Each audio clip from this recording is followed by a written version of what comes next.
from Corsica to the 4th Rome. This video is purely for entertainment and does not infringe on copyrights or laws.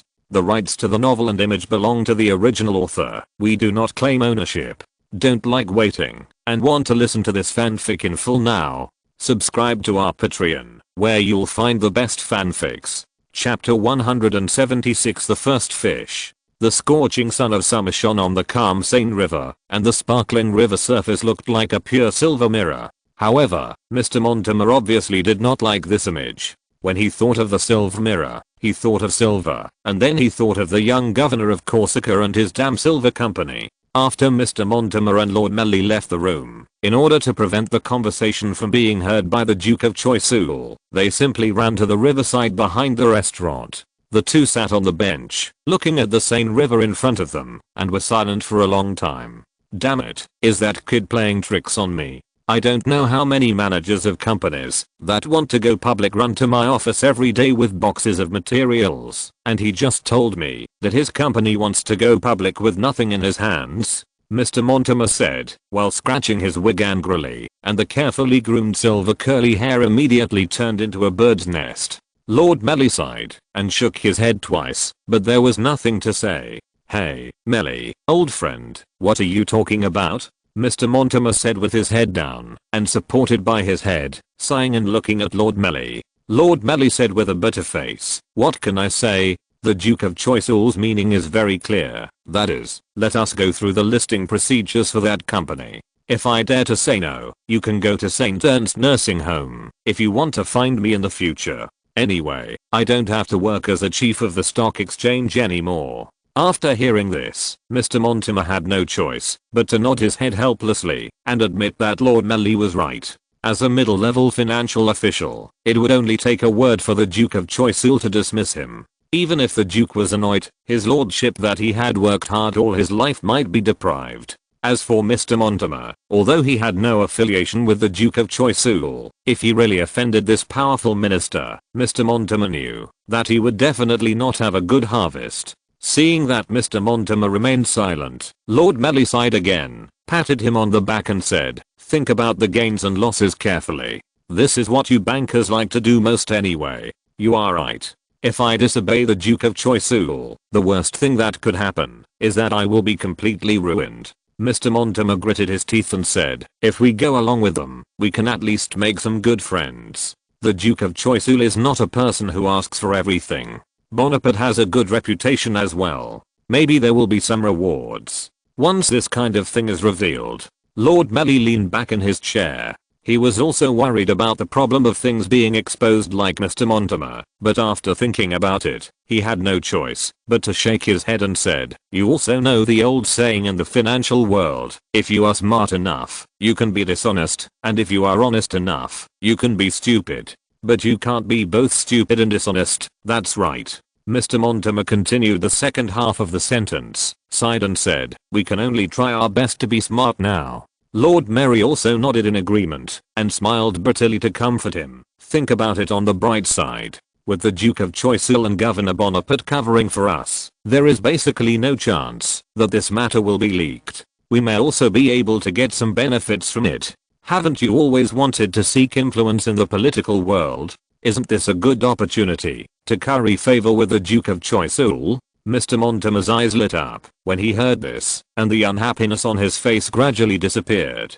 Capitalists like Mr. Mortimer, even if they are wealthy, their influence in politics and power is quite limited, which is why the Duke of Choiseul directly despised them as cowardly moles. Mr. Mortimer was certainly not willing to be in such a situation, and he made a lot of efforts for this, and even spent a huge sum of 120,000 livres to buy himself the title of Minister of State. However, this so-called ministerial title was only an admission to the Imperial Council of State. More than 100 people attending this meeting were qualified to call themselves Ministers of State. Therefore, this identity did not bring any changes to Mr. Mortimer, but only made him a nominal noble. And there was an excellent opportunity for Mr. Mortimer to climb a reliable political backer. After noticing this, Mr. Mortimer's keen banker's nose immediately smelled the taste of interest and said slowly, you are right, this is indeed worth a try.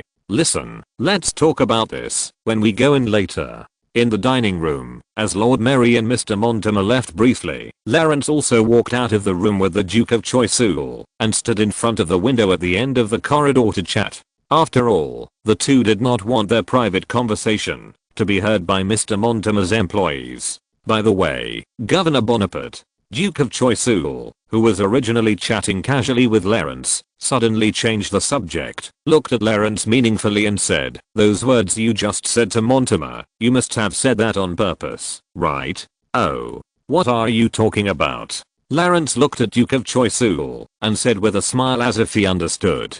"Haha, don't try that on me." Duke Choiseul couldn't help waving his hands and said, "You're such a smart person. I don't believe you would forget to bring those reports and information about the Ajaccio silver mine when you left Corsica. I bet those things are lying in the mansion on the Champs-Élysées." Clarence could only smile bitterly and sigh that the Duke Choiseul was really not an easy man to deal with, but after his little trick was exposed, Clarence just shrugged and said, okay, you bet right. Fortunately I didn't bet." Duke Choiseul smiled complacently and then asked in some confusion, "But why did you do this deliberately?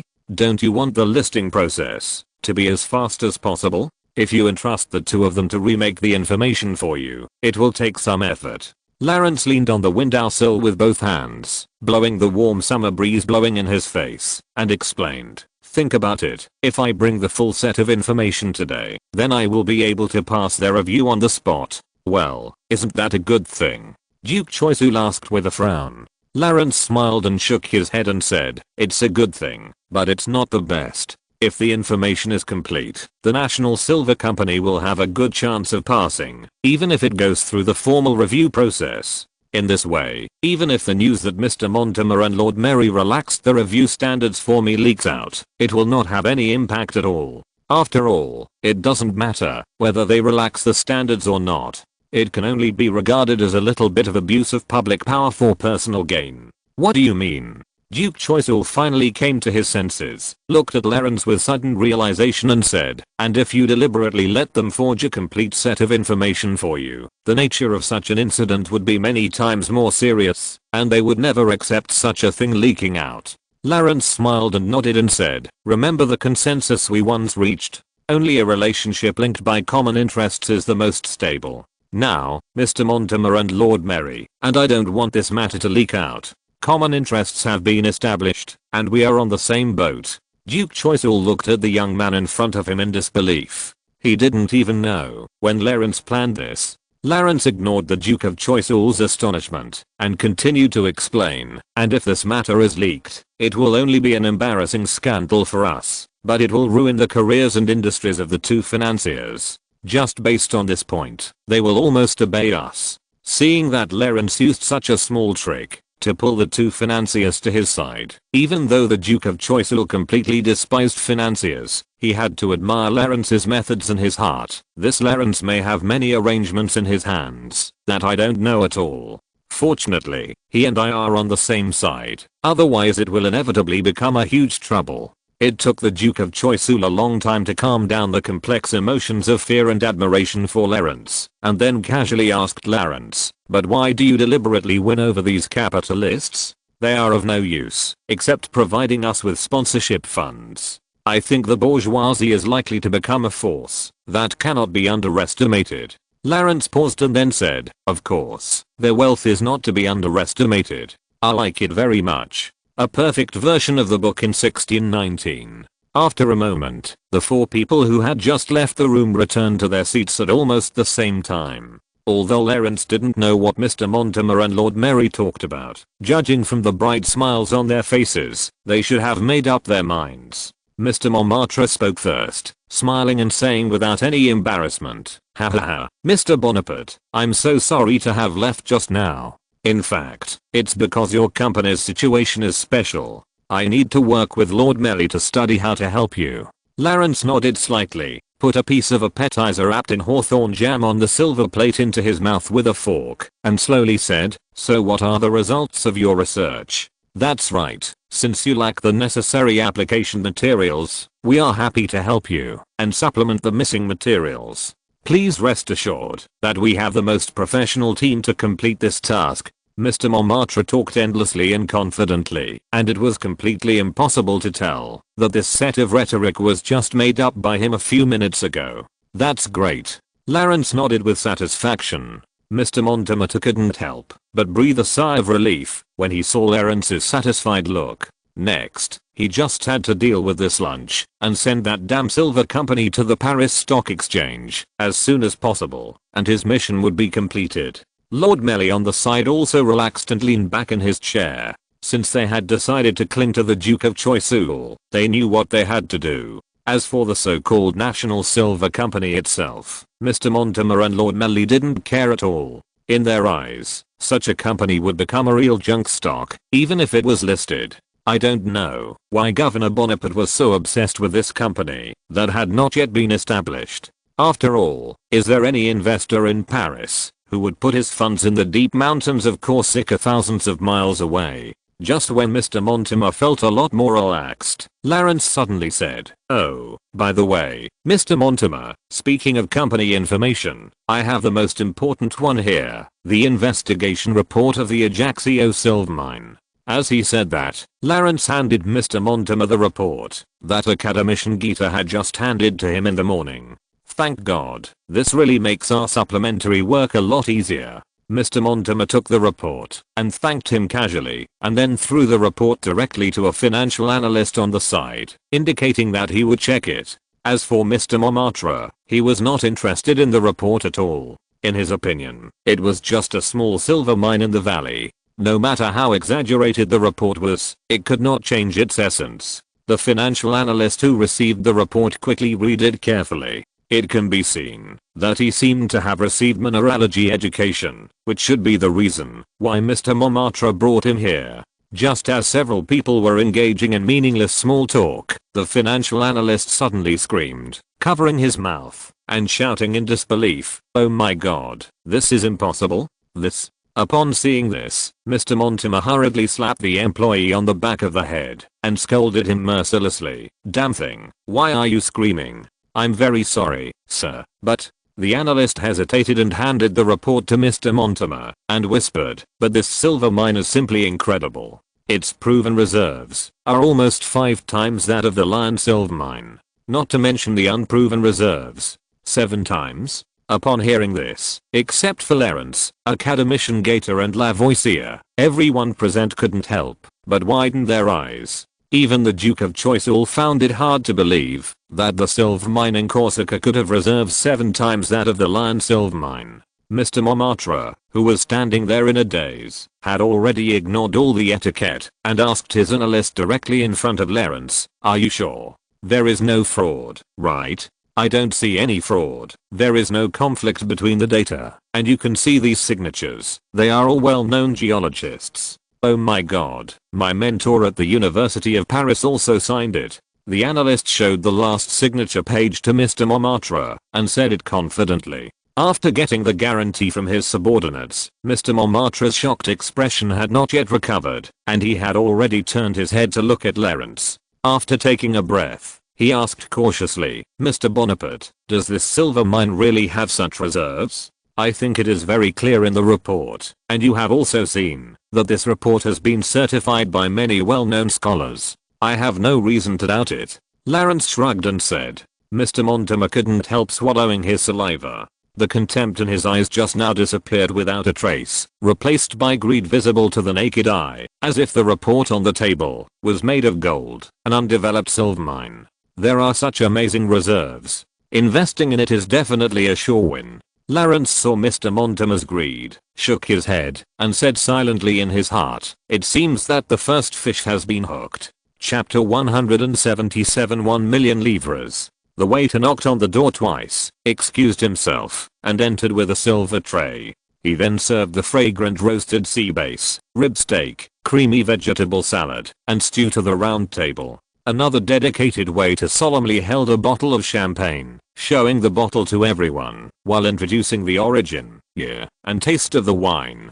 Finally, he solemnly took out the cork, and poured everyone a small half glass of champagne with delicate bubbles. As always, the sumptuous lunch. "Your restaurant is as excellent as before. I like it very much." Duke Choiseul smiled and took a sip of the wine glass, saying with satisfaction, "This is really our greatest honor. Please enjoy." The two waiters bowed and said flattered, and left the room while bowing. Lawrence took a deep breath of the tempting beef fat aroma, and couldn't help but salivate. At the same time, he was also glad that there were no strange things like roasted snails on today's lunch. Mr. Lavoisier and Mr. Guter also picked up their knives and forks excitedly. Although they had good meals on weekdays, such a feast was not available every day. Of course, if there were anyone who was indifferent to the table full of delicious food, it must be Mr. Mortimer and Lord Melly. The noses of the two financiers had already smelled something far more tempting than steak and sea bass. Oh my god, I can't believe it. Although the food had already been served, Mr. Mortimer was still immersed in the exaggerated investigation report. Lord Melly, who was standing beside him, also came over and leaned on Mr. Montmartre's shoulder to browse together. Neither of them knew much about mineralogy, but they could still understand some of the most basic descriptions and numbers in the report. Oh my god, the estimated reserves are more than 30 million ounces. This is amazing. It also says that, if it is fully developed, the maximum annual production is expected to be 500,000 ounces. Got. Mr. Mortimer read out the records in the report with his eyes wide open. He could even feel his heartbeat accelerating. Lawrence himself had not carefully looked at the figures above. After hearing such reserves and production from Mr. Mortimer, he could not help but quietly rolled his eyes at Academician Geeta and whispered, "You work really hard, Mr. Geeta. You know, 500,000 ounces of silver weighs about 15 tons, which roughly converts to gold and weighs 1.4 tons. Even if this number has not deducted the cost and development investment, it is almost catching up with half of Mr. Mortimer's net assets. Don't worry, although these figures are amazing, they are not outrageous. And I'm talking about the expected maximum production, when it is fully developed. It will be more than 10 years later, when it is fully developed." Academician Geeta scratched his head embarrassedly and hurriedly explained in a low voice.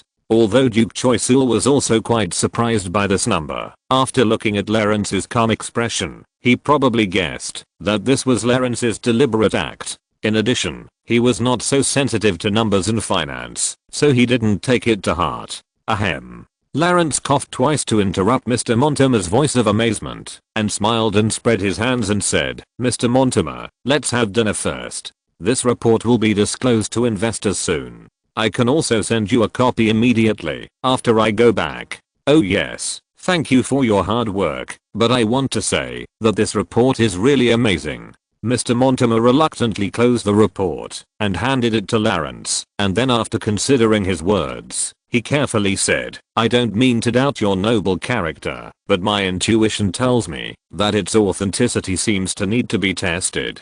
Lawrence nodded with a smile and was not displeased by Mr. Mortimer's doubt. It is better to say that it is a problem for a big capitalist like him who came from a financial family and climbed to the top of the bankers to easily believe this report. Even if a completely true and error-free report is placed in front of him, he will definitely carefully examine it first. So Lawrence patted Academician Geeta beside him and said with a smile, "In fact, the author of this report is here. You can ask him if you have any questions." "Okay." Montmartre hesitated for a moment and winked at his analyst. After all, he himself was not an expert and had to rely on the analyst with mineralogy education experience. The analyst nodded, looked at Academician Geeta, and said with some embarrassment, then, "Academician, my biggest question is why there are mineral veins of this size on an island of the size of Corsica. This is very counterintuitive in geology." Mr. Geeta was obviously prepared. He kept silent about the analyst's question. Instead, he raised his eyebrows and stared at him, saying unhappily, "I seem to hear you say that you have been to college. What did you learn from college education?" "Geology is a natural philosophy. Can natural philosophy be understood with common sense? If that is the case, let's just throw Sir Newton aside and read Aristotle."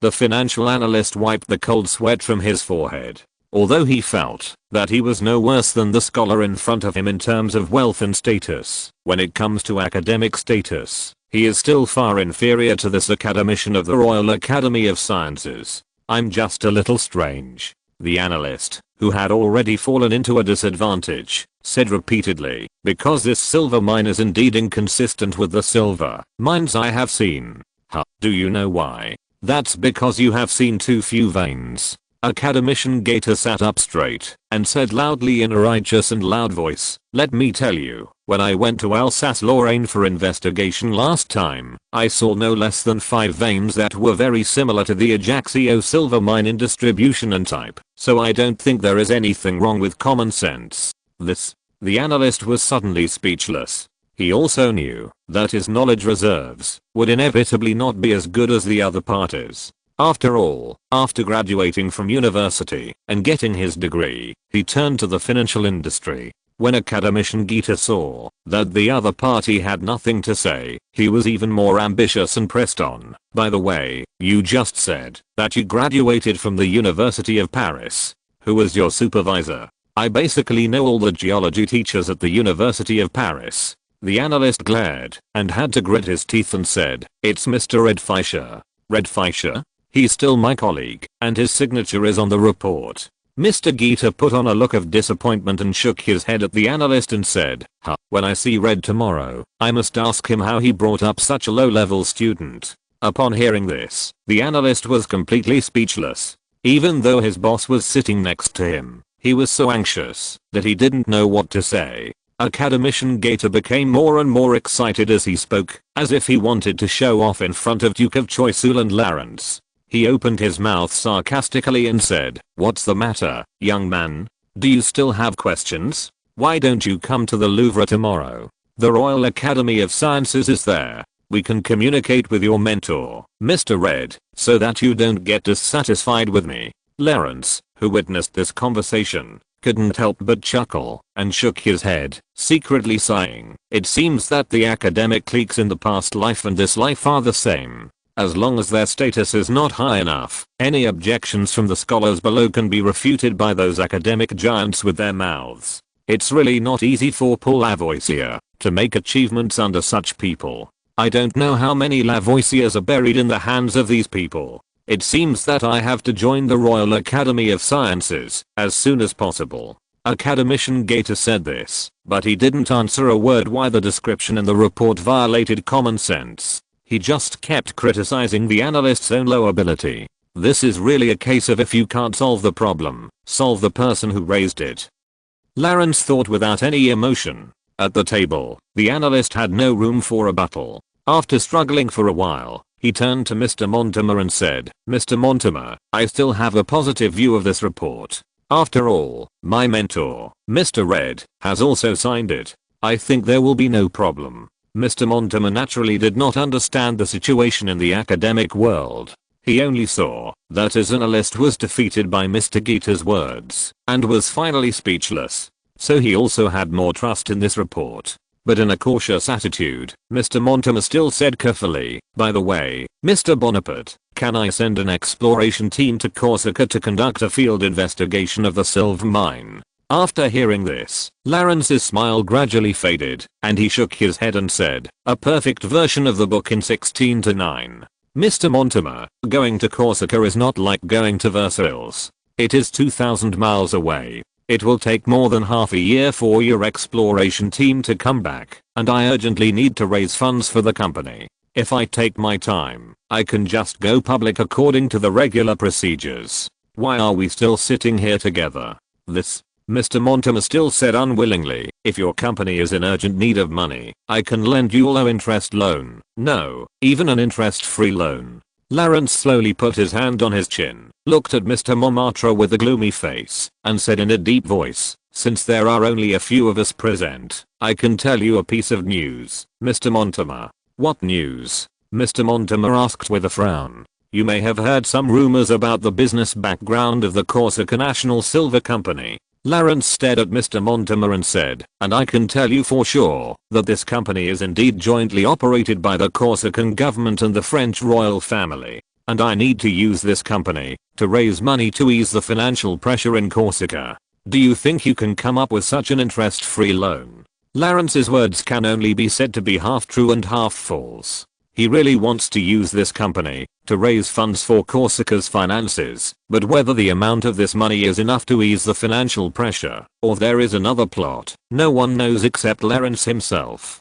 Mr. Mortimer obviously believed Lawrence's words, and kept this inside information in mind. However, Lawrence's purpose did not shock Mr. Mortimer too much. After all, although the diversion of Corsica's national silver money to Corsica's finances was not in compliance with regulations and harmed those investors, it was ultimately a transfer from left hand to right hand. After confirming that the National Silver Company had royal involvement, Mr. Mortimer's cautious attitude slightly relaxed. After all, a company with an official background should not falsify such reports. If that's the case, my capital is indeed not enough to alleviate your problem. Mr. Mortimer smiled bitterly, and at the same time, he completely threw out the plan of sending people to Corsica for a field investigation. Now, whether to help the Corsica National Silver Company go public is no longer a difficult problem for Mr. Mortimer. At this moment, the only thing that makes him embarrassed is whether to become the first investor of the Corsica National Silver Company.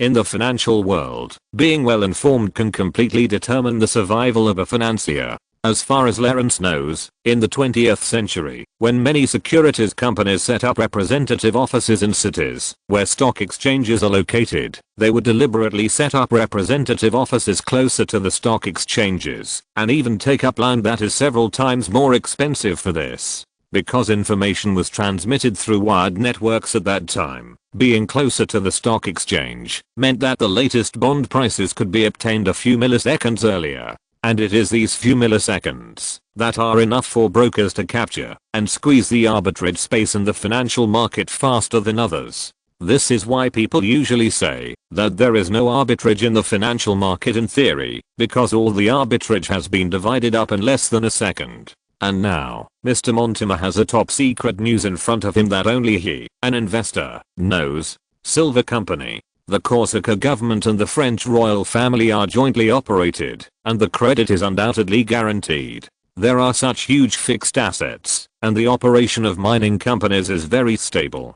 Damn, investing in it is simply picking up money. Mr. Mortimer silently calculated, as if he had seen a mountain of gold and silver piled in front of him, and he was so happy that he couldn't close his mouth. Mr. Mortimer, cough, cough, your saliva is flowing out. Lawrence reminded with a smile, and pointed to his chin. After revealing the news that the French royal family was involved in the operation, Mr. Mortimer undoubtedly put aside his doubts about the report, and Lawrence didn't need to think about it to know what Mr. Mortimer was thinking now, after putting aside his doubts. Oh, sorry, I was distracted. Mr. Mortimer quickly took out a handkerchief to wipe the corner of his mouth, then cleared his throat, suppressed his excitement and said, ahem, in this case, Mr. Bonaparte, I will do my best to help you complete the listing procedures and become the agent bank of your company. But I have another request. Request? Lawrence asked knowingly. Your company is going to go public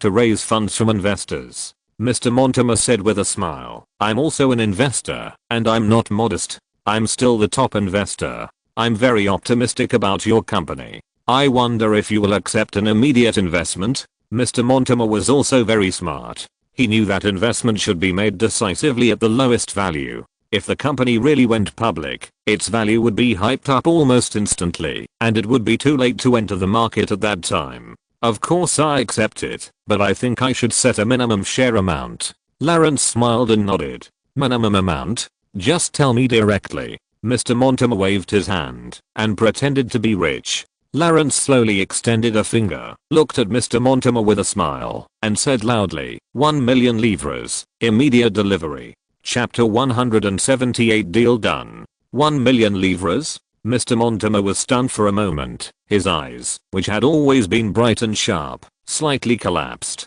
He sat there as if petrified, staring at Lawrence's outstretched index finger. If someone else had offered such a ridiculous price, Mr. Mortimer would have just laughed at the other party's ignorance and left the table. Even in Paris, where prices are high, it only takes a dozen livres to keep a low-level civilian fed and clothed for a month. The monthly salary of shop assistants and handicraftsmen is only about 30 livres. and 500 livres is enough to pay all the expenses of a decent petty bourgeoisie or a small noble for a month, including rent and servants' salaries. Even a figure like the Duke of Choiseul, his annual salary is only 60,000 livres. Of course he has many other sources of income. This is why Mr. Mortimer couldn't help but be distracted when he looked at the index finger that Lawrence stretched out. In his eyes, behind this index finger is a silver mountain made of silver coins. Even with tens of millions of livres in assets, Mr. Mortimer still felt a little nervous about such a huge investment.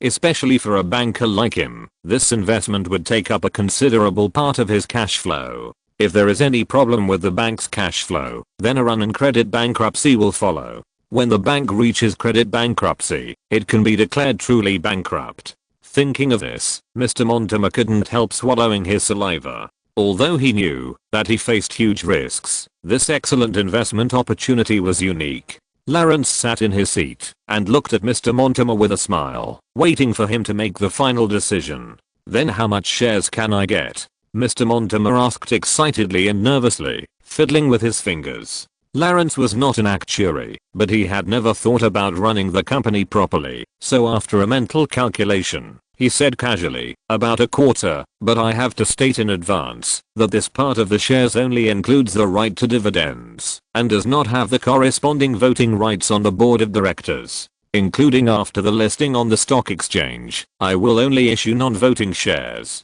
A quarter? This is true. After hearing this number, Mr. Mortimer immediately winked at his actuary in surprise, indicating that he should start calculating the feasibility of this investment. At the same time, he subconsciously used his fingers on the tablecloth to calculate. As for the non-voting rights mentioned by Lawrence, it was not what Mr. Mortimer was concerned about. Since the National Silver Company was operated by the government, it was normal for the government to want to retain the right to make business decisions. Even the later stock investors would not care about this matter. After all, even if they had the vote on the company's affairs, it would be useless. Once the two major shareholders, the Corsica government and the French royal family, made a decision, they would have no possibility of opposition from a political point of view. The actuary, who had received instructions from Mr. Mortimer, skillfully took out a large stack of documents and flipped through them quickly while turning a small mechanical device similar to an abacus in his hand and muttering something in a low voice.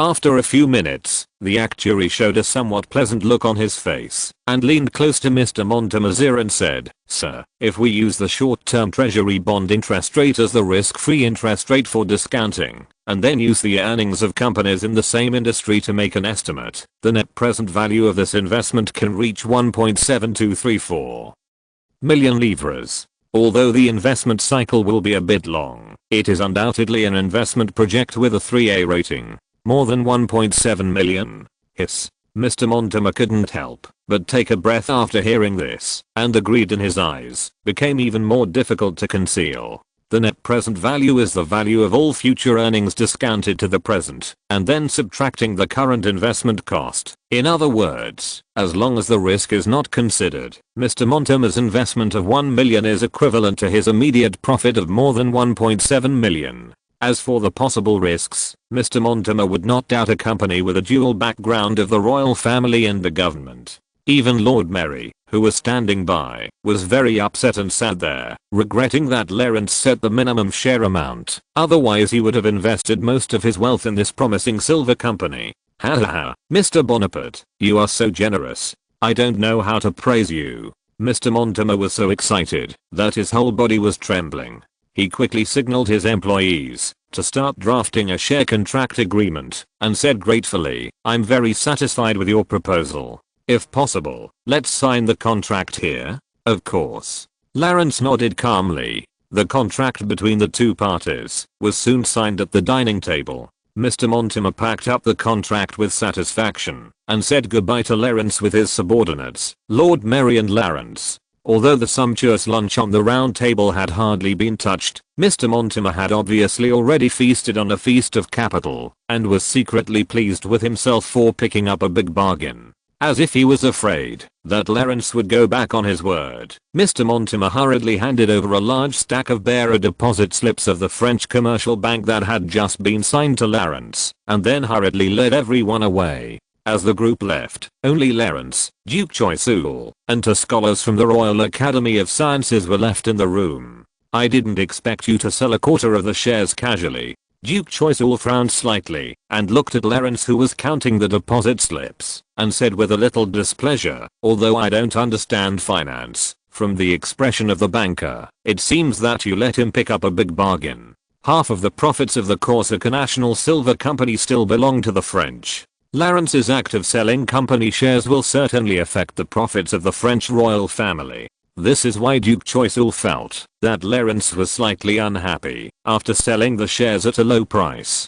Facing the Duke of Choiseul's reproach, Lawrence smiled indifferently and continued to count the bearer deposit slips in his hand. In this era, there was basically no such thing as personal accounts in banks. All deposits were reflected in this bearer deposit slip, just like the several deposit slips of the Bank of Venice that Lawrence had seized from the Genoese before. Anyone could exchange such deposit slips. In this sense, this deposit slip is actually more like an acceptance bill. In Lawrence's hand were 100 deposit slips with a face value of 10,000 livres, signed by Mr. Mortimer himself. Taking one out at random would be enough for any citizen to spend the rest of his life in wealth and without worries. After counting the deposit slips and keeping them properly, Lawrence smiled and shook his head, looked at the Duke of Choiseul and said, he may have really got a great bargain, but I also got a return that is completely in line with the value. The Duke of Choiseul glanced at the deposit slips in Lawrence's hand and asked in confusion, return? 1 million livres is a big number, but you can obviously sell it for more. Lawrence smiled, picked up the champagne, and took a sip, and said slowly, you may not know, there is a very famous story in the financial world. Oh. What story? The Duke of Choiseul became interested and asked repeatedly. A young entrepreneur went to a well-known investor to seek investment. The investor was optimistic about the young man's project, and was willing to invest 500,000 silver coins in him. The young man left satisfied, but after waiting for a long time, the investor did not send the money. So the young man found the investor again, but the investor said that he had already paid the young man 500,000 silver coins. Lawrence touched his chin and said, do you know why? Duke Choiseul shook his head directly. He was good at politics, diplomacy and military, but he didn't know much about finance and fiscal affairs. The news that the famous investor said he was willing to invest 500,000 in the young man is worth 500,000 silver coins. Lawrence chuckled and said, this sounds ridiculous, but it is the case in the financial world. As the top person in the investment world, Mr. Mortimer's investment decisions will undoubtedly be valued and imitated by countless people. In other words, his investment in me is only worth 1 million livres, and the fact that he invested 1 million livres in me is probably worth more than the 1 million. There is such a thing. Duke Choiseul thought for a long time with his forehead against his forehead before he realized that what Lawrence said was indeed very reasonable. After all, the trading subjects in the financial market are people. Once people gather together, they will inevitably form a collective psychology of following the trend and following the crowd. A correct version in 16-9 book bar. In this way, the value of the Corsica National Silver Company itself plus the capital injection of Mr. Mortimer, a top banker, will focus the attention of the Parisian financial community and even the financial community of neighboring countries on this silver company that has not yet been formally established. Duke Choiseul knew without thinking that what followed would be an unimaginable amount of capital injection. It was unknown how much wealth would be gathered in this empty shell company. Academicians Lavoisier and Guiter at the table were stunned. From the deal of 1 million livres just now to the follow-up plan mentioned by Lawrence, it was completely beyond the cognition of the two natural philosophers.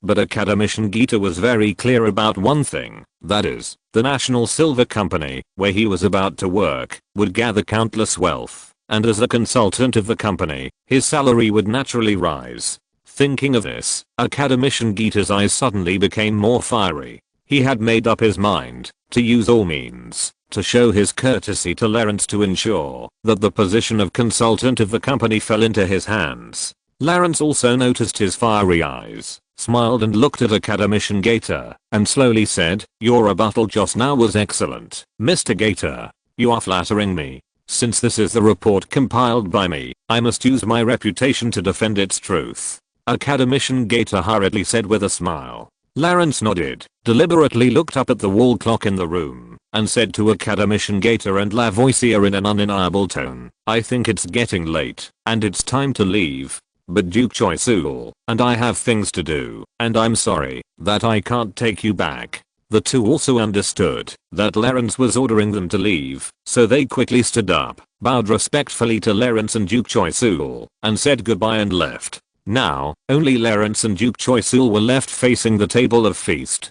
"Do you have something to say, Governor Bonaparte?" Duke of Choiseul asked slowly. Since Lawrence had dismissed the others, it meant that there must be some topics that needed to be discussed privately. Lawrence nodded slowly. There were two things that worried him the most at the moment. One was the expansion of the National Silver Company in the Paris financial world, and the other was to deal with the political attacks of the Duke of Richelieu and his faction together with Duke of Choiseul. Originally, in Lawrence's plan, these two things were one in the financial world and the other in the political world, and there would not be much intersection. However, after being tricked by Chief Justice Morp in the Palace of Versailles a few days ago, Lawrence soon realized that the Duke of Richelieu and Chief Justice Morp would probably take the opportunity to insert their hands into the Corsica National Silver Company. After all, after taking over the negotiations with Lawrence, Chief Justice Morp would basically overturn all the achievements of the Duke of Choiseul, which naturally included the fact that the Corsican government and the French royal family jointly operated the National Silver Company.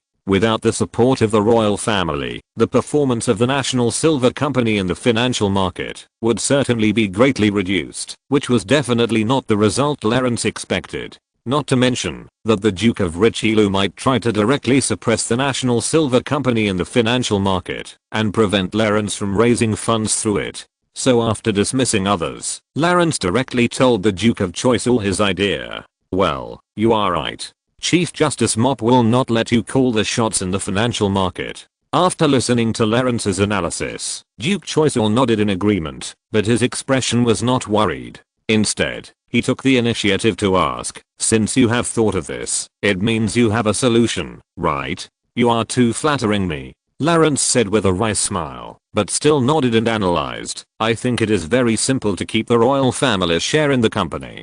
After all, the royal family itself will benefit greatly from this financing. Even with the most conservative estimate, the National Silver Company can raise 5 million livres in this financing, and nearly 40% of this money will flow into the pockets of the royal family, including the 1 million livres that Lawrence just got. 375,000 of them belong to the French royal family, so the royal family must be on our side in this matter." Lawrence tapped the table and said, "Then, maybe this is an opportunity to break the fragile alliance between Chief Justice Mop and Duke Richelieu." Chapter 179, Marching into the Public Opinion Circle. 1770, 2 days after Lawrence and Mr. Montmartre reached a deal, Paris today was no different from the past, except that the weather was much gloomier. The thick fog in the early morning shrouded the streets and alleys, and the street lights that had not been extinguished were like small lighthouses emitting dim orange lights. Although it was summer, the air was still a little chilly in the early morning. However, the citizens and shop owners who made a living by hard work obviously did not care about these. Even though it was just dawn, they opened their shops early, and the streets of Paris gradually regained their vitality. In a street-side cafe, Lawrence, wearing a black wool coat, was sitting quietly at an open-air round table, watching the people coming and going in the morning mist. "Sorry for the long wait, sir. Your coffee and cake are 1 livre and 10 sous in total." The waiter in a shirt and vest walked to Lawrence meticulously with a tray and said politely, while gently placing the bill and coffee cake on Lawrence's table, "Sous is also an official currency, mainly made of brass, and the exchange rate with livre is 20 to 1. Since it was only sunrise, Lawrence was the only customer in the store, but the waiter's attitude was still very respectful, without a trace of neglect.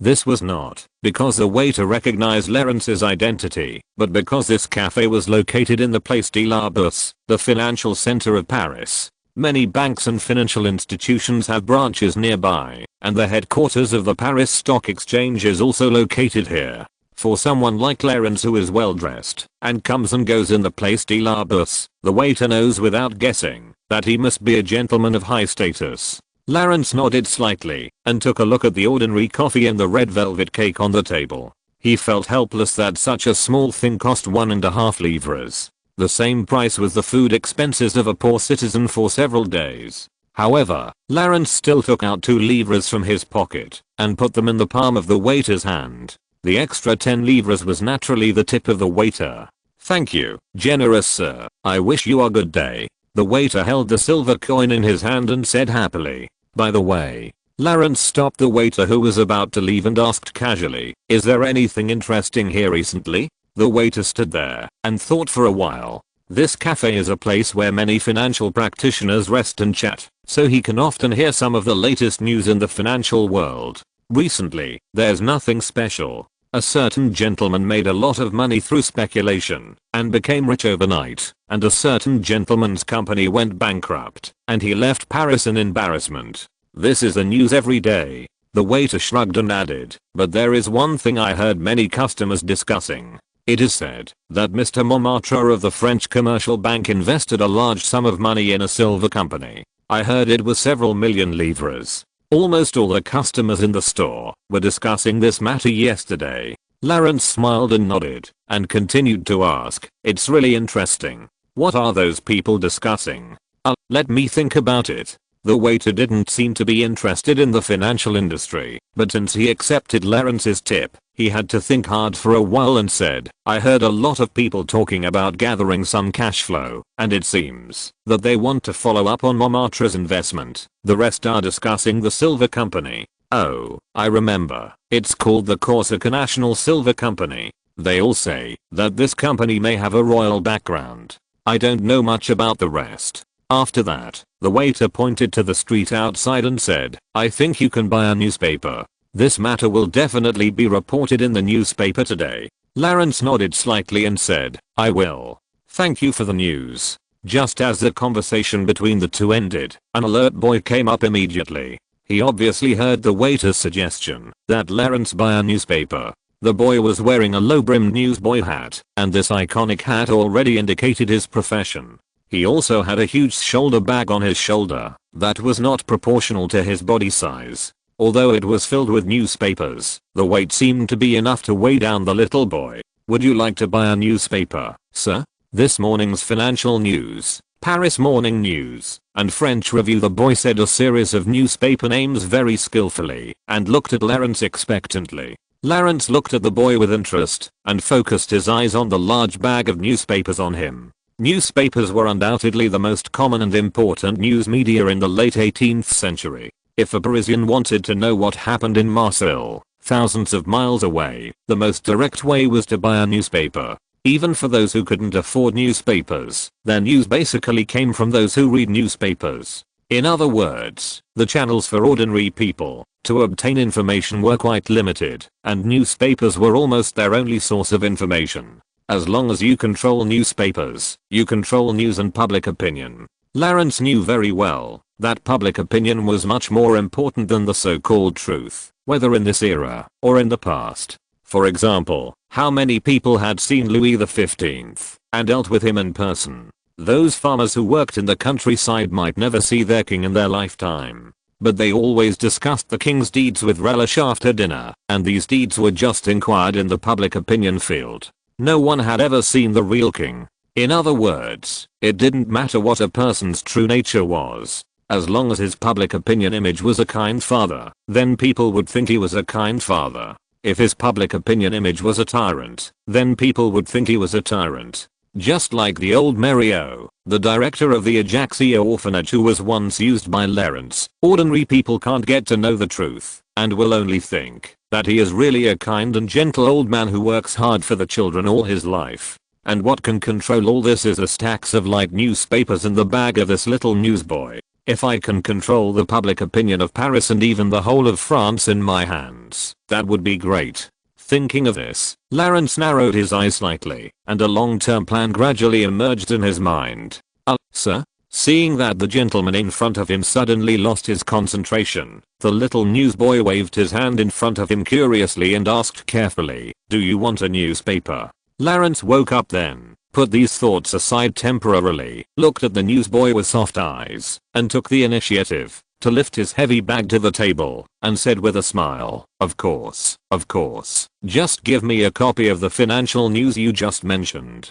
"Okay, sir." The boy opened the bag excitedly, took out a thick, beautifully printed newspaper from it, and handed it to Lawrence, and stretched out his hand and said, "1 livre, sir." Lawrence was stunned for a moment, and blurted out, "1 livre? A newspaper?" The boy was also stunned in place, and couldn't help but look at Lawrence's clothes again, thinking that such a well-dressed gentleman couldn't possibly not be able to afford even 1 livre. Of course, Lawrence couldn't afford a newspaper with his current wealth, but he thought that this price was not acceptable to ordinary people.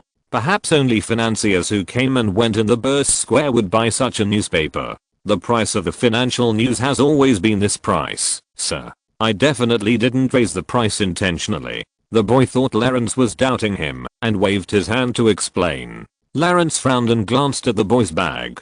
It seemed that there were many kinds of newspapers in it, so he asked, "Are other newspapers also priced at this price?" "Others." The boy scratched his head and explained patiently, "Other newspapers are not so expensive. For example, Paris Morning News is only 10 sir, and French Review is 12 sir." Lawrence listened silently to the boy's quotation of almost all newspapers on the market in Paris, but even the cheapest one cost 5 sir. The price of 5 sir is enough for poor people to have a full meal for a day, and they will definitely not take the initiative to buy it. Read the correct version in the 16-9 book bar. Even the slightly richer citizens probably wouldn't subscribe to a newspaper for the whole year, but would subscribe to a newspaper for several people. That is to say, the popularity of newspapers among the lower classes is far from enough. Lawrence said softly to himself. This result is not surprising.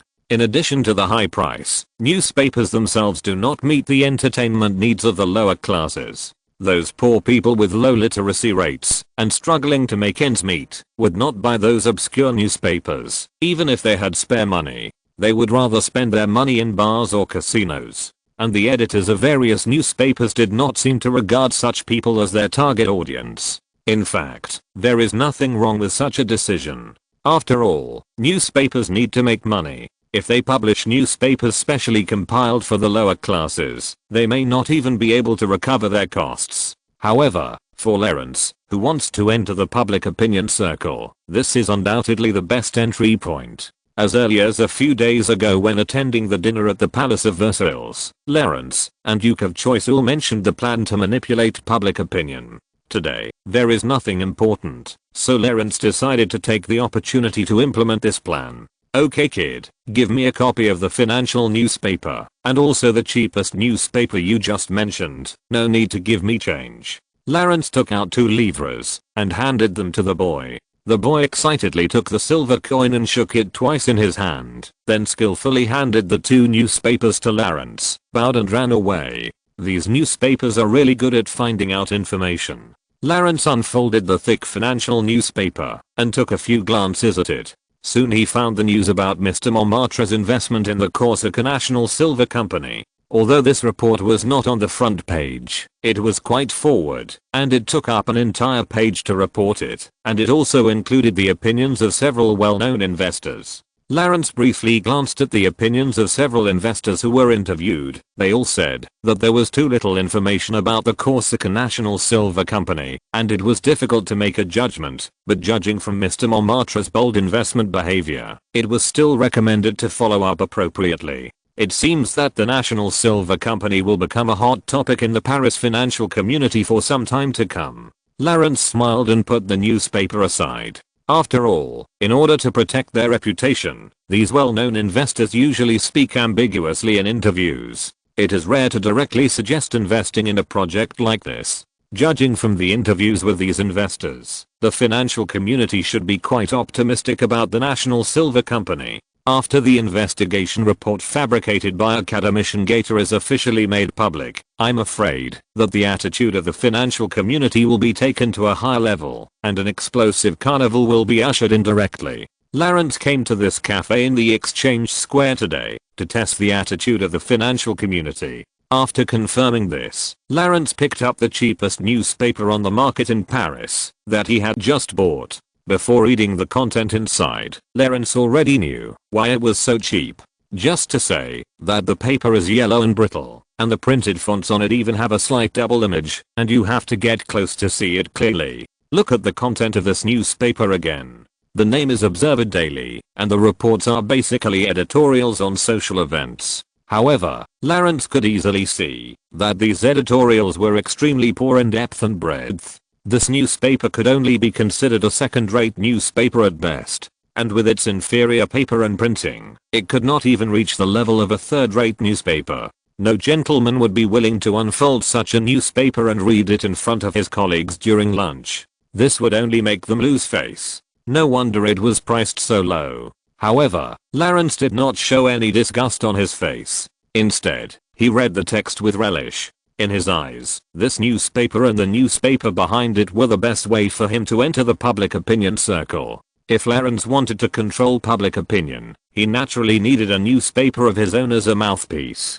It was obviously unrealistic for Lawrence, who was unfamiliar with the place, to set up a newspaper himself. Therefore, acquiring an existing newspaper was the most convenient way. As for the acquisition target, Lawrence did not consider those well-known newspapers on the market at all. The high financial cost was only one aspect. More importantly, these newspapers basically had their own political backers. Only in this way can they speak freely about the affairs inside and outside Paris, and even the affairs of the royal family. It is still difficult for Lawrence to persuade the people behind the newspaper without the help of the Duke of Choiseul. Once the Duke of Choiseul's power is borrowed, the newspaper will actually become the mouthpiece of the Duke of Choiseul. Although the two are still firm allies now, no one can say how their relationship will develop after dealing with the Duke of Richelieu.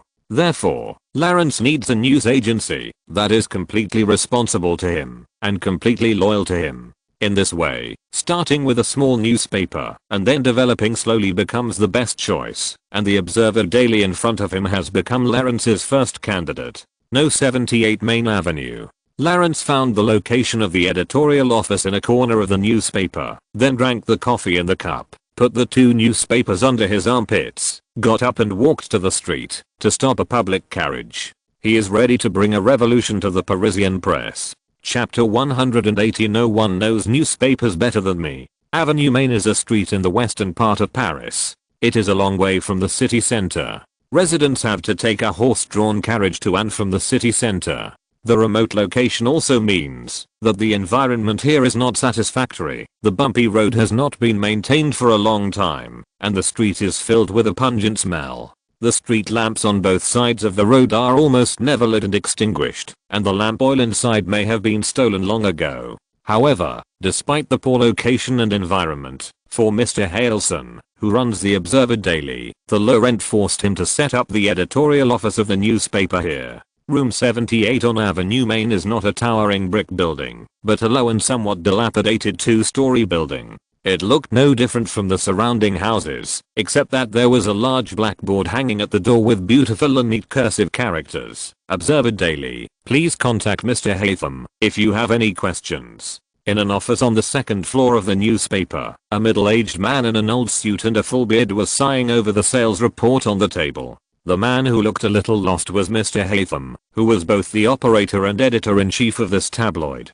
At this moment, there was no light in his eyes, and every number on the bleak sales report on the table was stinging his eyes. The daily sales volume is less than 400 copies. President Helson rubbed his eyes bitterly and silently calculated the income and expenditure of the newspaper in his heart. Each newspaper can earn 1 sou a day, which is 20 livres, and only 600 livres a month. Alas, this money is barely enough to pay the rent and the wages of employees. If you are unlucky, you will have to pay extra money. After reaching such a pessimistic result, President Helson couldn't help but let out a long sigh, wishing that he could get into the bottle of wine to drown his sorrows in the morning. He was once an editor of a large newspaper with a decent status and considerable income, but after he unfortunately offended the editor-in-chief, he was quickly deprived of his job. After losing his job, President Helson decided to do his old business, so he gritted his teeth and took out all his family assets and founded this newspaper after borrowing several loans.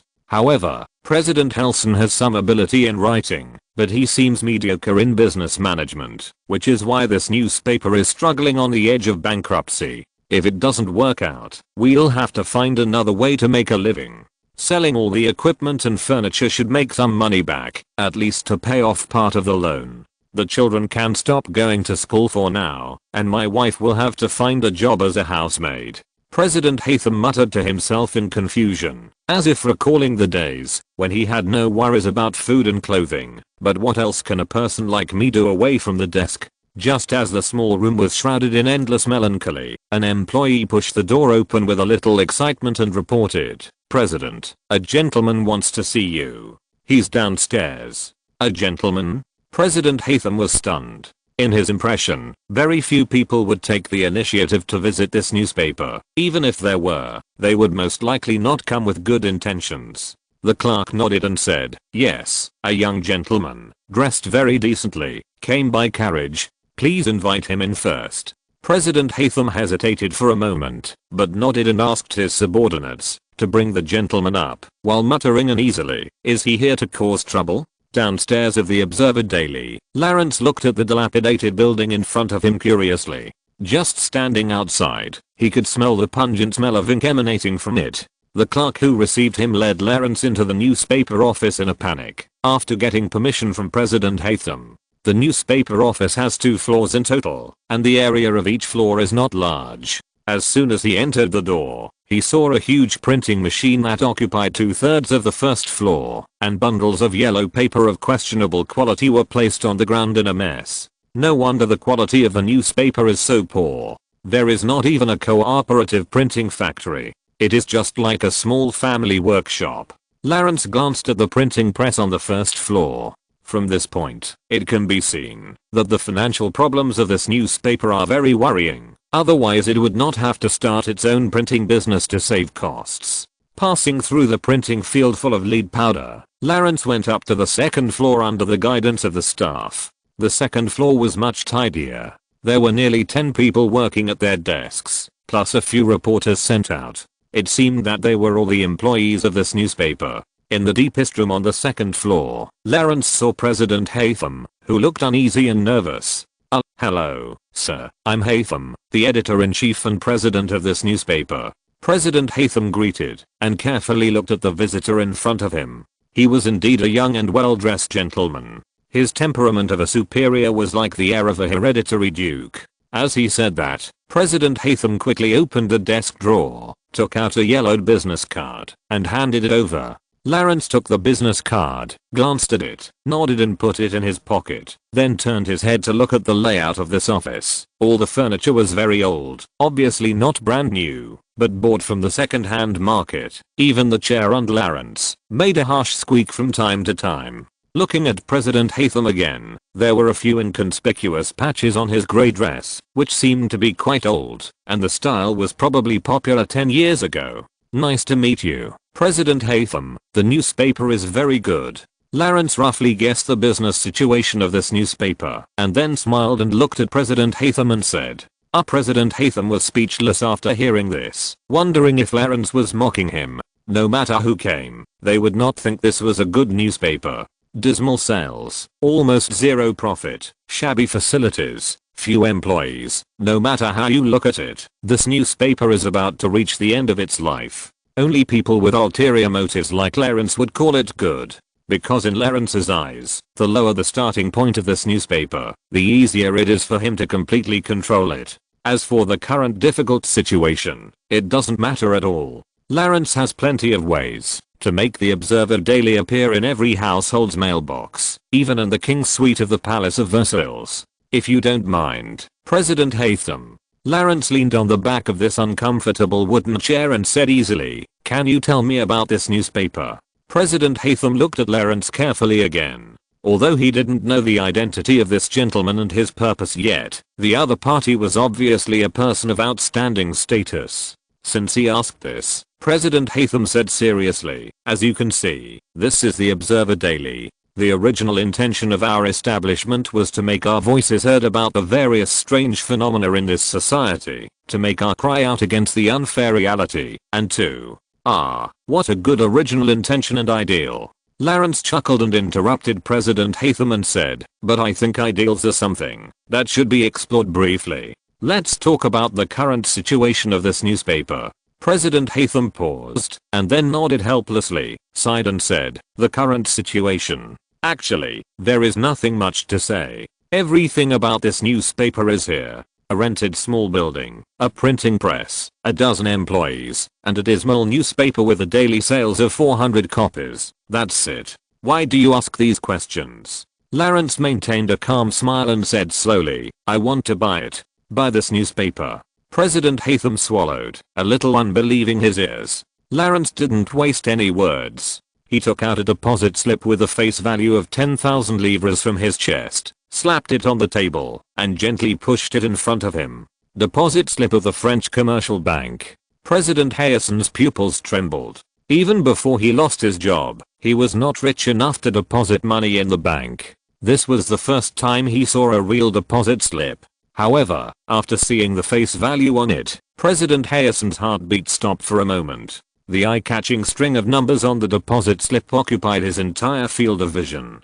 10,000, 100,000, 10,000 livres? Even with President Hayeson's cultivation, he couldn't help but screamed in surprise. He grabbed the deposit slip and looked at it carefully in his hands in disbelief. Even when he worked for a big newspaper before, President Hayeson's salary was only 60 livres per month. This light piece of paper was equivalent to the salary for his work for more than 10 years without food or drink. Not to mention that he is now running a newspaper that is not making enough money. He never thought that such a huge sum of money would appear in front of him. A perfect version at 1619 book bar. This deposit slip was signed by Mr. Montmartre himself. Wait. President Hayson looked at the signature on the deposit slip and suddenly remembered something. He couldn't help but look up at Lawrence with a look of surprise. Anyway, President Hayson is also a journalist. He certainly knows the big news in the financial world recently. That is, Mr. Montmartre invested 1 million livres in the Corsica National Silver Company. As the president of the bank, Mr. Montmartre rarely signs deposit slips in person. That is to say, President Hayson subconsciously wiped the cold sweat from his forehead, immediately sat up straighter, hurriedly straightened his clothes, looked at Lawrence, and asked tentatively, "Are you Mr. Bonaparte?" President Hayson couldn't believe that this political rising star who had become famous recently actually appeared in front of his desk. Lawrence ignored President Haytham's shock, tapped the table with his fingers, raised his eyebrows and asked, "What do you think?" "President Haytham, I will buy out your newspaper for 10,000 livres. I have only two conditions. One is that you continue to be responsible for the operation of the newspaper as the editor-in-chief and operator, and the other is that the content of the Observer Daily must be published according to my ideas." President Haytham didn't care about the two conditions Lawrence said.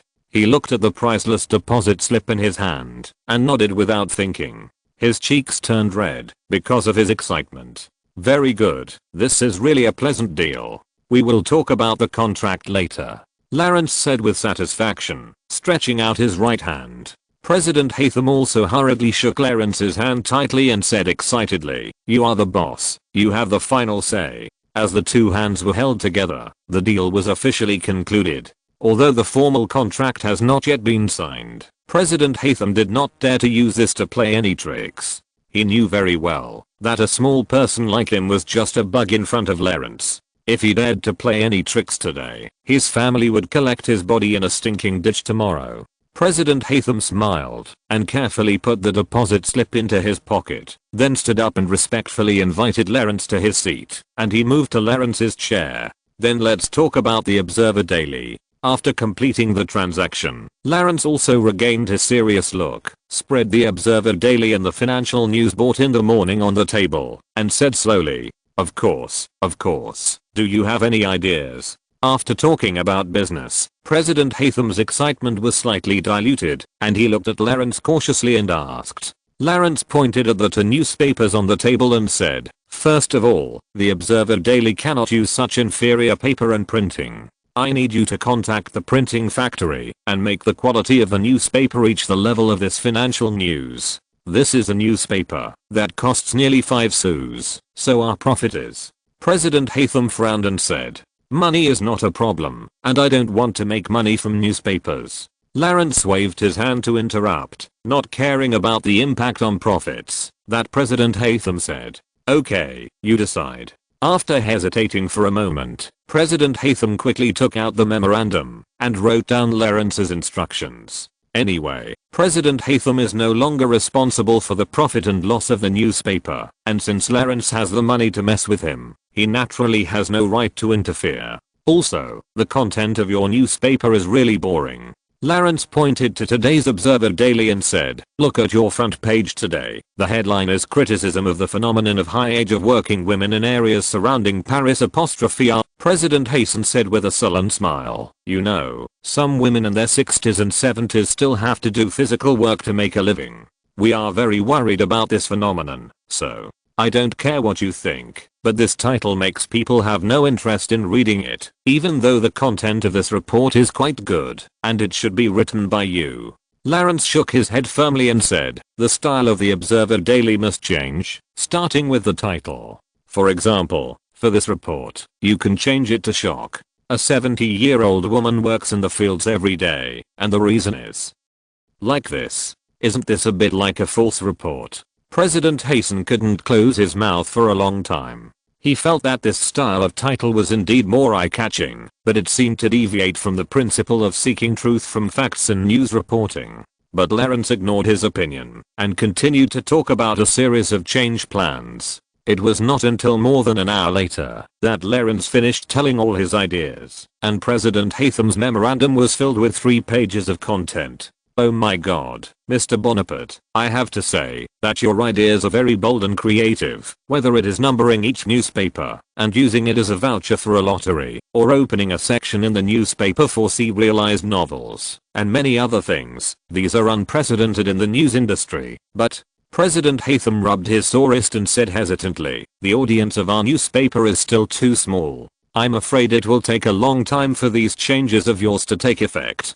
After hearing this, Lawrence pondered for a moment, which was rare, and then suddenly stared at President Hatham and said in a deep voice, don't worry about it, I will let the Observer Daily report an exclusive news soon, and then there will be no worries about sales. But before that, I hope that the news that I became the owner of the Observer Daily will be just a secret between you and me. Don't worry, I will only say that the newspaper has a sponsor, and I will never reveal any news about you. President Hatham quickly patted his chest and guaranteed, very good, I believe you can handle these, so it's about time for me to go. Lawrence said after looking at the time on his pocket watch. Then he stood up, patted President Hatham on the shoulder, and whispered, work well for me, and one day your office will move from this shabby building to the Louvre. I certainly will, Mr. Bonaparte. President Hatham trembled all over, as if an electric current ran through his body, and then he expressed gratitude repeatedly. Chapter 181, The Sensation at the Exchange Square. Half a week after Lawrence acquired the Observer, on the right bank of the Seine, the Place de la Bourse was crowded with people. It was noon, and the financiers who had finished their morning work walked out of their offices and gathered in the restaurants and cafes around the square as usual, enjoying their expensive lunches while exchanging the latest industry news. After all, an ill-informed financier was no different from a lame dancer. The recent market is really bad. An accountant wearing a silver wig stirred the coffee in his cup and shook his head and complained to his companion. The companion also nodded in agreement and said, yes, all banks have chosen to raise interest rates at the same time, which is simply worse for the already severe investment environment. But this is also because there are really no good projects worth doing on the market. Instead of investing money in those factories that are full of smoke and may go bankrupt at any time, it is better to lock it in your own safe. The accountant threw 2 sugar cubes into the coffee cup and sighed. But there are opportunities. I think you must know about the one a while ago. The companion thought for a while, shook his head and said, the investment made by Montmartre of the French commercial bank. Since he is still investing such a large amount of money in this environment, it means that the company must have something extraordinary. Hearing about this, the accountant's face couldn't help but reveal a bit of regret and spread his hands and said, it's a pity that we know nothing about that silver company and all we can hear in the market are unrealistic rumors. After saying that, the two of them sighed at the same time in tacit understanding. Although there are rumors about the Corsica National Silver Company everywhere in the market, few of them can provide solid evidence and confirm the source of the news. Investors can now confirm only 2 pieces of information. First, this company is very likely to have the participation of the French royal family. Second, there is indeed a silver mine on Corsica, but people have no way of knowing the specific information of this silver mine for the time being. If this opportunity slips away in vain, I will regret it for the rest of my life. But now I have too little information. The accountant took a big sip of coffee and licked his lips. For those who deal with money all day, the most uncomfortable thing is not that they did not make money, but that they could have made a lot of money, but returned empty-handed because of their hesitation. But the lack of information at the moment forced them to be cautious. In fact, such a contradictory psychology exists not only in these 2 people, but also in the entire investment circle in Paris. Even the top bankers and investors are no exception. On the one hand, they smell opportunities from Mr. Montemar's bold investment, and on the other hand, they are a little afraid of the almost zero information at present. I don't know how many wealthy investors have already collected their cash flow back, freed up a large amount of idle funds, and are eagerly waiting for the latest news about this company. Just when the 2 were troubled by this, there was a strange movement at the door of the cafe. There was a little newsboy standing at the door of the store, holding up the newspaper in his hand and shouting something to the customers inside. The accountant didn't hear what the newsboy shouted, but he was surprised to see, as the newsboy's shouting fell, a dozen gentlemen near the door were stunned at first, and then they jumped up from their chairs without caring about their manners, scrambling to take out money, and surrounded the newsboy. In just a blink of an eye, a whole circle of people had surrounded the newsboy, like a group of hungry wolves that had been hungry for 3 days. Those who got the newspaper first immediately returned to their seats anxiously and buried their heads in reading. There were even many people who took the newspaper and glanced at it and then ran out of the cafe in a hurry, as if they wanted to report the news to their superiors immediately, without even having time to settle the bill. Oh my god, has something happened? The accountant frowned as he looked at the cafe that had become a mess, then waved to an acquaintance who had already got a newspaper and asked, "Hey, friend, is this today's financial news? What happened?" But the other party stared at the newspaper intently, as if he didn't hear the accountant's words. It was not until more than 10 seconds later that he reacted and hurriedly said to the accountant, "No, this is not the financial news. This is the Observer Daily." Observer Daily. I remember that it was not a rubbish tabloid.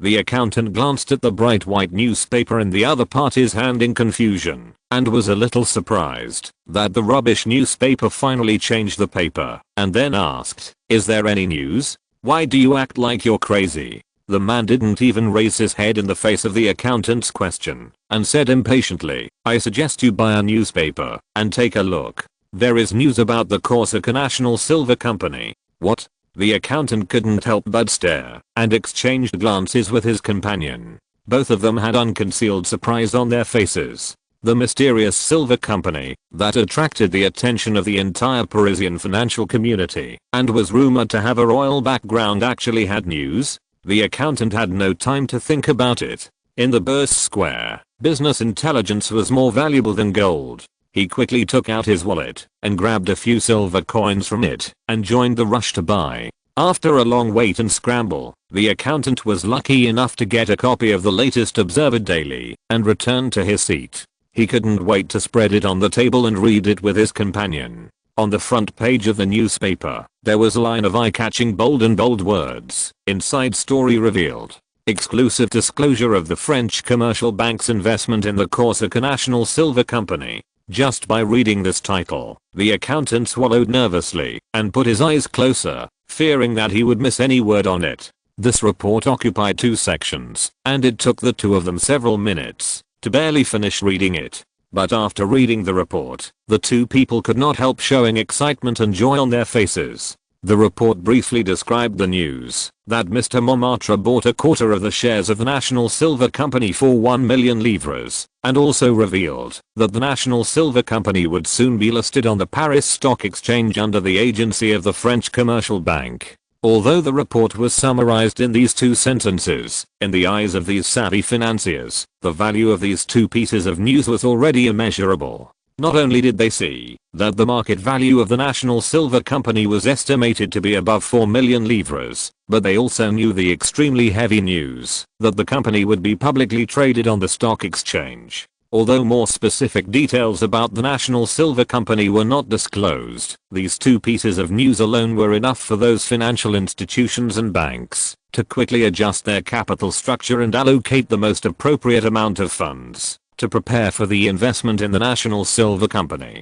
As the flywheel in the printing factory continued to turn, the funds in the Paris financial community were also flowing rapidly, and a financial storm sweeping the entire French island was already brewing. At the end of this report, the accountant also keenly discovered that there was a line of bold fonts indicating that the Observer Daily will disclose more exclusive news about the Corsica National Silver Company in the future. The companion took a deep breath and said slowly, I really don't know why this newspaper suddenly came up with these news. Could it be that Mr. Bonaparte took the initiative to disclose it? The accountant was flipping through the report at the back. After hearing his companion's speculation, he suddenly pointed to an editorial in the back section and said, Impossible, look here, this is an editorial criticizing and satirizing Governor Bonaparte, saying that a foreigner like him should not hold a royal position. My God, these critical words are so sharp and merciless. Hiss, it's true. It seems that this newspaper is dominated by the political enemies of Governor Bonaparte. These news should also be released by them on purpose. The companion touched his chin and analyzed seriously, and put forward a very reasonable and mainstream guess. I guess so. The accountant nodded quickly, then stuffed the coffee in the cup and the unfinished dessert into his mouth, rolled up the newspaper on the table, stood up and was about to leave. Huh? Why are you so anxious all of a sudden? Where are you going? His companion asked in confusion. Didn't you see that the newspaper said that they will continue to disclose the exclusive news of that company in the future? A perfect version at 1619 book bar. The accountant straightened his clothes, threw a few silver coins on the table, and said as he walked out, I have to go to the post office to order the annual Observer Daily. If there is any latest news, I must not miss it. Oh, you really reminded me. I have to go too. We can take a carriage. The scene in the cafe is just a microcosm of the Place de la Bourse. Now, the heart of the entire Parisian financial community is boiling because of this newspaper. The first sentence when financiers meet is not a greeting, but to ask each other if they have read today's Observer Daily. Suddenly, the Observer became a scarce commodity and hard currency in the Bourse Square. Some people were even willing to buy it for 20 livres. The newspaper boys who were usually looked down upon also became the stars here for a short time. In every corner of the square, people would ask them with a smile if they had any remaining copies of the Observer. Even the authoritative newspaper Financial News became a reading material that almost no one cared about in the Bourse Square today. The drunken analysts and actuaries at the lunch table were pulled back to the office by their managers before they sobered up and were asked to analyze the latest news from the Observer immediately. The investors even spread today's newspapers on the table, carefully reading and speculating on every word, trying to squeeze every bit of information out of it. There were even smart people who took large checks and got on the carriage to the newspaper office, trying to get more information directly from the newspaper office. Of course, they were all politely asked to go back by President Haytham. Outside the Place de la Bourse, today's edition of the Daily Observer also caused quite a stir. In a very ordinary flower shop on the banks of the Seine, a female worker looked at the newspaper in the hands of another female employee and asked curiously, Honey, why are you suddenly reading the newspaper? This newspaper doesn't look cheap. Our monthly salary is only 20 livres. The female employee raised the newspaper in her hand and said with a smile, It's not expensive, actually. This one is only 5 sir, and the content is quite interesting. I mainly want to read the novels in it. Really? But 5 sir a day is also a lot of money. The female worker shook her head and was not interested in the newspaper in the employee's hand. That's not the point. The female employee chuckled twice, took the newspaper to the female worker, pointed to a string of independent numbers on it and said, It says here that the newspaper will hold an open lottery every month. As long as the number is correct, you can get 500 livres directly. 500? Got, this is just like a lottery, but it seems to be cheaper than a lottery. The female worker muttered as she looked at the newspaper, and then she couldn't resist the temptation of the 500 livres. She counted out a few moldy copper coins from her small purse, called the newsboy on the street to buy a copy of the Observer Daily, just to try her luck. In Building 78 on Main Avenue, President Haytham was proudly inviting another investor who came to inquire about the newsback. At this time, he was no longer the decadent look he had a few days ago. The shabby suit on his body was thrown directly into the garbage dump and replaced with a brighter and softer black suit. Although the small building was still as dilapidated and smelly as usual, President Haytham felt for the first time that his persistence over the years was worth it.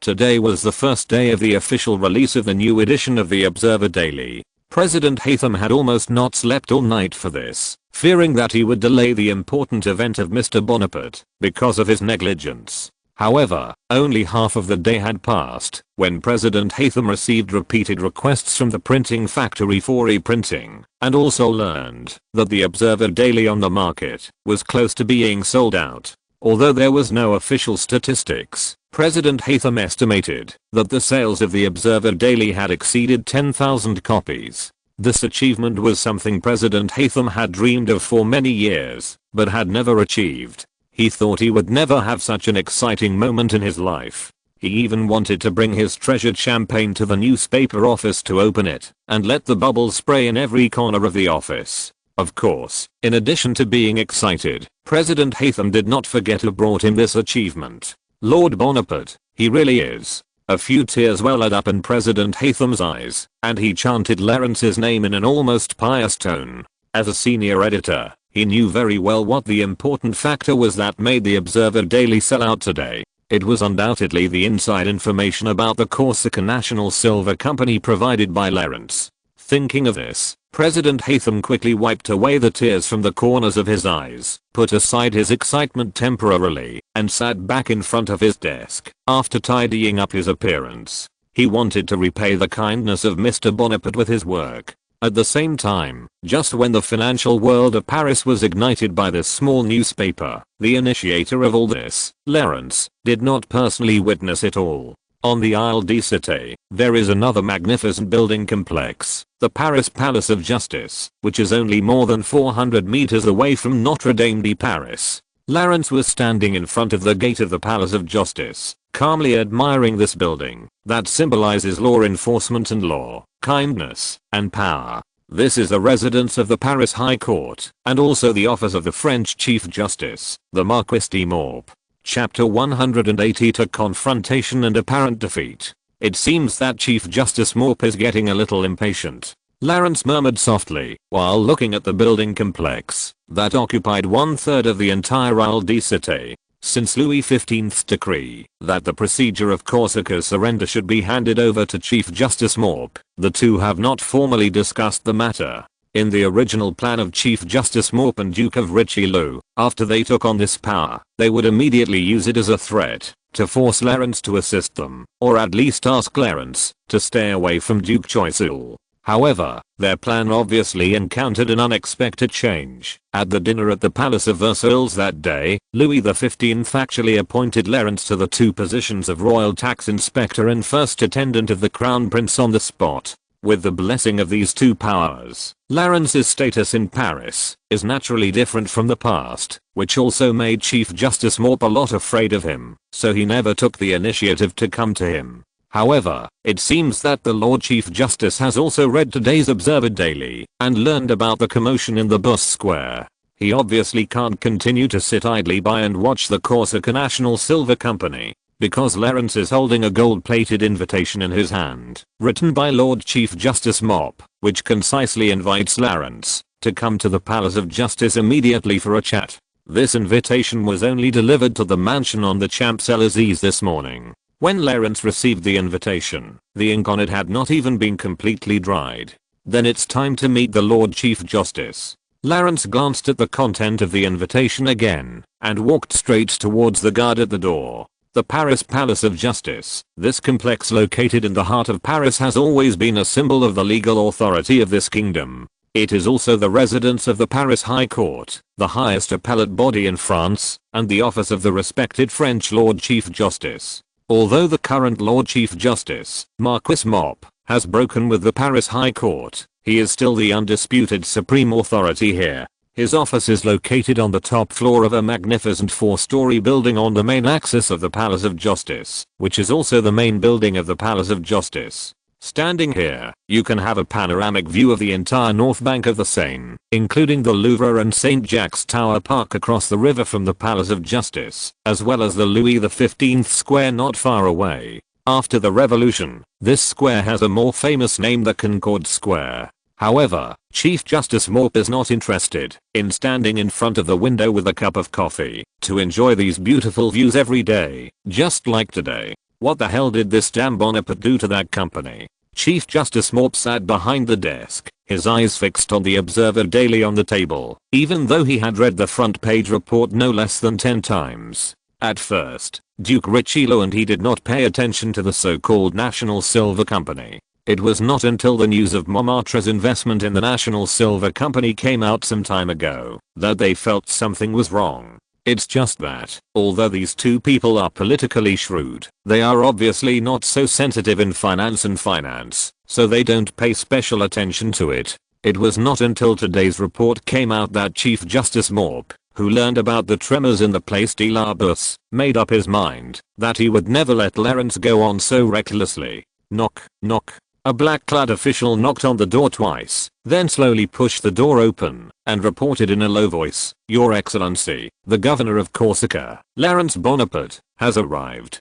Finally, he's here. Humph, bring him in." Chief Justice Morp raised his head and ordered, then crumpled up the Observer Daily on the table and threw it into the trash can. On the other side, Lawrence was walking around the huge Palace of Justice at a leisurely pace. The entire Palace of Justice is roughly divided into 3 parts. The first is the Paris Conciergerie used to hold prisoners, the second is a small Sainte-Chapelle, and the third is the main building complex of the Palace of Justice, which is the Paris High Court and the office of Chief Justice Morp. Lawrence also saw many bureaucrats working in the Paris High Court here. They were basically court nobles who inherited their official positions from their fathers. The attitude of these court nobles towards Lawrence was quite respectful and enthusiastic. After all, they were loyal allies of the Duke of Choiseul, and they also regarded Lawrence as their own. After a quick tour of the entire Palace of Justice, Lawrence went to the office of Chief Justice Mop under the guidance of the official. The official who led the way slowly opened a 4-meter wide door for Lawrence, and then respectfully stood outside the door. Lawrence walked straight into the office. The whole room was spacious and bright, and even seemed a little empty, because it was too spacious. The floor was covered with Ottoman carpets with fine patterns, and the red silk curtains in front of the floor-to-ceiling windows were pulled aside and hooked up with silver hooks. All the furniture was made of the same grey-black sunken wood, and it seemed that the craftsman was the same person. In addition to Lawrence, there was only a man wearing a silver wig in the room. He sat behind the desk, looking at Lawrence with a serious face, silent and silent. There is no doubt that this is the French Chief Justice Marquis Mop. In history, he was the one who took over the position of French Prime Minister after the fall of the Duke of Choiseul in 1770. "Good afternoon, Your Excellency." Lawrence greeted Chief Justice Mop with a smile and sat down at his desk. Chief Justice Mop took a deep breath, forced a smile, and looked at Lawrence and said, "Mr. Bonaparte, welcome. I hope you like the style of this room." If you are not satisfied with anything, you can tell me directly. After all, we will spend a long time here together. Lawrence leaned back in his chair and spread his hands and said, "Thank you for your hard work. I'm very satisfied with it." "That's good. In this case, I won't waste any more words." Chief Justice Mop's expression became more serious, and he said in a deep voice, "I believe you still remember the decree of His Majesty the King. All treaties and procedures regarding Corsica's submission to His Majesty have been handed over to me. I hope we can complete this great treaty together." Lawrence nodded without changing his expression and said sincerely, "Of course. I look forward to working with you very much." Chief Justice Mop was silent for a few seconds. He didn't say anything, but just stared at Lawrence's expression and observed it. After he didn't see anything wrong, he breathed a sigh of relief and nodded, saying, "Very good. Then before we officially start, I also have something off topic to say to you." Hearing this, Lawrence narrowed his eyes slightly. He knew that in politics, those so-called digressions were the real core text. Chief Justice Mop was obviously going to put forward his conditions. "Please speak." Lawrence chuckled and nodded. Chief Justice Mop glanced at Lawrence and said in a deep voice, "Since you and the Duke of Choiseul no longer have official exchanges, I suggest you reconsider your position." The smile on Lawrence's face gradually faded, and then he rubbed his forehead and said slowly, "You are so straightforward." As for Chief Justice Mop's request, Lawrence could guess it before coming to the Palace of Justice, and he certainly would not accept Chief Justice Mop's request and recruitment. "There are only two of us here, Mr. Bonaparte. I think you can be more straightforward." Chief Justice Mop licked his lips and looked at Lawrence and said. Lawrence turned his head slightly and glanced around the office, then shook his head and said, "I'm very clear about my position, so I will not accept your advice." "Mr. Bonaparte." Chief Justice Mop supported his chin with both hands. His tone was already a little unfriendly. "I believe that a shrewd and talented young man, like you can see, that the Duke of Choiseul is already a spent force. Since the death of Madame Pompadour, his status in the heart of His Majesty the King has become lower and lower." After that, without waiting for Lawrence to reply, Chief Justice Mop added, "You may say that the Duke of Choiseul is so powerful, but that is all false. His power comes from the King, and will end with the King. All it takes is a word from the King." Chief Justice Mop's inspiring words echoed in the empty room, and after Lawrence listened, he looked at him with a bit more seriousness. As expected of a chief minister in history, he not only saw the predicament of the Duke of Choiseul, but also anticipated the way he would fall. Read the correct version in the 16:9 book forum.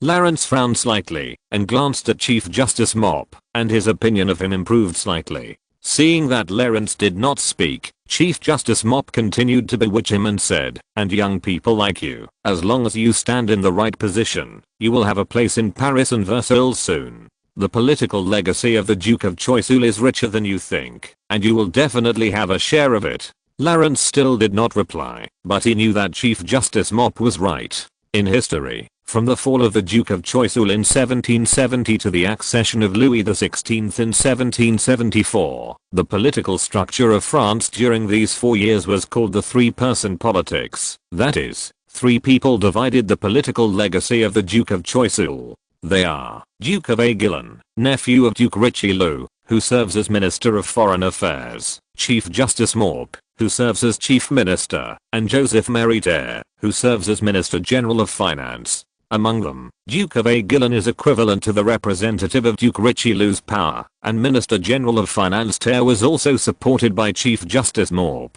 In other words, after the fall of Duke Choiseul, Duke Richelieu and Chief Justice Mop still controlled the politics of France. If Lawrence really accepted the invitation of Chief Justice Mop, perhaps the political landscape in the past 4 years would have become a 4-person politics. However, Lawrence knew very well that he had no reason to accept the invitation of Chief Justice Mop, not to mention that he had already forged a blood feud with Duke Richelieu. Crown Princess Mary and Crown Prince Louis would not be happy to see Lawrence and Duke Richelieu walking together. After all, that meant that Lawrence stood on the side of Madame du Barry. Not to mention that Lawrence had knowledge of the future and knew that the so-called three-man politics only lasted for 4 years. When Louis XVI came to power, the 3 people who controlled French politics were all expelled and liquidated. Let's put this aside, Your Excellency. Lawrence changed the subject directly, and his refusal attitude was completely written on his face. Your Excellency Bonaparte, have you thought it through? The voice of Chief Justice Mop was already very low, as if he was suppressing his anger. Of course, my thoughts are very clear. But you, Mr. Chief Justice, you might as well consider your position. Lawrence said loudly to Chief Justice Mop's sullen eyes. Are you going to be a pawn for the Duke of Richelieu, or stand firmly on the side of His Majesty the King? Enough. Governor Bonaparte. Chief Justice Mop waved his hand to interrupt Lawrence and whispered, then we will do as you wish, and put aside the irrelevant topic. Let's start with your Corsica National Silver Company. Lawrence looked at Chief Justice Mop calmly, and knew that he called him here today because of the National Silver Company. And since he had already refused the recruitment, Chief Justice Mop would certainly not show any mercy. As far as I know, the operation of this company is included in the content of the treaty. Chief Justice Mop said unkindly, now that the treaty has not been signed, you have started business operations. I'm afraid this is not appropriate. Lawrence did not rush to answer, but turned his head and looked around in front of Chief Justice Mop, and suddenly asked, have you seen the treaties that Duke Choiseul and I have agreed on? Chief Justice Mop's face became even gloomier after hearing this, and he shook his head slowly and said, humph, so what if I haven't seen it? There is no need to read those waste papers. Now that I have taken over the drafting of the treaty, everything will naturally start from scratch. After hearing this, Lawrence showed a barely perceptible smile at the corner of his mouth. It seems that Duke Choiseul is still deliberately delaying time, and has not yet handed over the completed treaties to Chief Justice Mop for review. So thinking about it this way, Chief Justice Mop must have no way of knowing the specific content of those transactions. So, Lawrence deliberately put on an unwilling expression and said righteously, Your Excellency, the Chief Justice. The business operation of the Corsica National Silver Company is guaranteed by the Duke of Choiseul. You can't just stop it like this. Seeing Lawrence's unwilling expression, Chief Justice Mop finally felt a little pleasure and snorted coldly and said, didn't you hear? Those things have all become waste paper. I now ask you to stop the operation of that company until our treaty is officially signed. You. Hiss. Okay. Lawrence slammed the table lightly in helplessness and anger, opened his mouth, but hesitated to speak, and after a long time he sighed and said, okay, you do have the power to do this. Do you have anything else to say? If not, let me take my leave. Please go ahead, Mr. Bonaparte.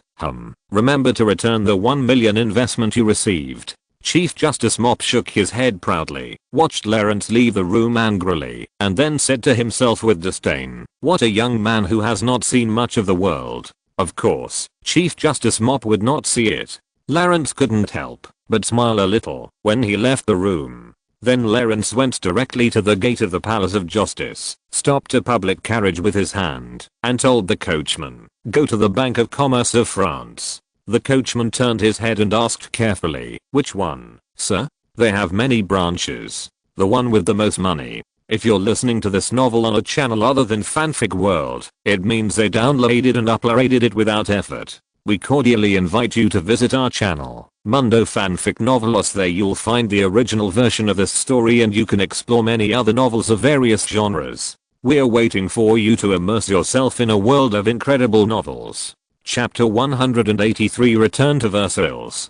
The one with the most money? The coachman looked at Lawrence with a strange expression. If Lawrence hadn't walked out of the Palace of Justice, the coachman would have thought he was a thug who was going to rob a bank. However, the coachman was very sensible and didn't say anything. He hurriedly drove the horse to the street. After all, judging from Lawrence's dress, he must be a rich or noble person. After more than 20 minutes of driving, the coachman drove the carriage to a building only 300 yards away from the Exchange Square. Sir, we are here, the headquarters of the French Commercial Bank. After stopping the carriage, the coachman turned his head and said respectfully. Lawrence didn't waste any words. After a slight nod, he threw him a few livres of silver coins, then jumped off the carriage and walked quickly into the bank. The scale of this bank building is really not small. The 4 marble pillars at the door alone are as thick as 3 people hugging, and the interior hall is also decorated with extremely luxurious decorations.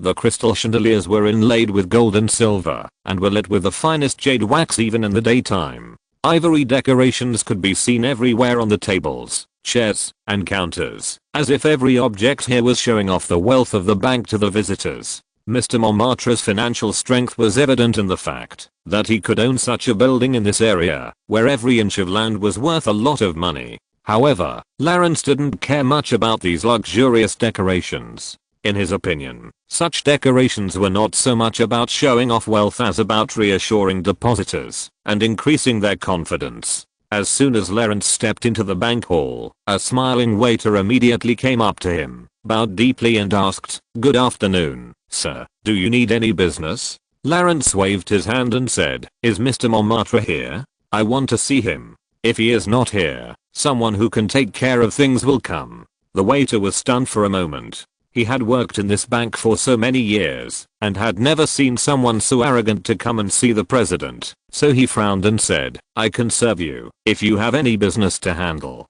If you don't need it, please don't stay here." Lawrence glanced at the waiter and asked, "I want to withdraw money. Can you take responsibility?" The waiter puffed out his chest and said, "Of course. How much do you want to withdraw?" 375,000. "What did you say?" The waiter was about to take Lawrence forward, but after hearing this number in his ears, he thought he was hallucinating and asked with a frown, 375,000? Are you here to have fun? 375,000 livres, in cash. Lawrence added calmly, "If you can't take responsibility, call Mr. Montmartre and tell him that Lawrence Bonaparte is waiting for him here." You are Mr. Bonaparte? "Sorry, I will go and inform Mr. Montmartre right away," the waiter said in panic, and then bowed twice before running away, as if he had been relieved. Less than 5 minutes after the waiter left, Mr. Montmartre dragged his fat body and trotted down from upstairs. Judging from the cream that had not been wiped off the corners of his mouth and the smell of wine on his body, it was estimated that Lawrence called him down halfway through lunch. "Oh my god, Mr. Bonaparte, why did you come here so suddenly without telling me in advance? Ha ha ha, come here." Mr. Montmartre trotted to Lawrence and said a little breathlessly, "It's noisy here, please follow me to the VIP room." The two moved to a VIP room in the corner of the bank. After entering the room, Mr. Montmartre personally took out a bottle of sherry from the counter and poured half a glass for himself and Lawrence. "Ahem. I heard you're here to withdraw money?" After pouring the wine, Mr. Montmartre quickly sat down on the sofa and asked Lawrence nervously and anxiously. Lawrence took a sip of the special sherry and nodded, saying, "Yes, 375,000 livres, cash is needed, no banknotes accepted." "This, Mr. Bonaparte." Mr. Montmartre showed an embarrassed expression. His eyes wandered around helplessly, and after a while he said cautiously, "It is also difficult for the French commercial bank to take out so many reserves at once. You may not know that this will affect the bank's credit and business stability." "I understand your difficulties, Mr. Montmartre." Lawrence nodded in approval. After all, banks are not safes, and banks need to make profits. After depositors deposit funds into banks, banks must lend or invest these funds to make profits. Banks will only keep a small part of the funds to meet customers' daily withdrawal needs, and this small part of the funds is the reserve. Since the reserve accounts for only a small part of customer deposits, banks will restrict large withdrawals and generally make appointments in advance to avoid affecting the bank's credit. Lawrence's sudden need to withdraw more than 300,000 yuan in cash could cause major problems for the bank's operational stability. Once the reserve is insufficient and depositors are unable to withdraw their deposits from the bank, the depositors will not care about the complicated economic principles. They will only think that the bank is in crisis and rush to withdraw their deposits. In this way, more and more people will join the bank run, and banks that were originally just a little cash flowing will go bankrupt completely because of such a run. If such a run is not controlled, it will soon spread from one bank to the entire banking industry and may even lead to a financial crisis. Although I understand your difficulties, I still need the funds. Before Mr. Montmartre could be happy for a few seconds, Lawrence shook his head and said, "But as compensation, I can tell you a piece of news." "News?" Mr. Montmartre became interested. People of Lawrence's level must not be exposed to things that are known to everyone, so he asked quickly, "What are you talking about?" In the next few days, the securities industry in Paris, especially the stock market, will shrink generally. Lawrence crossed his legs and said directly without any pretense, "It is a short-term bear market." As soon as Lawrence finished speaking, Mr. Montmartre's eyes lit up, and he came up to Lawrence and asked repeatedly, "Are you serious? Can I know the source of the news? My god, this is really a bombshell news." For financiers, whether it is a bear or a bull market, as long as they can know the market trend in advance, there will definitely be room for profit. I don't want to reveal the source of the news, but I can guarantee more than 90% accuracy. Lawrence shook his head and said, "Since you have already learned the news, then, yes." Mr. Montmartre hesitated for a moment. Since he had already accepted this valuable news, he had to grit his teeth and said, "I will prepare the funds for you. When do you need it? The sooner the better.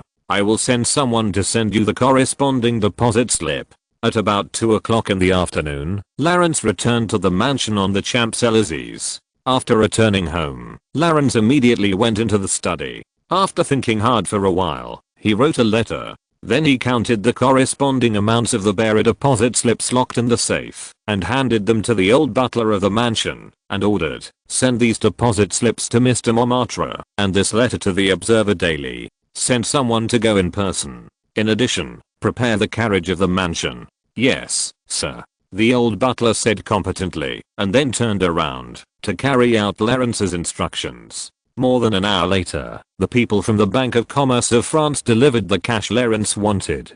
6 freight carriages were parked neatly outside the mansion, each of which was piled with heavy oak boxes. It was estimated that there were nearly 100 wooden boxes here. Even the gentlemen and ladies living on the Champs-Élysées had obviously never seen such a scene, and they stopped to watch curiously. When they learned that these hundreds of wooden boxes were full of livres, they were even more surprised. Such a visual impact was very rare. Even if some of them had assets that were not less than the silver coins in the more than 100 wooden boxes, they couldn't help but smack their lips when they saw with their own eyes that the silver coins were enough to pile up into a hill. A correct version in 16:9 book bar. Damn, how many lifetimes can this money last? Grosso opened a box casually, grabbed a handful of silver coins from it, and let the silver coin slip from his fingers, cursing. Although his eyes were about to pop out of his head, Grosso suppressed his desire for wealth. He also knew that only what Lawrence gave him was what he could take. Jan couldn't help but stare at these boxes. The last time he saw such shocking wealth was when Lawrence showed the box of gold coins to the Ajaccio patrol. But there were more than 100 boxes in front of him, and the livres in each box were much more valuable than the Corsican gold coins that day. Lawrence stepped forward and patted Grosso, smiled and shook his head and said, "Okay, this money is not ours, at least not this part." Grosso's face fell immediately, scratched his head and asked, "Isn't this sent by the banker? Isn't this part of the money that he invested in the company? Why is it not ours?" Lawrence also stepped forward and picked up a few livres to take a look. The brand new color looked like it was just minted. It should be the bank directly pulled from the mint as a reserve fund. The Corsica government is not the only shareholder of the company. Lawrence threw the silver coins back into the box and said with a smile, "What do you mean?" Grosso glanced at the silver coins in the carts, took a breath and said, "Is this the king's share?" "Yes, that's true. But why did you change it into cash?" Grosso still asked in confusion. "Wouldn't it be the same to just send the deposit slips?" Lawrence smiled and pointed to the 6 full carts in front of him and said, "His Majesty the King normally wouldn't care about these hundreds of thousands of livres. The wedding he arranged for the Crown Prince and the Crown Princess cost millions of livres. This money is just a drop in the bucket for the royal family." "Yeah, that's true," Grosso said, not quite understanding. "So if I just send a few light deposit slips, the king won't pay attention to it at all? 370,000 is just a number to him." Lawrence put his hand into the pile of silver coins and said slowly, "But if the king sees this mountain of silver coins in person, such a visual impact is not what those deposit slips have." This is why Lawrence went to Mr. Montmartre to exchange cash. The Palace of Versailles can spend a quarter of France's fiscal revenue every year. If the more than 300,000 livres are just a string of numbers, it will not cause any waves in front of Louis XV. If you want to impress Louis XV, you still have to use some psychological tricks. Once Louis XV recognizes the value of the Corsica National Silver Company, then the situation of Chief Justice Mop and Duke Richelieu, who have been clamoring to suppress the National Silver Company, will be difficult to say. The old butler came forward and reported to Lawrence respectfully, "Sir, the carriages have been prepared according to your instructions and can leave at any time." "Well, has the letter to the newspaper arrived?" Lawrence nodded and asked. "It has been delivered. President Hatham fully understands your meaning. Your request will be published tomorrow." The old butler bowed his head slightly and said clearly, "Very good, Grosso. Assemble the precision shooters as guards, and we will set off to Versailles immediately." Lawrence closed the box in front of him and gave Grosso a deep voice. In addition to resolving the targeting of Chief Justice Mop, Lawrence went to Versailles this time for another important reason. That is to consolidate the relationship with Crown Prince Louis. Since Lawrence became the first attendant, he has not officially performed this duty. In order not to give people a bad impression, Lawrence still has to stay with Crown Prince Louis for a while. But the best result would be to bring Crown Prince Louis to Paris, which would be of great benefit in both the political and financial fields. Lawrence sat in a 4-horse carriage with the Corsican flag printed on it, thinking silently in his heart. Just as Lawrence's mighty carriage team set off, a man wrapped in a black windbreaker anxiously got on a carriage on the Champs-Élysées and returned to the Palace of Justice. "Your Excellency." As soon as the man returned to the Palace of Justice, he eagerly pushed open the door of Chief Justice Mop and reported, "What's the matter? What did that Bonaparte do?" Chief Justice Mop glanced at the man with a little displeasure and recognized that this was a secretary he had just sent out to follow Lawrence. "Yes, he withdrew a large sum of money from the Bank of France and is now escorting the cash out of Paris, apparently to Versailles." The secretary said rather urgently, "Go to Versailles." Chief Justice Mop was stunned for a moment. He didn't know that the French royal family had a share in the Corsica National Silver Company, but he was smart and quickly realized that something was wrong. Damn Lawrence Bonaparte, was that all the talk at noon just an act? Chief Justice Mop slammed his fist on the table, stood up angrily and shouted, "Prepare a car for me immediately. I want to go to Versailles, to meet His Majesty the King." Chapter 184 Sudden Attack. After getting the news from the secretary, who was following Lawrence, Chief Justice Mop also realized that he had been tricked. At noon, that damned Bonaparte kid had no intention of obeying him at all. It was naturally not normal for him to escort hundreds of thousands of livres of silver coins to Versailles. Damn, if it is the worst case, the treaty that I didn't even see might include the royal family's share in the company. Choiseul, that bastard. Chief Justice Mop thought, while anxiously coming to the stables of the Palace of Justice. He didn't even have time to change into the special dress for meeting the king. He got on the carriage directly in the Chief Justice's robe. But the only good news is that my conversation with Bonaparte was private. I just need to explain this matter to the king. I don't have to worry about the outside influence.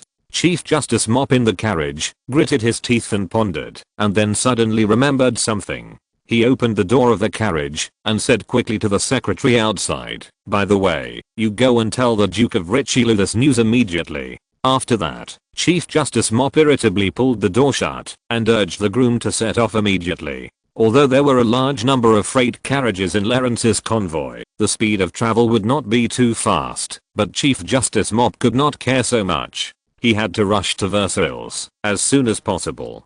The secretary who received the order from Chief Justice Mop naturally did not dare to neglect it. He rode a fast horse directly from the stable and ran all the way in the streets of Paris, relying on his status as an official of the Palace of Justice, regardless of the ban. Less than 20 minutes later, the secretary informed the housekeeper of the Duke of Richelieu of the news, and the housekeeper immediately reported it to the Duke of Richelieu. Well, that means Chief Justice Mop is on his way to Versailles. Duke Richelieu, wearing a silk robe, was drinking cold tea on the balcony. He only frowned slightly after hearing the report from the housekeeper. The housekeeper humbly leaned over and said, "Yes, he left more than 20 minutes ago." "Is that so?" Duke Richelieu slowly put the teacup on the round table, exhaled a long breath, and said as if talking to himself, he should be able to handle it alone in Versailles, so I don't have to rush to Versailles. But what exactly is this Bonaparte going to do? Duke Richelieu closed his eyes and lay in the rocking chair. He thought for a while alone, but could not come up with a completely definite answer. So he ordered the housekeeper, gather all the staff in the house to discuss it. I can't make up my mind on this matter alone. Yes, the housekeeper replied, and then turned around to execute Duke Richelieu's order. Wait a minute. The Duke of Richelieu suddenly opened his eyes in the recliner. After calling the butler, he sighed and added, call Falconet to participate in the discussion. He has been passive for too long. It's time for him to cheer up and participate in some family affairs. When mentioning his poor eldest grandson, the Duke of Richelieu couldn't help but reveal a bit of anger and sadness in his eyes. In the Christian tradition, eunuchs like Count Falconet are not qualified to be heirs of the family. That is to say, after the pistol duel, Count Falconet went from being the high and mighty heir of the Duke to a marginal figure, who was not as good as an ordinary second son. Although the financial resources and power of the Richelieu family can allow him to live the rest of his life in peace and wealth, this kind of fall from the top of the cloud to the quagmire is not acceptable to Count Falconet at all. The servants in the Duke of Richelieu's mansion all know that in the small building where the Count lives, there are often wild beast-like cries and screams, even in the middle of the night. Although this grandson has been completely removed from the succession, the Duke of Richelieu couldn't bear Falconet's current situation and still wanted him to cheer up again. That Laurence Bonaparte who was cut into pieces should start praying from now on. After choice all falls, I will let him know what cruelty is. Thinking of his poor grandson, the Duke of Richelieu also gritted his teeth. However, the housekeeper of the mansion stopped where he was, scratched his chin with some embarrassment and said, Your Excellency the Duke, the Count is not in the mansion. He just went out. Out? Hasn't he stepped out of the mansion for a few weeks? The Duke of Richelieu was stunned and asked with a frown. Well, I just met the Earl before I came in. He asked me why I was in such a hurry, so I told him the news. The housekeeper of the mansion said carefully. After hearing the news, the Earl stood there stupidly for a while, and then, please forgive my words, he rushed out like crazy. Rushed out? Duke Richelieu frowned even more tightly, and couldn't help but cracking his fingers. After thinking for a long time, Duke Richelieu still sighed and shook his head, waved his hand helplessly, but didn't say anything, just signaled the housekeeper to retreat first. On the road from Paris to Versailles, Laurence's motorcade was driving steadily and slowly. At the front of the motorcade was Laurence's carriage, and in the carriage were Laurence, Grosso and Jan as usual. Following closely were 2 escort carriages for precision shooters and a long line of freight carriages. At the end, there were 2 more escort carriages protecting the rear of the team. There was almost no danger on this road from Paris to Versailles. After all, this was the only way for many dignitaries, including important officials like the Duke of Choiseul, to travel between Paris and Versailles. No bandits dared to do anything wrong on this road. However, for the sake of safety and to show his identity, Laurence still brought all the precision shooters with him. It's getting dark. We won't be able to reach Versailles before sunset. Laurence sat in the carriage and looked at the blood-red sunset through the window, shook his head and said, the audience with King Louis can only be discussed tomorrow morning. Grosso yawned and carelessly stuck his head out of the window, took a look at the team behind him full of silver coins, and then sat back and said, there's nothing we can do about it. The carriages full of boxes behind us can't run fast. It's estimated that we will spend twice as much time on this trip. Laurence also nodded in understanding.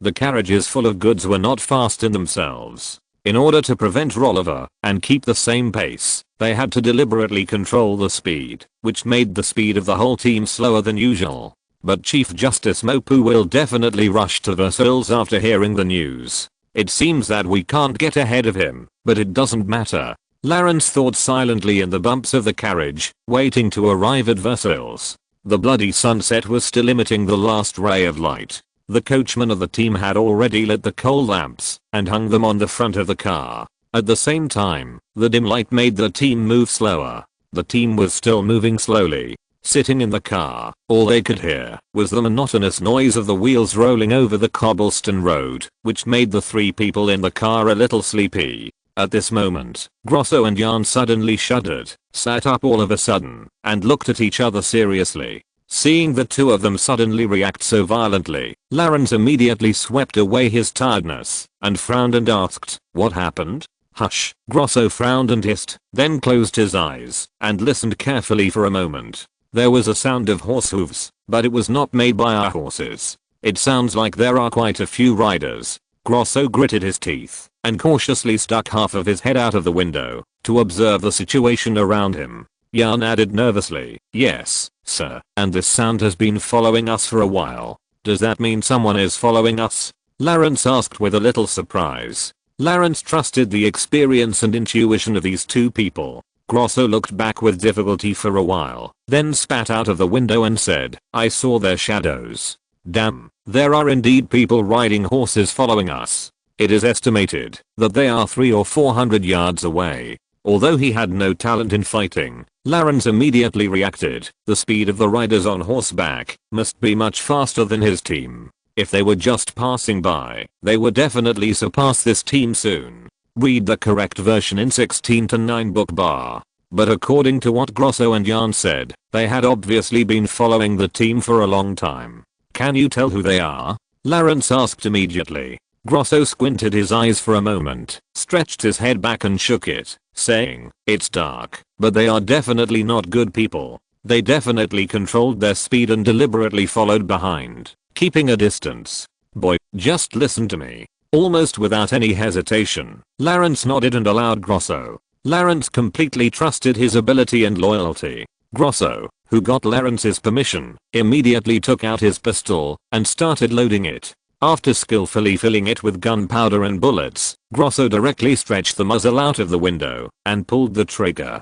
Bang! A loud gunshot suddenly sounded in the silent evening, and a group of birds were instantly scared in the woods on both sides of the road. After firing a shot, Grosso's eyes were fixed on the dozens of figures following behind the carriage, and then he smacked his lips and said, "TSK, I said that the people coming here are not kind. How can a normal person hear the gunshot and speed up to run towards us? Jan, you stay in the car and protect Lawrence." After that, Grosso opened the door of the carriage directly, leaned out and shouted to the startled drivers, "Hey, coachman, stop the car slowly, and the ones behind, follow my command." Grosso was indeed experienced. It took only a moment to organize the panicked drivers, and according to his arrangement, the carriages formed a rough circle, forming an obstacle to protect everyone. The accompanying precision shooters immediately rushed out of the carriage under Grosso's command, calmly raised their rifles and aimed forward, and the drivers were also distributed swords after completing the arrangement, and joined the battle. Almost at the same time, when Grosso finished the arrangement, the group of riders who followed also rushed out from the night.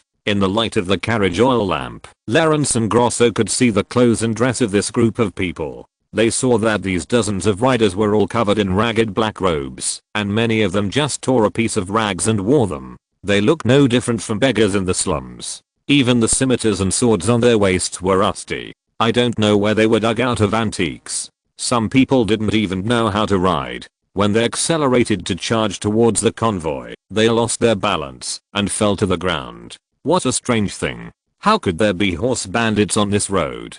Grosso frowned and looked at the group of riders, but he didn't have time to think about it. The precision shooters had just arrived, and the group of horse bandits had already rushed to the front, so Grosso ordered free shooting without hesitation. Continuous gunshots exploded in the forest, instantly knocking down the mounts of more than 10 people, causing the riders to fall to the ground and faint. The bandits who were charging on horseback obviously did not expect that a round of shooting could knock down almost a quarter of their men, and they immediately panicked. In addition to the obstruction of the outer carriages, the bandits had to slow down their charge, and chose to squeeze into the encirclement through the gaps between the carriages under the hail of bullets, which also caused more bandits to die and lead bullets before they squeezed into the encirclement. And more bandits gave up their mounts and rushed into the encirclement with knives, fighting hand to hand with the guards inside. Grosso also drew his sword and joined the battle. With his sword skills and combat experience, fresh blood splashed on his scimitar almost every 10 seconds. The sound of gunfire and swords clashing rang in the ears one after another. In the carriage, Jan had already drawn his sword and nervously glanced at any enemy who might approach the carriage. Lawrence sat upright. He saw that this group of horse bandits could not hold out for long in front of the well-trained shooters. So he frowned and thought while observing the situation outside, the appearance of this group of people is too strange. Let's not talk about why there are horse bandits near Versailles. From their performance, they have no intention of robbing money at all. From following to drawing swords, this group of horse bandits did not communicate or persuade them to surrender, as if the hundreds of thousands of livres of silver coins were not important to them at all. Even at this moment, the carriages filled with coin boxes were placed in front of them as obstacles, but this group of people turned a blind eye to those boxes and rushed to kill without saying a word. It seems to be coming for me. Who has the courage to do this? Lawrence touched his chin and thought. All these behaviors were too abnormal. It can be basically denied that these horse bandits did it themselves. Although Lawrence had many political enemies, the political struggle in France was not yet bloody enough to kill people. In history, the Duke of Choiseul returned to his fiefdom and lived a rich and luxurious life for several years after his fall, especially on the way to Versailles, under the nose of Louis XV, who dared to do such a thing. However, although it was not completely certain, Lawrence already had a guess in his mind. The battle outside was coming to an end. Although the scene was very tragic and there were limbs and organs all over the ground, Lawrence and his party only paid the price of 5 or 6 people being injured to defeat this weird attack. Lawrence opened the door of the carriage, took a look at the corpses of the bandits all over the ground, and muttered to himself with a gloomy face, "No matter who ordered it, he gave me a good handle." Chapter 185, Falcon's Collapse. Gaga. The roughened horse crows circled in the woods. The scavengers that smelled blood were already all over the branches, staring at the corpses below with their pure black eyes. "It's really evil." Grosso cursed and muttered, and found an iron kettle to wash the blood stains on his body. Grosso, who personally participated in the battle just now, felt a little weird. The fighting quality of this group of horse bandits was worrying. None of them could survive 3 moves under his hands. Judging from their simple equipment and low quality, they were more like a group of beggars and villains who were put together temporarily than vicious horse bandits. It would be understandable if these people took risks for the sake of the carts of silver coins, but their fighting ability was actually for the purpose of intercepting Lawrence, which was very intriguing. Lawrence walked out of the carriage, waved his hand to fan away the strong smell of blood in front of his nose, found Grosso and frowned and asked, "Have you dealt with it?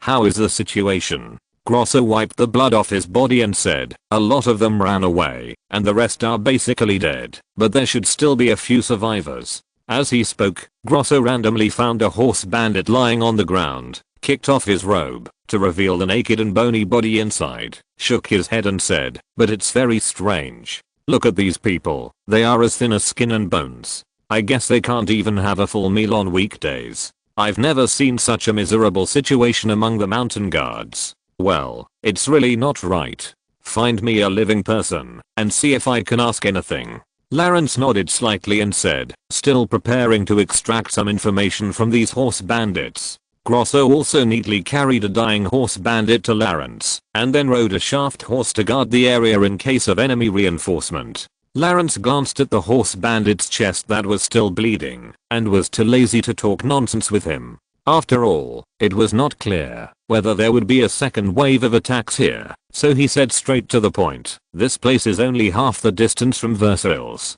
If you go to Versailles and find a doctor, you may still survive. Now, I ask you questions, and you answer them. If I'm satisfied, I will take you with me. If not, you can lie here and wait for the crows to peck your eyes." Although it was very miserable, the horse bandit nodded without hesitation. Even if he was imprisoned in a dungeon and waited to be sent to the guillotine, it was much better than being pecked open in the chest and eaten by crows in this desolate mountain. "Who sent you?"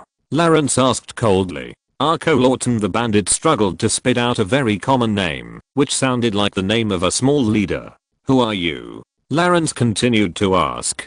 Hearing this question, the bandit paused for a moment and seemed to be a little hesitant, but the desire to survive immediately overcame all thoughts, and he slowly said, I don't know his name. I only know that he is called the King of Beggars and lives in the sewers of Paris. I have never seen him.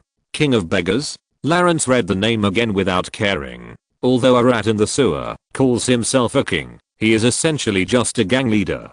For such a person, Lawrence can kill him with just one finger, not to mention a slap, and he will not be so ignorant as to send someone to kill him. After asking a series of questions in succession, Lawrence also roughly grasped all the information these bandits knew. They are all beggars, thieves or poor people active in the bottom of Paris, and nominally they are all subordinates of the so-called King of Beggars. But tonight, they were suddenly summoned by their own leader, who hastily asked them to ride horses to catch up with Lawrence's convoy and intercept them halfway. Apart from this, these horse bandits knew nothing, and the leaders who summoned them did not tell them anything extra. What happened? Who did it? Grosso, who rode a horse to patrol the convoy, did not find anything unusual. After returning to the convoy, he saw that Lawrence's interrogation had ended, so he immediately stepped forward and asked. The one who directly ordered the attack was a gang leader. Lawrence shook his head and said, he's called the Beggar King, just a rat in the sewer. Grosso nodded in response. He had not been in Paris for long, so naturally he didn't know who this so-called Beggar King was. So, we have to start with this Beggar King? Grosso asked. That's not necessary. I'm afraid he's just a thug. There must be someone behind the scenes who is instructing him. Lawrence still shook his head and said, but he actually dared to accept the order to send someone to kill me. It seems that I have to carry out a rat extermination operation in the sewers after returning to Paris this time. Although Lawrence's troops in Paris are only 20 precision shooters, as long as he spreads the word, I believe that both the military system and the police system will be happy to help him clean up the sewers in Paris. At this time, several frightened drivers nearby heard Lawrence's words and hesitated to step forward and said, Sir, did you say the King of Beggars just now? Yes. Do you know this person? Lawrence turned his head and asked. These drivers usually live in the market, and they must have a deeper understanding of these underground people. The leading driver nodded and said, I don't know much, but this man is well known in the slums.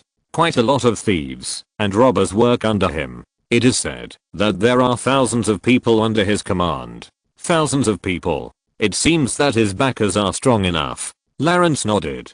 A gang of this size gathered in Paris must have someone behind them to protect them. Yes, that's right.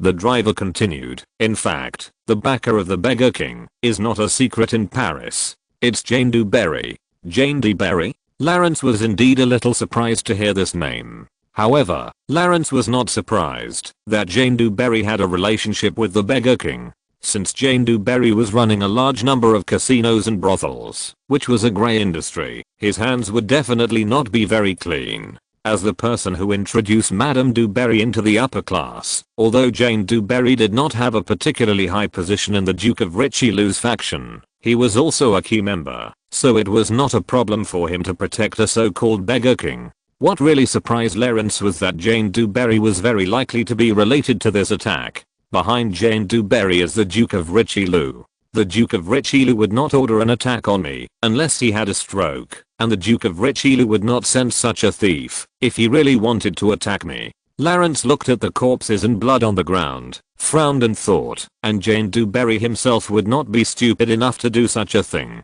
I have no grudges against him, and killing me would not do him any good. Just as Lawrence was thinking, Grosso suddenly discovered something and shouted, Hey, Lawrence, come and see. Hearing the shout, Lawrence immediately ran to Grosso's side. He was gathering the horses left behind by the attackers. Grosso patted a black horse in front of him, walked around the black horse with a serious look, smacked his lips and said, Boy, do you see anything wrong? Lawrence glanced at the tall horse and its soft and shiny fur and strong limbs, and immediately showed surprise on his face, nodded and said, This can be considered a good horse. After that, Lawrence looked at the remaining horses again. They were all strong and energetic, and their fur was carefully groomed, looking smooth and comfortable. Grosso nodded and said, These horses are all 6 or 7 years old, and they are definitely the best horses. Moreover, although I don't know what breed this size is definitely a hunting horse for noble gentlemen to ride for hunting. Hunting horse for hunting? Lawrence raised his eyebrows and looked carefully at these horses that were raised in a very consistent manner and gradually made up his mind. Whether it was the Beggar King or Jane Du Barry, their wealth and status would not allow these beggars and poor people to ride on the hunting horses used exclusively by the nobles to kill them. In other words, these horses must have been provided by someone else. Combined with Jane Du Barry's background, these hunting horses are most likely from the mansion or estate of the Duke of Richelieu. And the Duke of Richelieu himself could not make such an irrational decision to launch an attack. So who has the motive and ability to launch this attack? All the clues have been strung together, and the target is about to be revealed. It seems that dear Count Falconet really hates me to the core, and he can do such a crazy thing. I kindly asked the Duke of Richelieu to bring him my greetings before. A correct version can be found in the 16:9 book forum. Lawrence stroked the fur of the hunting horse in front of him with a gloomy face and whispered, "But I really have to thank him for handing me a knife." After simply cleaning up the battlefield, Lawrence ordered the 6 surviving bandits to be taken to the car and prepared to send them to Versailles for treatment. After all, they were witnesses of the attack, and keeping these bandits would also bring a lot of convenience to Lawrence. Then Grosso took a few archers to patrol the surrounding area on foot, and after thoroughly confirming that there was no danger, he let the convoy return to its original state and continue to move towards Versailles. Due to this sudden attack, the convoy's movement became more cautious, and it was not until nearly midnight that it arrived in Versailles and stayed directly in the Duke of Choiseul's manor. The manor housekeeper's dream was disturbed by the arrival of Lawrence and his party, but he did not dare to complain at all. He ran down the main building to greet them in his silk pajamas. "Hey, Mr. Bonaparte, what happened to you?" The manor steward personally held an oil lamp, looking at the blood-stained carriages and the dying wounded in front of him, and asked with wide eyes. Lawrence waved his hand to signal his men to bring the bandits forward, and ordered the manor steward, "In short, we were attacked, and I need a doctor to treat the wounded." "Attack? My god, how could we be attacked in Versailles? You are not injured, right? There is a private doctor in the manor. I will send someone to invite him over." The manor steward covered his mouth in surprise and said in a panic, and then hurriedly assigned the servants to settle Lawrence and his party. At the same time, in the mansion of the Duke of Richelieu, "It looks like tomorrow will be a good day." On the balcony of the main building of the mansion, the Duke of Richelieu was still lying in the rocking chair as he had been a few hours ago, looking at the bright moon above his head anxiously. The teapot on the round table beside him was already empty, but the Duke of Richelieu did not ask the servants to add more. On ordinary days, the Duke of Richelieu would have already fallen asleep at midnight. But tonight, even though there were obvious bloodshot eyes, the Duke of Richelieu still enjoyed the sleepiness and sat on the balcony to enjoy the whistling evening breeze. His eldest grandson, Count Falconet, had not returned since he rushed out of the mansion in the evening. At first, the Duke of Richelieu did not take it seriously, thinking that the grandson who was hit was just going to vent his anger. However, more than 2 hours ago, the housekeeper of the mansion reported to the Duke of Richelieu a very strange thing. A group of ragged beggars actually got the authorization of Count Falconet and rode away dozens of hunting horses from his hunting estate in St. Cloud. St. Cloud is a small town between Paris and Versailles. This special location also gave the Duke of Richelieu a premonition that something was wrong. This bad premonition also made Duke Richelieu sleepless all night, and he had been enjoying the evening breeze until now. At this moment, the housekeeper of the mansion walked cautiously behind Duke Richelieu again, bowed and said, "My Lord Duke." The housekeeper's voice was obviously hesitant. "What's wrong?" Duke Richelieu asked, slightly old and tired. "What bad news again?" "No, it's Lord Count Falconet. He's back from outside." "Oh." Duke Richelieu regained some energy and spirit, sat up slightly, and ordered in a cold voice, "Bring him in." A few minutes later, Count Falconet stood behind Duke Richelieu. At this time, Falconet was no longer the famous playboy in Paris. His beautiful golden hair, which he was once proud of, had long been a mess, and there were even lice jumping in it. I don't know when he last washed his hair. His shirt was extremely dirty, with juices from all kinds of food splashed on it without washing. Even the Duke of Richelieu, who was a few meters away, could smell the stench on him. There was no light in his eyes, and the bloodshot in his eyes was several times denser than that in the Duke of Richelieu's eyes. If it were a stranger, he would never guess that this was the future heir of the famous Richelieu family, and would only think that he was a lunatic in the slums. "Where have you been, dear falconet?" The Duke of Richelieu turned his head and glanced at his eldest grandson and asked in the softest voice possible. Count Falconet stood there in a daze and did not answer for a long time, like a standing corpse. After half a minute, he suddenly said in a hurry, "Nothing, grandfather, just going out for a walk." "Walk?" Duke Richelieu frowned and glanced at him, saying, "You are not going to ride horses with dozens of beggars in St. Luke's, are you?" Count Falconet remained silent, looking down at the floor, and after a long time he slowly said, "I will not stay with those low-class people." "Oh, then who are you?" Duke Richelieu stood up from the couch, walked to Count Falconet and asked. "Kill people." Count Falconet suddenly raised his head, stared at Duke Richelieu with his eyes, and suddenly gasped and said, "I sent them to kill people." "Kill people? Kill who?"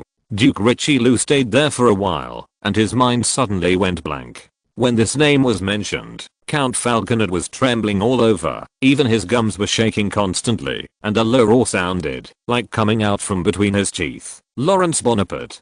Chapter 186. "Okay, you did a good job. What did you say?" Duke Richelieu suddenly felt dazed, and almost fell to the ground. Even though he barely held on to the door frame, Duke Richelieu was still pale and bloodless as he stared at Count Falconet in front of him.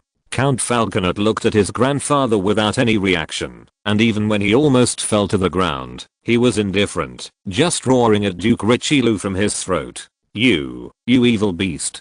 Duke Richelieu roared loudly in a rare way, and the loud roar was not something that a man in his 70s could make. "You dare to send someone to kill that Bonaparte?" Duke Richelieu took 2 steps forward, raised his arm and slapped Count Falconet in the face with 2 slaps without mercy. Snap. This slap was almost given by Duke Richelieu with all his strength, and Count Falconet was dizzy and left 2 extremely scarlet palm prints on his handsome cheeks. Even the housekeeper at the side couldn't help but take a breath, and quickly closed his eyes and turned his head to the side. In the decades that he had served the Duke of Richelieu, this was the first time he saw the Duke so angry. Haha. Why shouldn't I dare? The burning pain penetrated the dense nerves of his face and went straight into his bones, but Count Falconet grinned foolishly. The laughter became louder and louder, even louder than the roar of the Duke of Richelieu just now. "Why shouldn't I dare? That kid shot me into a cripple, and you and my father still talk about him every day, saying that he is a young talent. What a pity that he can't stand on our side. I don't understand why he deserves your attention. Miss LV is the same. I pursued her for several months, but she was seduced by that kid in just one night. Why? Tell me, why is this?" The desperate and crazy shouts raged on the balcony, even drowning out the howling evening breeze. "Falconet, you." Duke Richelieu looked at his eldest grandson with a look of disappointment and couldn't help shaking his head and said, "I will make that Bonaparte pay the price. Why did you do such a stupid thing? Just relying on those dozens of beggars, they can rob the Corsica governor's convoy." Count Falconet lowered his head in silence. He also knew that the men sent by the beggar king alone had no chance of killing Lawrence, but he couldn't bear it anymore. The mentally collapsed Count Falconet no longer had the patience to wait for his grandfather to avenge himself. He was only thinking about how to let the news of the death of that damn country bumpkin reach his ears. "You are too young, alas." Duke Richelieu sighed and shook his head. After that, the Duke of Richelieu ignored Count Falconet, who was standing aside, and directly instructed the housekeeper of the mansion. "Listen, now go and deal with all the people involved in this matter. Send me a warning for those who cannot be dealt with. Don't let any clues involve the Richelieu family. In addition, prepare paper and pen for me. I want to write to the Royal Guard of Versailles and the chief of the cavalry over there." At this point, the Duke of Richelieu knew that it was meaningless to blame Count Falconet again. What he had to do now was to mobilize all his energy to completely transfer the blame for the attack from the Richelieu family. "I will do it right away." The housekeeper of the mansion shuddered, but he knew very well what the Duke of Richelieu meant by dealing with it. At least in the Saint Luc manner, I'm afraid that many humble servants would have their necks cut in their sleep and be thrown into the deserted mountains and ridges before dawn. The next day, that is, June 15th, 1770, as the Duke of Richelieu said, it was a sunny day. The news of the attack on the governor of Corsica, Napoleon Bonaparte, had not yet reached Paris, and the Duke of Richelieu had handled the bloody situation in the city quite skillfully and secretly. This also made the citizens of Paris unaware that such a horrific incident had happened last night, and they continued to live a dull life day after day.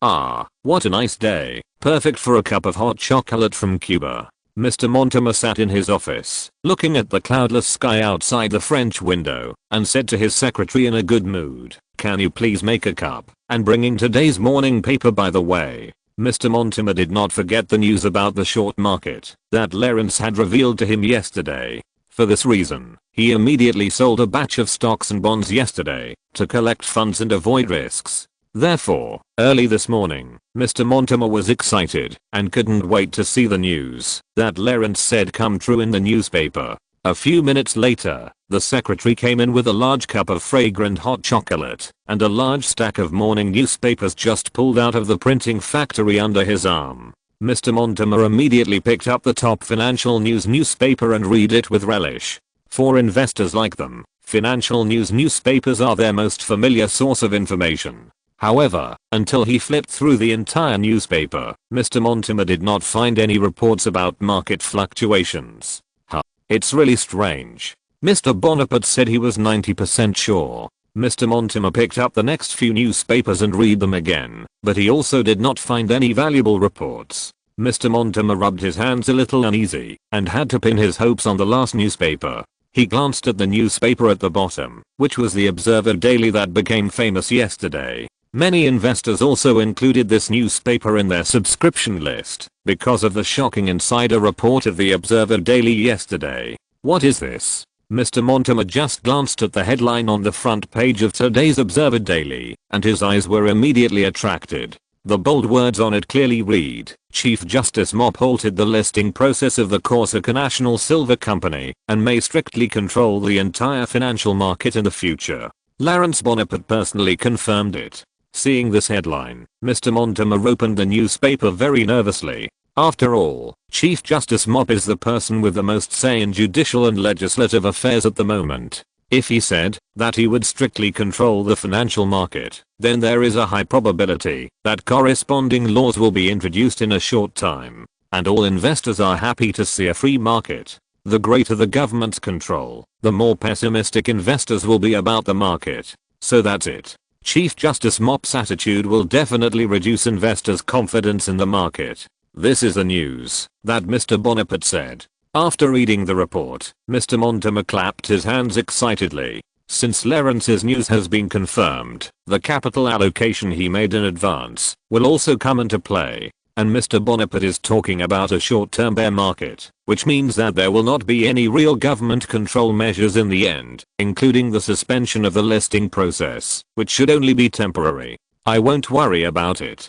Mr. Mortimer, who knew the inside information in advance, also read more information from the report, and decided to leave those political issues to Lawrence. Mr. Mortimer himself quickly called his secretary in and told him to buy at the bottom immediately and make plans to deal with the market rebound. He was ready to make a fortune from this market. At the same time, in the Place de la Bourse, a large number of financial practitioners who had received the latest Observer Daily gathered together to discuss this report of great significance to the financial industry. Hey, have you seen it? What's wrong with Chief Justice Mop? Why does he suddenly want to take action against the financial industry? This is ridiculous. Has his behavior been approved by the Council of State? I haven't heard anything at all.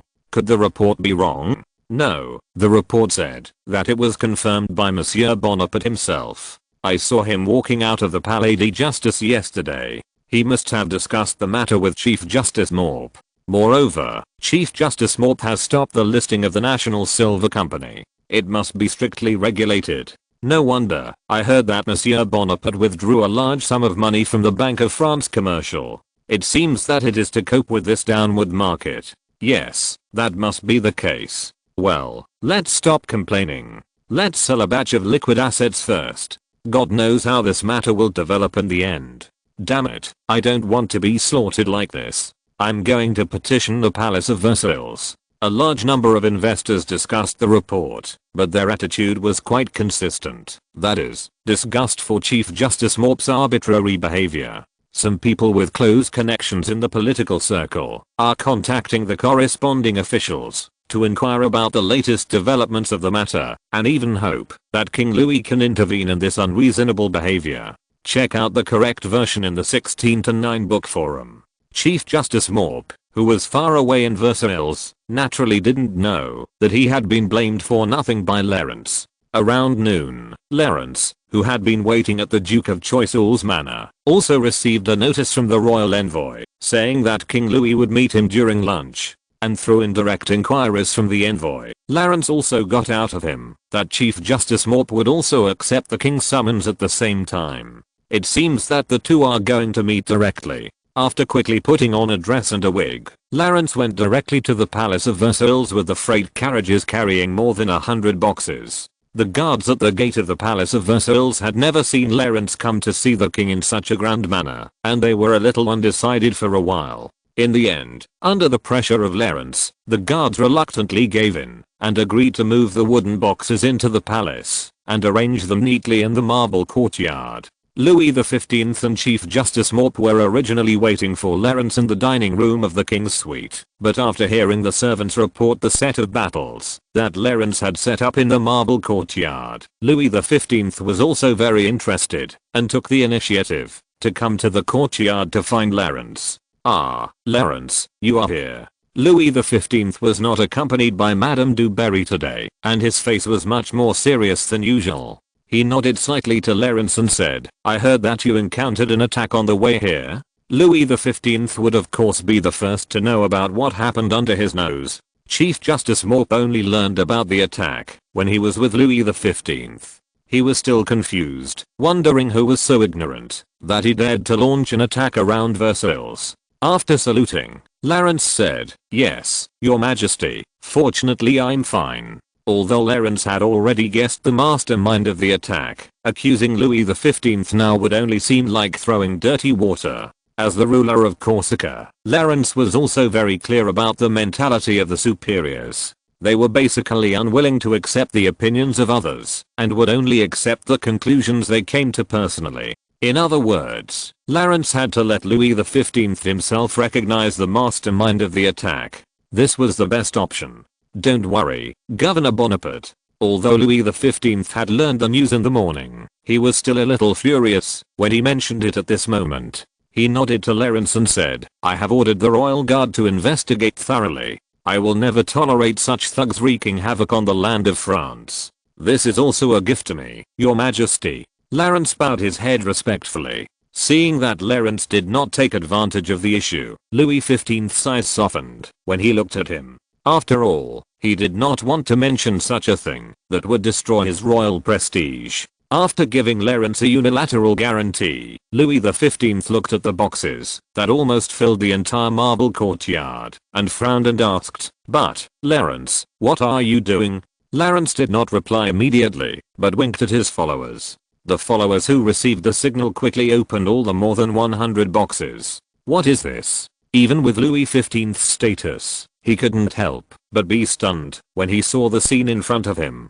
The vast expanse of white looked like a large piece of snow, and the entire marble courtyard was almost dyed with this bright silver. These newly minted silver coins were very dazzling under the bright sun, making Louis XV squint his eyes, and even had the illusion that the marble courtyard was made of silver. Even Chief Justice Morp could not help but stay where he was for a moment, and the scene in front of him was also something he had never seen before. Lawrence then faced Louis XV and bowed his head and said, "Your Majesty, according to the contract with the Duke of Choiseul, you now own 3/8 of the Corsica National Silver Company. This is the wealth corresponding to your share. In other words, this is your wealth." Louis XV rubbed his sore eyes twice, suddenly grinned, walked to the boxes with a happy expression, grabbed a handful of silver coins himself, and looked at them carefully in his hands for a moment. Although this money was just a drop in the bucket for him, Louis XV was still very happy.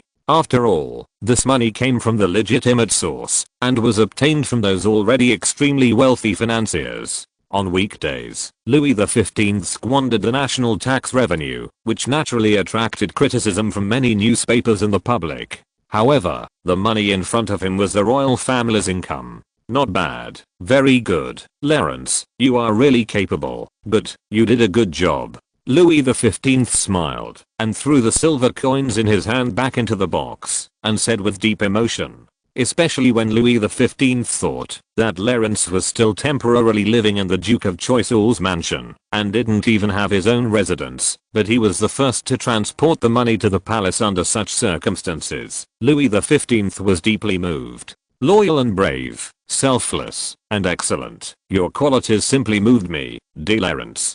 Louis XV paced in front of these boxes and said excitedly, "My pleasure, Your Majesty." Lawrence smiled and nodded, and at the same time, glanced at Chief Justice Morp, who had a livid face, and said slowly, "But I suddenly remembered that Chief Justice Morp seemed to have a lot of criticism about this money." Chapter 187 Capitalist Successor. Criticism? What can be criticized? Louis XV turned to look at Chief Justice Morp in confusion, frowned and said, "This money came from fair and square, and it was not slashed from my people. What do you think, Marquis Morp?" Louis XV, whose interest was disturbed, was obviously a little dissatisfied. Although Chief Justice Morp was also a minister he valued very much, he still stared at Chief Justice Morp with complaints at this moment, and it seemed that he wanted a satisfactory answer. "Ahem, Your Majesty." Chief Justice Morp's eyes were slightly slanted, and he glanced at Lawrence fiercely, and then immediately lowered his posture, bowed slightly and said, "It's not a matter of criticism, but there are some minor problems in the process. Mr. Bonaparte is too serious." Although only Chief Justice Morp and Lawrence were present in the conversation at the Palace of Justice yesterday, and no third person would know about their conversation. But Chief Justice Morp still wisely chose to admit that he interfered with the operation of the Corsica National Silver Company and did not deny Lawrence's accusation in front of Louis XV. Because although Lawrence could not prove that he had said these words, he could not prove that he had not said these words. If the two of them got entangled in front of the king because of this matter, it would only make King Louis upset. Combined with Louis XV's current attitude of praising Lawrence, if Louis XV was really upset, he would definitely mindlessly protect Lawrence's side. "You haven't been fooled, Your Excellency the Chief Justice, but it doesn't matter, it's just a test." Lawrence glanced at Chief Justice Morp calmly, secretly feeling that he was indeed a master of playing tricks and schemes to climb to his position. If it was someone who was not experienced in the world, he would probably directly deny Lawrence's accusation with a fluke mentality. After all, no third person knew about the conversation, and that would only fall into Lawrence's trap. Seeing that Chief Justice Morp was not fooled, Lawrence was not disappointed. This was just a small test. Even if Chief Justice Morp was not fooled, he could still achieve his goal. Procedural problems? Louis XV pinched his slightly raised beard and asked with some dissatisfaction, "Tell me, is there any problem that you can't solve that requires you to come to Versailles?"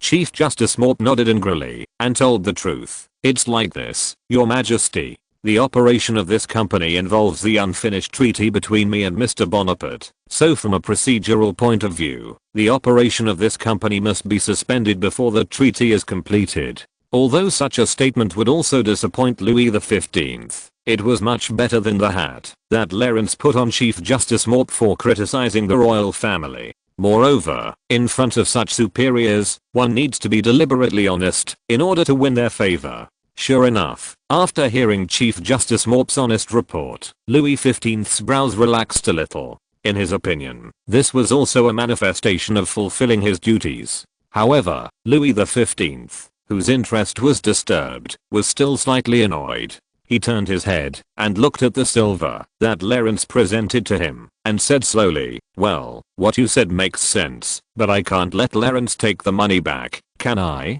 "Of course not, of course not." Chief Justice Morp's heart tightened, but he still smiled on the surface. Although King Louis certainly didn't care about these hundreds of thousands of livres, he cared about his own face. If these more than 100 boxes of silver coins were carried out before they had been in the Palace of Versailles for half an hour, it would be a shame for the king. Besides, Clarence was once in danger in order to escort these silver coins. If I don't accept them, wouldn't it be cold to him? Wouldn't it be cold to my subjects? Louis XV narrowed his eyes and looked at Chief Justice Morp up and down and asked him with a pat on his shoulder, as if he was very kind. Chief Justice Morp certainly could not feel a trace of warmth of care. He only heard a full of disapproval from Louis XV's tone, so he smiled stiffly and nodded repeatedly.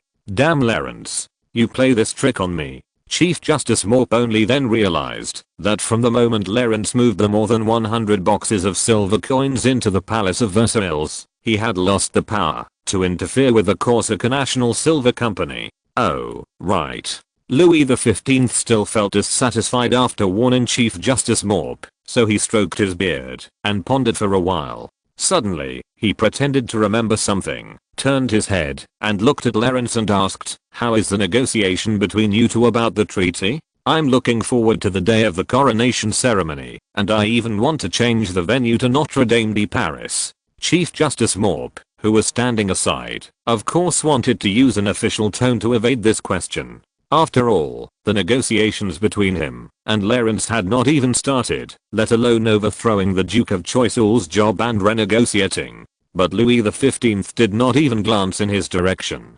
His eyes were all focused on Clarence, obviously wanting to hear Clarence's answer. Negotiation. Clarence immediately understood and showed difficulty when he saw this. He shook his head and said, "I'm sorry, Your Majesty, at present, we can only say that the progress is slow. Perhaps it is because Monsieur Morp is busy with official duties that I only met him formally yesterday. As for your coronation ceremony, Monsieur Morp said that he would completely abandon the results of the Duke of Choiseul and renegotiate, so you may need to wait for a while. Start again." Hearing this, Louis XV frowned again, and the accusation in his expression was completely unconcealed. He looked at Chief Justice Morp and said, "I don't think it's necessary. Choiseul is also a loyal and capable minister. I'm very confident in his work results. There is no need to overturn all of it, right?" Although King Louis' words were all questions, Chief Justice Morp would not dare to say no, even if he had 10 times the courage. "Just as you wish, Your Majesty." Chief Justice Morp's heart suddenly skipped a beat. He knew very well what Louis XV's statement meant. The main part of the treaty had already been completed by the Duke of Choiseul, and the rest were just some tedious and insignificant details. With just these details, Chief Justice Morp and the Duke of Richelieu could no longer implicate and threaten Clarence with the affairs of the treaty. It would even delay the signing of the treaty, and be held accountable by His Majesty the King. Clarence stood aside, silently watching the proud King Louis and the absent-minded Chief Justice Morp, thinking to himself, "Your Majesty, is this because he is worried about the postponement of his coronation ceremony, or is it to prevent me from really falling to the Duke of Richelieu and making checks and balances between the two factions?"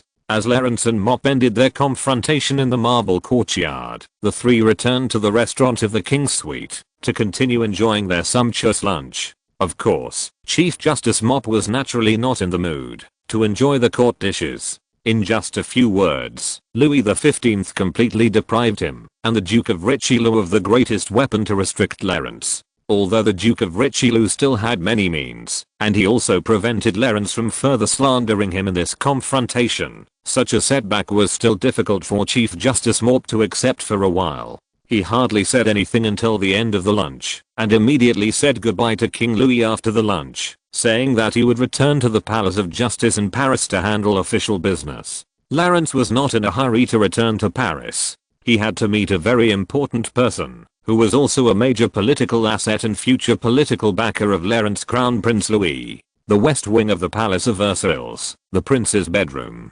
As the newest celebrity in the Palace of Versailles and the Crown Prince's close friend and first attendant, the guards saluted Clarence with envy and respect, and then hurriedly led him into the bedroom. "What is His Royal Highness the Crown Prince doing? I didn't see him at lunch, so I guess he didn't bother me."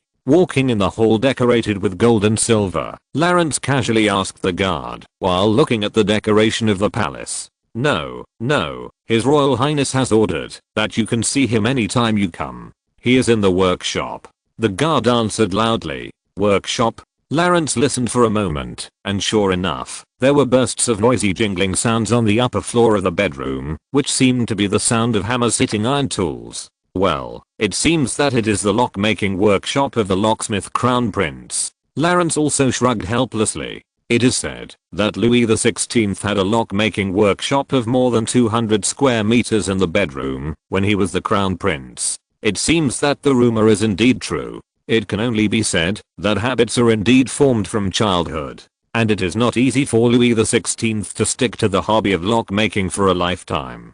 Read the correct version in 1619 book bar. It seems that the rumor that Louis XVI locked himself and the lock in a room every night and ignored the stunning Queen Mary is probably not groundless. After all, Lawrence came to the deepest room on the second floor of the palace. Lawrence knocked on the door twice symbolically and guessed that the people inside couldn't hear him clearly, so he pushed the door open. The area of this workshop is really not small. It seems to be connected by several rooms. At this moment, there are about 20 people in it, fiddling with the delicate objects in their hands. The furnishings inside are not as messy as the workshops in the market. It looks orderly and has the feeling of a Swiss watch workshop in Lawrence's impression. An inconspicuous little fat man in the crowd suddenly raised his head, wiped the sweat from his forehead excitedly, after seeing the visitor, stood up and said loudly, "Hey, Lawrence, you are here?" If he didn't know Crown Prince Louis, Lawrence really couldn't recognize this little fat man among this group of craftsmen as the future king of France. He was only wearing a plain shirt and trousers, and a leather apron tied around his chest like other craftsmen, just like an ordinary apprentice. Being approachable is one of the few advantages of this Crown Prince. Lawrence smiled bitterly, and threw these thoughts out of his head, stepped forward and saluted, saying, "Good afternoon, Your Highness. I'm sorry to bother you. Of course, you are my closest friend." Crown Prince Louis said with a smile from ear to ear, then took off his leather apron, and carefully hung it on the clothes rail at the door, and then took Lawrence's arm to the reception room. "I haven't seen you for a few days, Lawrence. How long will you stay in Versailles this time?" Crown Prince Louis rubbed his hands excitedly and said, "Oh, yes, the design called the pinlock that you told me about before. I have tried it several times myself, but I just figured it out. You have to stay and help me see what's wrong." Looking at the enthusiasm of Crown Louis, Lawrence also smiled and said, "I will draw a set of design drawings for you personally, but unfortunately I probably won't be able to stay in Versailles for too long. There are many things in Paris that need my attention. In fact, I have to return to Paris tomorrow morning. This, alas, what a pity, what a pity." Crown Prince Louis sighed like a deflated ball. He didn't have any peers he could talk to in the Palace of Versailles. It was rare that Lawrence and he had common interests, but there was not much time for them to discuss together. Lawrence had expected Prince Louis to be so frustrated, and Lawrence immediately put on a surprised expression and suggested, "Wait, maybe Your Highness can go to Paris with me?" "Go to Paris?" Prince Louis' eyes lit up at first, then he shook his head and said, "I also prefer to stay in Paris. It's much more interesting there than Versailles, but my grandfather won't agree. He said that members of the royal family should be stationed in Versailles. But I should be able to find a legitimate reason for you." Lawrence grabbed Prince Louis' hand and said affirmatively, "You may have heard of the Corsica National Silver Company. Nearly half of its shares belong to the royal family, and the royal family currently lacks an agent in Paris." "Agent? This?" Prince Louis said hesitantly. "Grandfather may think that it would be detrimental to the royal family's dignity for a crown prince like me to be an agent of a company. Don't worry, His Majesty the King likes this company very much now, and agent is just a title. His Majesty the King will definitely give you another formal title that does not undermine the royal family's dignity." Lawrence suggested in one breath, "More importantly, this is a great educational opportunity, and His Majesty the King will not refuse it." "Education?" Prince Louis asked in a daze. "Yes, there are some things you will never understand in your life in Versailles. the difference between per capita tax, land tax and progressive tax, the operation of a commercial company, the reading of accounting books, how porcelain from Guangzhou crossed the ocean to Paris, tariff barriers and customs unions, everything related to money, trade, and capital. Lawrence lowered his voice and said, "You will only understand these in the market, and when you become king, these will also become the cornerstone of your governance of the country. Become the king."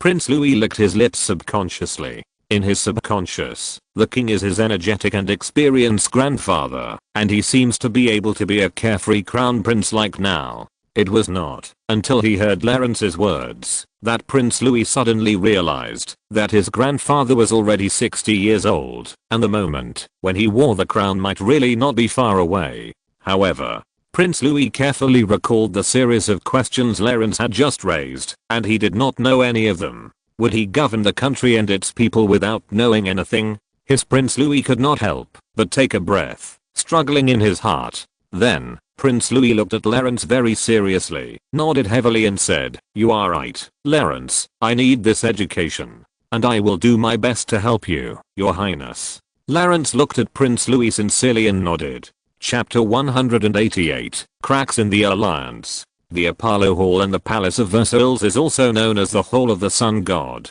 Since Louis XIV called himself the Sun King, the main halls in the Palace of Versailles were named after the planets that orbit the sun and their corresponding gods. The Apollo Hall is naturally the center of the entire Palace of Versailles. It is the throne room of King Louis. Anyone who comes here will be impressed by the extremely luxurious and beautiful arrangement. There are gilded carved bas-reliefs on the ceiling, and the walls are crimson velvet with gold and silver threads. In the center is a nearly 3-meter high throne made of pure silver, standing on a crimson Ottoman carpet. On weekdays, King Louis would receive envoys from various countries and other important figures here. However, today's Apollo Hall is not such a serious diplomatic occasion. At this moment, there are only Louis XV and Crown Prince Louis, the grandfather and grandson, in the huge hall. The rest of the people were specially dismissed by Louis XV. He didn't want his rare time with his grandson to be disturbed by others. Louis XV did not sit on his tall silver throne, but lay on the sofa next to Prince Louis. "Tell me more about your ideas, my dear Auguste." Louis XV looked at his grandson lovingly and said slowly, "Yes, grandfather." Prince Louis nodded seriously. This expression was almost only seen when he was making locks before. "I hope to go to Paris with Lawrence and personally participate in the operation of that company. There are so many things I don't know about business and finance. If I become king under such circumstances, I'm sorry, grandfather, Halfway through his words, Prince Louis suddenly realized that his wording was a bit inappropriate. After all, Louis XV was still sitting firmly on the throne, but he was already planning for the things after he succeeded to the throne. King Louis on the side did not care at all, but the doting color in his eyes became stronger. He knew very well that he could only sit on this throne for 10 years at most, and then the young grandson in front of him would undoubtedly inherit the crown. Louis XV was not only not worried about the crown prince's ambition, but was very happy to see this weak and cowardly grandson walk out of that damn lock-making workshop and spend his energy on governing the country. This is very similar to the emperor in the East who started with a bowl. You said it very well, Auguste. Louis XV stretched out his hand to stroke the crown prince's hair and said with a smile, "But these words should be taught by Lawrence, right?" The news that Lawrence went to the bedroom to visit the crown prince in the afternoon was naturally not hidden from Louis XV. As soon as Lawrence left, Crown Prince Louis came to see him. Louis XV knew without thinking that it must be that young man who said something to his grandson. After hearing this, the unsociable Crown Prince Louis scratched his head a little embarrassedly, smiled awkwardly, and then nodded and admitted, "This is my grandfather. But it was my own decision to accept Lawrence's advice." Louis XV smiled and nodded, and his expression became a little serious. After closing his eyes and thinking for a while, Louis XV sat up slightly, patted the crown prince on the shoulder and said, "I support your decision, Auguste. Keep your warm heart, and you will become a great king." Although Louis XV himself was a mess in governing the country, it did not prevent him from placing his hopes on his eldest grandson. As the saying goes, a dying man speaks well. Even the cruel and tyrannical Louis XIV, before his death, sent a message to Louis XV, hoping that the future king would be a ruler who treats the people well and loves peace. Although Louis XV's deadline has not come yet, his political life will not have any turnaround, so he can only put his hopes on the promising future of Crown Prince Louis. Thank you, grandfather, I will. Crown Prince Louis said excitedly, which means that he can finally walk out of the big birdcage of Versailles and go to the bustling Paris for a while.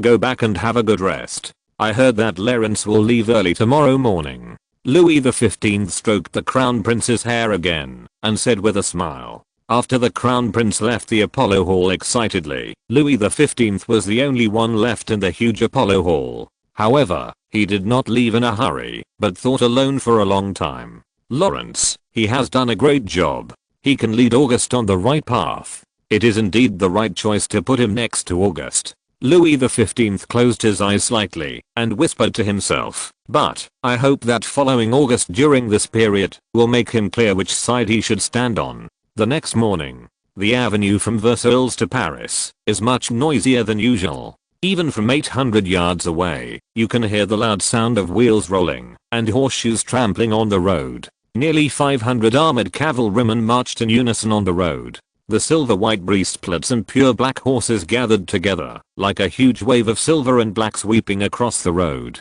The farmers on both sides of the road could not help but retreat to a distance when they saw this scene, and they were curious about who could travel with such a scene. Besides King Louis, the only one who could be escorted by such a large number of cavalrymen was the current crown prince. In the center of the cavalry formation was a long line of carriages, which were roughly estimated to be as many as 40 or 50, full of servants and entourage of Crown Prince Louis and the objects and furnishings to be taken to Paris. I can't believe that my grandfather agreed to let me go to Paris so easily. In the middle of the convoy, in a 4-horse carriage painted with blue iris patterns, Crown Prince Louis still said excitedly to Lawrence in front of him, "Your Majesty must be moved by your determination." Lawrence was not surprised by this result, so he dealt with it casually, looking at the dark mass of cavalry outside the window. Louis XV probably also took into account that Lawrence was attacked here the day before yesterday and directly sent out 1/6 of the royal cavalry in the palace of Versailles as guards. That's true. Crown Prince Louis nodded nervously. Although part of the reason for going to Paris this time was to have fun, the main goal was to understand the business operations that Lawrence mentioned. For this completely unfamiliar field, Crown Prince Louis, who has always been asking for whatever he wants and has no concept of money, can't help but feel a little nervous. By the way, what identity did you come to Paris this time? After observing the cavalry outside for a while, Lawrence turned his head and looked at Crown Prince Louis and asked, "Identity?" Crown Prince Louis rubbed his head and thought for a while, then said, "What is the Royal Financial Director? It seems that there was no such position before. My grandfather specially granted it to me, but my authority is limited to handling the affairs of that company. This is also normal. After all, you still need a suitable name to come to Paris." Lawrence smiled and said, "If you come only for the National Silver Company, it would be too much to flatter me and belittle yourself. We are friends, Lawrence." Crown Prince Louis waved his hand and laughed and said, "There is no flattery or belittlement between friends. You have the final say, Your Highness." Lawrence smiled and nodded. The mighty motorcade arrived in Paris at about noon. The citizens had not seen such a grand scene for many years, and they gathered on both sides of the street to watch the motorcade driving on the streets of Paris. Although Crown Prince Louis decided to leave Versailles only yesterday afternoon, the news had not yet reached Paris. But the citizens also roughly guessed from the carriage painted with irises that the visitor must be a distinguished member of the royal family. Under the watchful eyes of the crowd, the motorcade slowly drove into the Tuileries Palace on the right bank of the Seine. Before Louis XIV moved to Versailles, the kings of the French Bourbon dynasty lived between the Tuileries Palace and the Louvre Palace. Since Louis XIV, the Tuileries Palace has been abandoned, and only the theatre inside has been used by the king occasionally. The Louvre Palace has become a gathering place for scholars, the headquarters of several academic academies including the Royal Academy of Sciences, and the residence of other artists supported by the royal family. Although the Tuileries Palace has been idle for more than 100 years, the royal family spends a huge amount of money every year to repair and maintain it, and the palace rooms and gardens are still clean and tidy. Read the correct version in the 16:9 book forum. After getting off the carriage, Prince Louis went into the Tuileries Palace with Lawrence with great interest. He looked around curiously and said, "I thought I would live in an old castle full of cobwebs and dust. It feels more interesting that way." Lawrence shrugged and said, "If you really live in such a place, the maids downstairs will be whipped. It is definitely a dereliction of duty." "Oh, forget it." Prince Louis looked at the maids who were sweeping the fallen leaves in the garden with pity and sympathy, and shook his head quickly. Among the kings of the Bourbon dynasty of France, Louis XVI should be the most soft-hearted and kind. Although the architectural styles of the Tuileries Palace and the Palace of Versailles are very different, in the eyes of Prince Louis, they are just equally magnificent, so he is not very interested. The two of them just walked around for a while, and then returned to the banquet hall, waiting for lunch here. Lawrence also accepted Prince Louis' invitation, and decided to stay in the Tuileries Palace for the next few days. While Lawrence and Crown Prince Louis were enjoying their leisurely lunch, the political world of Paris had already exploded. There was only one reason, and that was the mighty motorcade that arrived in Paris at noon. Due to the suddenness of the incident, no Parisian citizen knew the inside story, but the carriage with iris patterns already represented that the identity of the visitors must be a member of the royal family. Combined with the fact that the motorcade finally drove into the Tuileries Palace, the former royal palace, people with a little political sense had already guessed the identity of the carriage owner.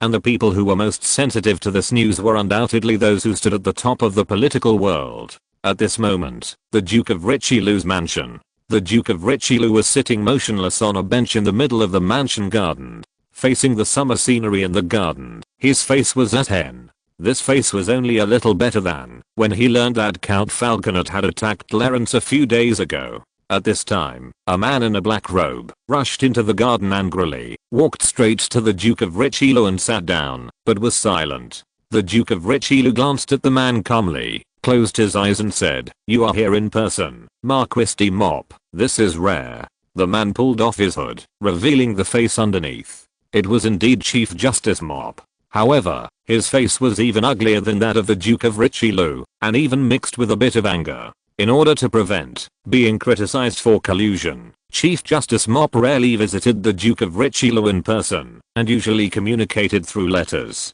But today, the news that Crown Prince Louis came to Paris made Chief Justice Mop really unable to sit still, so he put on a black robe and took a carriage to find the Duke of Richelieu. "You have heard that the Crown Prince came at a very bad time."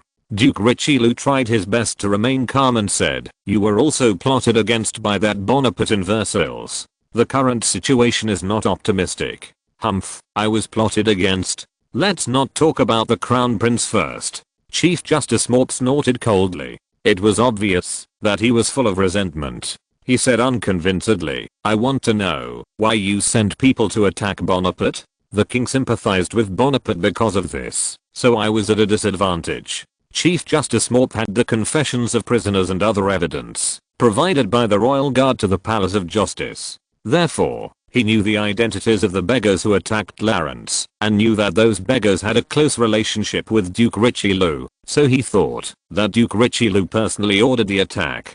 Duke Richelieu looked at Chief Justice Mop calmly, without saying a word, and took the blame for his grandson. "I really don't know what you are thinking, Your Excellency. The king is furious about this matter. He even privately asked me to make a judicial ruling that all the masterminds of this attack must be beheaded." Chief Justice Mop waved his hands in anger and spoke incoherently. Duke Richelieu sighed softly, shook his head and said, "I have written to the royal guard to hint that they should not investigate the matter to the end. You can also cover for me at the Palace of Justice. If we find a few scapegoats for this matter, it will eventually be forgotten." "It will be forgotten? That's so easy to say." Chief Justice Mop shook his head repeatedly and said angrily, "Will Choiseul forget about it? He will definitely seize this floor and attack hard." By then, I might be implicated. Your actions have exceeded the bottom line of politics. What do you mean? Duke Richelieu did not argue with him, but closed his eyes completely and leaned back in his chair and asked, "The Palace of Justice will not give you any help. That may put me in danger in the attack." Chief Justice Morp said coldly, with no room for maneuver in his tone. "I understand." Duke Richelieu nodded calmly and accepted Chief Justice Morp's conditions, even though he knew that Morp meant to completely get out of the matter. Duke Richelieu still needed this Chief Justice as his political ally. However, no one except Chief Justice Morp could tell how much he was willing to maintain the alliance with Duke Richelieu. Chapter 189. Give them big news. I will handle the attack myself. Let's put this aside for now. I promise I won't implicate you. Duke Richelieu looked at the flowers blooming in front of him expressionlessly and said in a deep voice, "The key now is the Crown Prince." Although Duke Richelieu was somewhat annoyed by Chief Justice Morp's unrestrained rebuttal, he still hid his personal emotions deeply. He had already acquired this quality of not showing his emotions decades ago. Although Duke Richelieu now has a huge influence in the political and aristocratic circles, he does not have substantial power in his hands, so he still needs Chief Justice Morp, who holds great power, to stand by his side. When Chief Justice Morp saw that the Duke of Richelieu had lowered his status to give him a way out, he snorted and ended the topic, saying, "I returned to Paris yesterday afternoon, and I have no news from the Crown Prince." In other words, the Crown Prince's decision to come to Paris should be a spur-of-the-moment decision. The Duke of Richelieu reached out and picked up a white lily and put it under his nose to sniff it, turning the flower stem and said, "It seems that he was instigated by Napoleon Bonaparte. I don't know what means the young man used to convince the king." Chief Justice Morp's anger was obviously not completely dissipated. When he heard the Duke of Richelieu mention the damn governor of Corsica again, he couldn't help but curl his lips and said, "What other means can he use? He must have used sweet words to seduce the king. That kid is more insidious and cunning than a cobra in the jungle."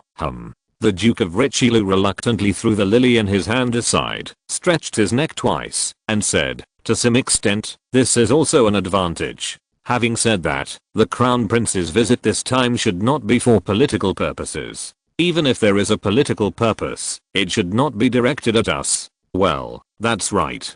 Chief Justice Morp nodded in agreement after a moment's silence. Both of them understood that King Louis did not want to intensify the struggle between the Duke of Choiseul and the Duke of Richelieu. What he would like to see most is that the two factions can live in harmony. Of course, the Duke of Richelieu would definitely not be happy to maintain the status quo.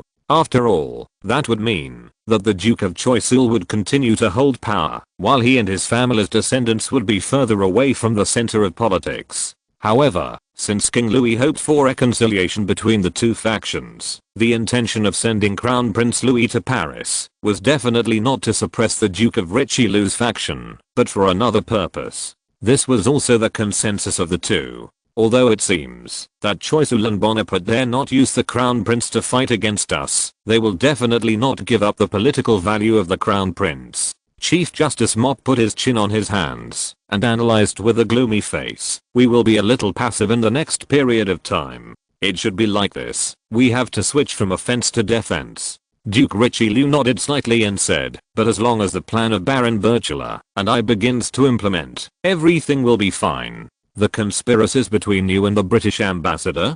Okay, I hope you are sure, Your Excellency." Chief Justice Mop glanced at Duke Richelieu doubtfully and said in a frivolous voice, he no longer trusts and relies on Duke Richelieu as much as before. On the other side, the Tuileries Palace, which was stared at by countless eyes, has become a focus of Paris. Not only politicians, but also citizens from all walks of life are speculating and inquiring about the purpose of His Royal Highness the Crown Prince's visit to Paris. After only a few hours, many dignitaries had already sent their men to station in the streets and shops around the Tuileries Palace, keeping an eye on the movements inside and outside the palace. Major newspapers were also preparing to report the arrival of Prince Louis in Paris as the front page of tomorrow's report, and almost all of their reporters had been sent to the Tuileries Palace. Just look at the crowded cafes and restaurants around the Tuileries Palace, and you can see how many people are focusing their attention on this former royal palace.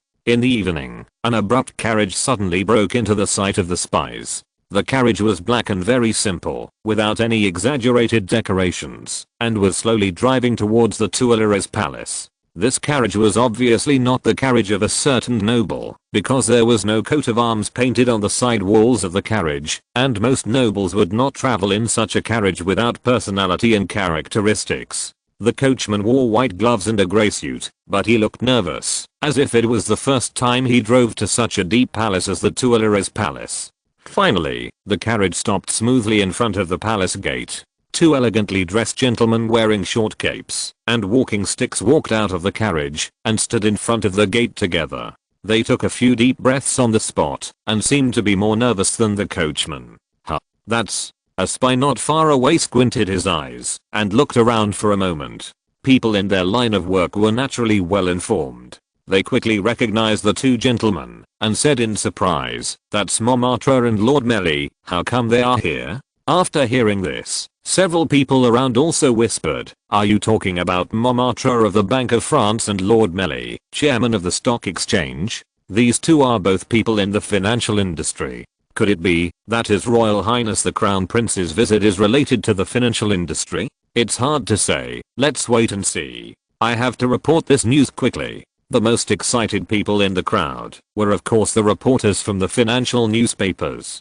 Being able to see their old acquaintances here means that there must be big news in the financial industry recently. I never thought that His Royal Highness the Crown Prince would invite us to dinner. In front of the Tuileries Palace, Mr. Montmartre nervously tugged at his tie, and his voice was trembling. "Help me, old friend. Is there anything wrong with my clothes? I don't want to make a fool of myself in front of His Royal Highness the Crown Prince. Come on, calm down, Montmartre. You have asked me this question no less than 20 times along the way. My answer will not change at all. Very decent." Lord Mary patted Mr. Montmartre on the back twice, signaling him to calm down, and said, "This invitation was sent by His Excellency Bonaparte, and it should be about the listing of our Corsica National Silver Company. Don't mess it up in front of His Royal Highness the Crown Prince." However, Lord Mary, who said this, was no better than Mr. Montmartre. He was also nervously picking at his cane and taking deep breaths to try to calm down. For these two people, it was a great honor to have dinner with the future king. Of course, both of them knew that the invitation was from Monsieur Bonaparte. In other words, Monsieur Bonaparte had secured for them this rare opportunity in their lifetimes. In this sense, they owed Clarence a great favor. After hesitating in front of the door for a while, the two of them managed to calm themselves down and slowly walked into the Tuileries Palace. The lights in the banquet hall were bright, and all the arrangements were still in accordance with the specifications of the royal palace more than 100 years ago. The pure silver carved tableau and the imported porcelain tea sets shipped from Marseille, the silk tablecloths on the table and the sunken wood chairs under them were all of the best quality. This made Mr. Montmartre and Lord Melly, who lived a luxurious life, feel ashamed. Of course, in front of His Royal Highness the Crown Prince, all these material enjoyments seemed to be eclipsed. Even though they had already saluted Crown Prince Louis, Mr. Montmartre and Lord Melly, who were sitting in their seats, still felt nervous, smiling awkwardly, not knowing what to say. "You two are Melly and Mortimer, right?" Prince Louis didn't care about the two people's trembling appearance, but looked at them with interest and said, "I just heard about you from Clarence, financiers. It's really interesting." The Palace of Versailles was only populated by those self-important nobles. Prince Louis, who has lived there until now, has never dealt with shrewd financiers. "Well, thank you for your compliment. It's really our honor." The two felt flattered and said almost in unison. Judging from their highly overlapping lines, it is estimated that they have been preparing for this dinner for a long time. Ahem. Clarence coughed twice and said with a smile, "This time I invited you two to dinner, mainly to discuss the listing of the National Silver Company. As for why His Royal Highness the Crown Prince is also here, read the correct version in 1619 book bar." Prince Louis immediately responded excitedly, "I have been appointed as the Royal Financial Director by my grandfather, oh no, His Majesty the King, so I have to participate in the operation of this company." As soon as the words fell, Mr. Montmartre and Lord Melly on the opposite side widened their eyes and couldn't believe their ears. With the intelligence of these two people, they can see that the so-called Royal Financial Director is a nominal title, and this position didn't even exist before. And the purpose of Prince Louis coming to Paris is to participate in the operation of the National Silver Company? Exclamation mark. If Prince Louis hadn't said this himself, Mr. Montmartre would never believe that the high and mighty Prince of Wales would lower his status to come to Paris to manage a company. Even Prince Louis is not the full owner of this company. The real control is in the hands of the young man next to him, Laurence Bonaparte. How powerful is Monsieur Bonaparte? Not only did he get the Duke of Choiseul to come to him, but he also invited His Royal Highness the Crown Prince. This is really... Mr. Montmartre couldn't help but shudder and secretly glanced at Laurence. He didn't know much about the struggles at the top of the Parisian political circle. He only knew that Laurence could persuade these two powerful people to work for his company. Thinking of this, Mr. Montmartre became more determined. He must take advantage of the opportunity of the Corsica National Silver Company to get close to Monsieur Bonaparte. Lord Melly next to him had the same idea. He had decided that the Corsica National Silver Company must be supervised with the most relaxed supervision and must not offend Laurence. Haha. Don't worry, Mr. Bonaparte, the process will be completed, Mr. Montmartre said with a smile, and took out a file bag from his coat and handed it to Laurence, adding, "This is the company report we compiled for you. You can take a look now, and we can make some adjustments at any time." Laurence nodded, took the file bag, opened it, and took out several accounting reports. Crown Prince Louis also hurried over and looked at the dazzling rows of dense numbers on the report with curiosity. "What is the balance sheet for?" Crown Prince Louis asked, puzzled. Laurence patiently explained, "This is the most basic report that reflects the financial status of the company. Your Highness, look, this is the asset item, this is the liability item, and the difference between these two items is the owner's equity item, which is what we commonly call net assets." The two people opposite looked at Laurence telling Crown Prince Louis these entry-level accounting knowledge, and their faces couldn't help but look a little weird. As far as they knew, no nobles or even royal family members were willing to take the initiative to learn financial knowledge. This was the first time they had seen such a thing. However, the two of them did not dare to interrupt Laurence's lecture. They could only keep smiling and wait for Laurence to introduce these reports and some basic financial indicators to Crown Prince Louis. Hiss, it seems a bit complicated. After a long while, Crown Prince Louis frowned and rubbed his dizzy head. The Crown Prince, who had no financial concept, naturally found it very difficult to accept these things for the first time. Learning is a gradual process, Your Highness. Don't be disappointed about it, Laurence said with a smile, packed up the reports, and put them away, then turned his head to look at Mr. Mortimer and said, "I'm sorry to have kept you waiting for so long. I believe these reports will satisfy me, and of course, the investors. I'm very happy with your affirmation," Mr. Mortimer responded with a smile. Laurence nodded slightly, suddenly remembered something, and asked with a smile, "By the way, Mr. Mortimer, the information I gave you a few days ago was correct, right?"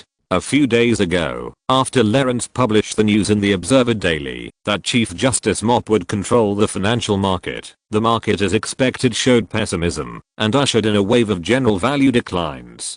Mr. Montmartre, who learned the news in advance, naturally made a lot of money, so he hurriedly said, "Of course, I must thank you for this. It is really valuable information." Laurence smiled and said, "You will have a chance, but I want to know more about the attitude of investors in the market now. Their investment strategy should have turned conservative, right?" Although Mr. Mortimer didn't know why Laurence suddenly asked this, he nodded and explained, "Yes, many people sold a batch of stocks and bonds and took out a large amount of funds. The current market is still a little sluggish, and they should allocate this money carefully. That means there is a large amount of capital eager for liquidity in the market now, which is great." Laurence nodded with great satisfaction and looked at Lord Melly and asked, "So, how is the listing process going?"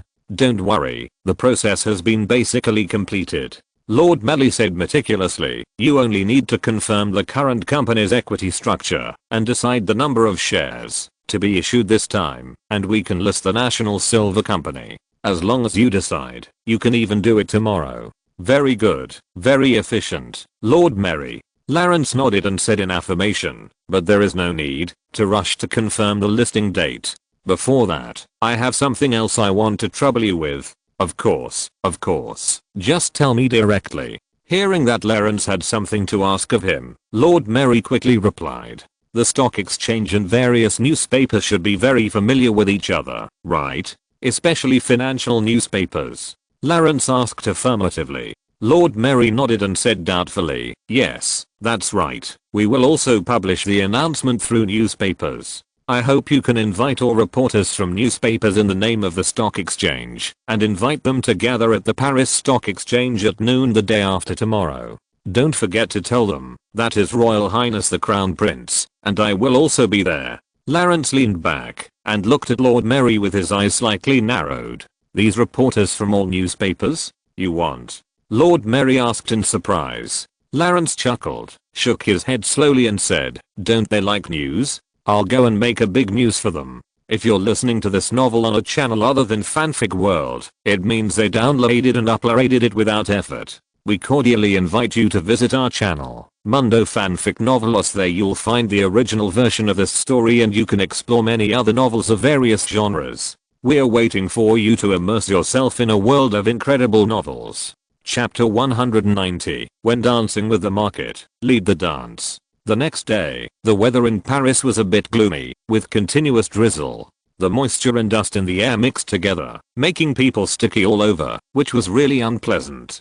For the financiers and investors active in the exchange square, their day became more depressing from the morning paper. In a bar around the square, due to the bad weather, there were not many customers in the bar. The bartender was whistling and wiping the glass in boredom. At this time, the welcome bell at the door rang crisply, and a man wearing a woolen coat and gold-rimmed glasses stepped into the store with a curse, and hung the umbrella in his hand impatiently aside. He also had a wet financial news newspaper tucked under his armpit. Judging from his clothes, he was dressed like a standard Parisian investor.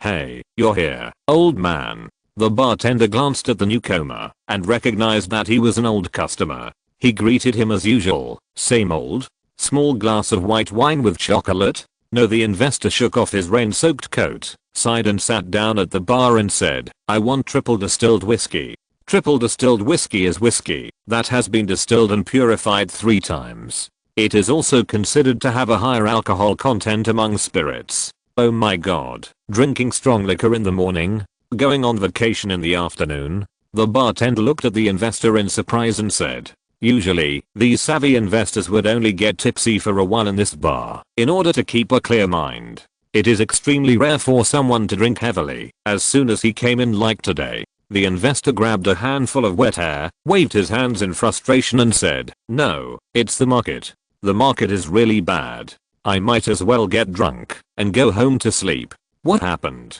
I don't think there's any big news recently.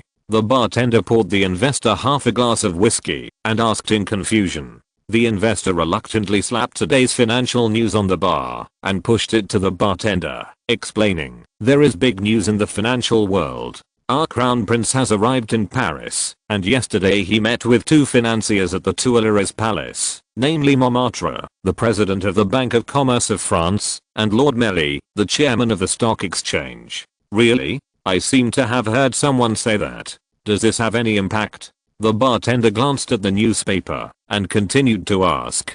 After all, he didn't know much about politics and economics. Oh, man. The investor sighed and didn't know where to start. After taking a sip of spicy whiskey, he shook his head and said, you may not have read the newspaper a few days ago. Chief Justice Mop said that he would strictly control the financial industry. The bartender then vaguely sensed some connection and said in a confused manner, in other words, His Royal Highness the Crown Prince came to Paris this time for the financial industry? Yes, although there is no evidence, he can't escape it basically. The investor said confidently, and the first thing His Royal Highness the Crown Prince did when he arrived in Paris was to summon the 2 financiers. The political signal has been released very clearly. His Royal Highness came for the financial industry. After that, the investor tightly grasped the glass in his hand and said through gritted teeth, and you may not know that Chief Justice Mop has a close relationship with the royal family. His Royal Highness the Crown Prince is very likely to come here to respond to Chief Justice Mop. So that's the case. That means His Royal Highness the Crown Prince personally represents the royal family to regulate the financial sector. It's really a heavy blow, the bartender said with sudden realization, and patted the investor on the shoulder to comfort him. Alas, the investor's face was slightly red, as if he was drunk. He complained while holding his forehead. The latest news is that His Royal Highness the Crown Prince will summon newspaper reporters at noon tomorrow inside the stock exchange, and it seems that he will officially announce the news of control. This news has caused today's stock and bond markets to plummet. I wish I could cash all the securities I have. Damn it. The bartender also nodded to himself and whispered softly, "It seems that I have to buy more triple distilled whiskey in the next few days." Such conversations are common in the entire Paris financial circle. The financiers even reached a consensus last night that His Royal Highness the Crown Prince's meeting with two financiers when he first arrived in Paris was clearly aimed at the financial sector. Now there are rumors that His Royal Highness the Crown Prince discussed specific measures to control the financial market with Lord Melly at the dinner last night. There are even more exaggerated reports that His Royal Highness the Crown Prince will order the arrest of those financiers and confiscate all their property to supplement France's current fiscal deficit. Although all these rumors are groundless, the widespread spread has further undermined market confidence. If a few days ago, when the Daily Observer revealed that Chief Justice Mop was preparing to control the financial sector, people still had some luck and believed that Chief Justice Mop's unreasonable actions would be stopped. Now, the personal visit of His Royal Highness the Crown Prince has made a group of investors begin to suspect that the royal family and the government are going to take ruthless measures on the financial market. Under such a consensus, pessimism in the market has spread more and more, and the prices of bonds and stocks have also plunged sharply. Investors began to sell securities in large quantities in exchange for cash, and even formed a small-scale run on the bank. Lord Merry also hurriedly came out this morning, spoke a set of clichés, and used the power of the stock exchange to suspend trading in some stocks that fell sharply, which barely suppressed the spread of panic. Even so, the average price of stocks in the Paris Stock Exchange today is only about 80% of the normal level in the past few weeks. Except for a few gamblers and people like Mr. Montmartre who know the inside story, I'm afraid that no one would be willing to invest real money in the illusory financial market during this period. If you walk in the exchange square at this time, you will definitely hear endless complaints and wailing. However, it is not the fault of those financiers and analysts to draw such a wrong conclusion.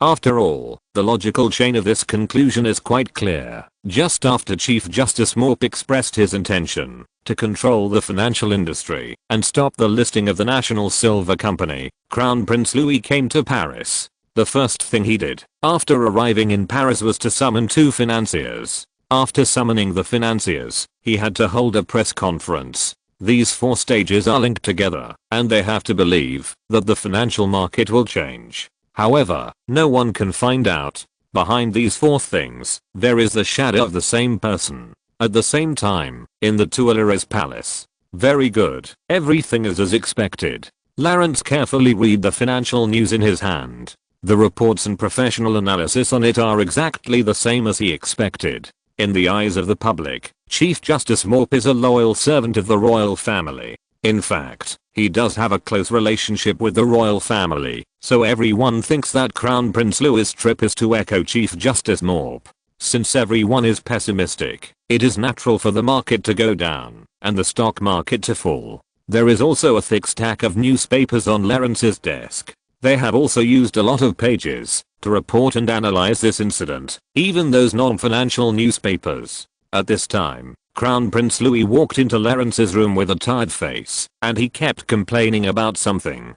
"Thank you for your hard work, Your Highness." Lawrence stood up and saluted, smiling. Early this morning, the great nobles living in Paris rushed to the Tuileries Palace to pay homage to the Crown Prince, which is also a kind of etiquette and custom. But Prince Louis seemed a little overwhelmed. He had to keep a stiff smile and chat with the endless stream of visitors all morning, and at the same time he had to pay attention to the extremely trivial red tape and royal etiquette. This made Prince Louis, who locked himself in the lock-making workshop every day, really feel a little uncomfortable. Check out the correct version on the 16:9 book forum. Prince Louis fell directly on the sofa and sighed. I have finally dealt with the visitors this morning. I really don't know what these people are here for. I can't even remember their names. And the Marquis just now, his French was mixed with a strange Austrian accent. I couldn't understand half of what he said. It was really annoying.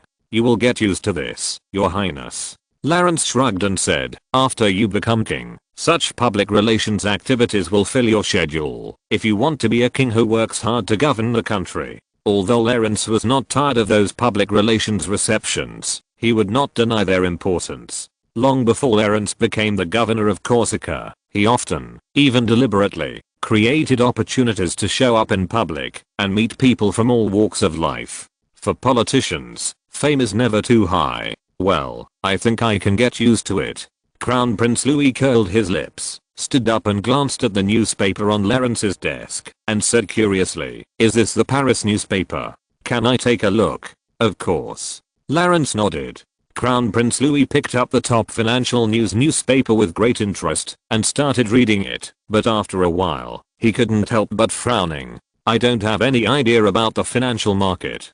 Crown Prince Louis frowned and said with dissatisfaction, and I don't like Marquis Mopau either. Why are those people talking nonsense? I want to punish them. Oh, don't worry, Your Highness. These are just speculations of the newspaper. Lawrence hurriedly explained with a smile, and we'd better not convict people from the newspaper casually. Those bourgeoisie regard freedom of speech as more important than anything else. There is no need to anger them because of such trivial matters. Really? Crown Prince Louis scratched his head, blinked and asked, my grandfather said that the bourgeoisie are cowards and soft eggs. It's okay if they are angered, right? Well, most of the time, yes, but it's best not to force them. Lawrence said with a strange expression, a king in England did that. You know, it's Charles I, and then he became the first king to be sent to the guillotine. As for who the second one was, Lawrence felt that there was no need to show off this knowledge in front of Crown Prince Louis. Hearing the story of a king being sent to the guillotine, Crown Prince Louis also felt a chill on his neck, shook his head and said repeatedly, oh Lawrence, you are so sharp. I'm sorry, Your Highness, but there is a saying in our place that good medicine tastes bitter and honest advice is unpleasant to the ear. Lawrence also smiled and lowered his head. Okay, I'll remember this saying, it makes sense. Thank you, Lawrence. Crown Prince Louis smiled bitterly and nodded. Then he picked up several other newspapers and read them, but the reports about himself were all the same. This is so unfair. I obviously didn't want to do those stupid things, but these guys insisted on pushing it on me. Crown Prince Louis was obviously very dissatisfied with these reports and complained. Don't worry, Your Highness. Lawrence also hurriedly explained, don't forget that we will hold a press conference tomorrow, and then these rumors will be broken. Moreover, these rumors are actually very beneficial to our company. Lawrence deliberately emphasized the word we to indicate that Crown Prince Louis is also a member of the company. This also made Crown Prince Louis temporarily put aside these unpleasantness and asked in confusion, huh? Why? I saw in the newspaper that the current market is very bad. How can this be good for us? I heard that listing is to sell stocks, but now no one wants to buy stocks. You are making great progress, Your Highness. For ordinary companies, it is indeed the case. They need to look at the face of the market, but we are not. In the dance with the market, we are the lead dancers. Lawrence nodded approvingly. We are the lead dancers? What do you mean? Crown Prince Louis swallowed his saliva and asked excitedly. You can think about it from another angle. The entire financial market is very depressed, so investors will only choose the most conservative and stable investment projects, and they will even hold a large amount of cash. Lawrence explained slowly. Prince Louis naturally didn't know much about these deeper market operating mechanisms, so he asked in a daze, holding a large amount of cash? What does this have to do with our company? Your Highness, money can only be called capital when it is flowing, and the nature of capital is to desire to flow. No investor is willing to lock money in a safe so that they can only watch it depreciate. Lawrence chuckled and said, now, there is a large amount of hungry funds in Paris shrouded in haze, and the Corsica National Silver Company will be the only dawn that pierces this haze. Lawrence, you mean the press conference tomorrow? Prince Louis said excitedly, licking his lips and feeling a burst of heat all over his body. Lawrence nodded slightly and said in a deep voice, "In the sea of the market, those investors are just sailors who are desperately fighting against the wind and waves, but we are the ones who call the wind and rain and stir up the storm." Chapter 191. Fabricating evidence when there is no evidence. Lawrence and Crown Prince Louis chatted in the room for a long time. It must be said that, although Crown Prince Louis was addicted to hunting and lockmaking all day long, he was still very knowledgeable. He was not only proficient in Latin and English, but also had a good understanding of geography and history. This was much better than his wife, Crown Princess Mary. The two had a pleasant long talk until the afternoon. "Oh, it's already 2 o'clock in the afternoon." Crown Prince Louis took out his gold and diamond pocket watch and took a look. He said with a dry mouth, "The happy time is so short. Alas, I have to receive those nobles who curry favor with the powerful again. Work is always boring, even for people like you. The days to come will not be so tiring." Lawrence also smiled and comforted. It just so happened that a servant knocked on the door and entered the room, respectfully announcing, "Your Highness, there are guests visiting." Crown Prince Louis rolled his eyes slightly, stood up and stretched, and asked, "Well, who is coming this time?" The servant replied, "It is Duke Etienne Francois de Choiseul and his brother, General Jacques Philippe Choiseul." Finally, an acquaintance has come. Hearing that it was Duke Choiseul and his brother who came to visit, Crown Prince Louis' dissatisfaction also dissipated a little. Crown Prince Louis still has a good impression of this important official. In the impression of the Crown Prince, Choiseul is like his uncle, who has been taken care of by him since he was born. This is why, in history, after Louis XVI ascended to the throne, he specially recalled the fallen Duke Choiseul from his fiefdom to Paris. Although he did not restore his power, he also gave him very generous treatment. When Lawrence heard that the Duke of Choiseul was coming to visit, he took the initiative to ask, "I'll go with you, Your Highness."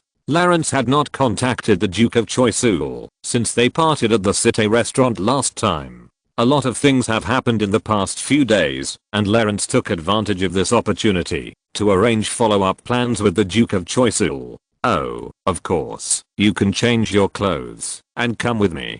Prince Louis gladly accepted it. It was much better to have Lawrence by his side than to sit there alone and be bored for a whole afternoon. After a while, Lawrence changed into a red dress exclusively for attendants and met the Duke of Choiseul and his brother Jacques Philippe in the main hall of the palace with Prince Louis. The Duke of Choiseul has not changed much from usual, still majestic and polite, even in front of Prince Louis. He is completely an elder. But the middle-aged man next to him made Lawrence a little curious. His face was thin and stern. His eyes were bright and sharp, and although he was not strong, anyone who saw him would feel that he was full of strength. His indigo general uniform also showed his identity, an experienced general who had fought many battles. Obviously, he was the younger brother of the Duke of Choiseul, General Jacques Philippe.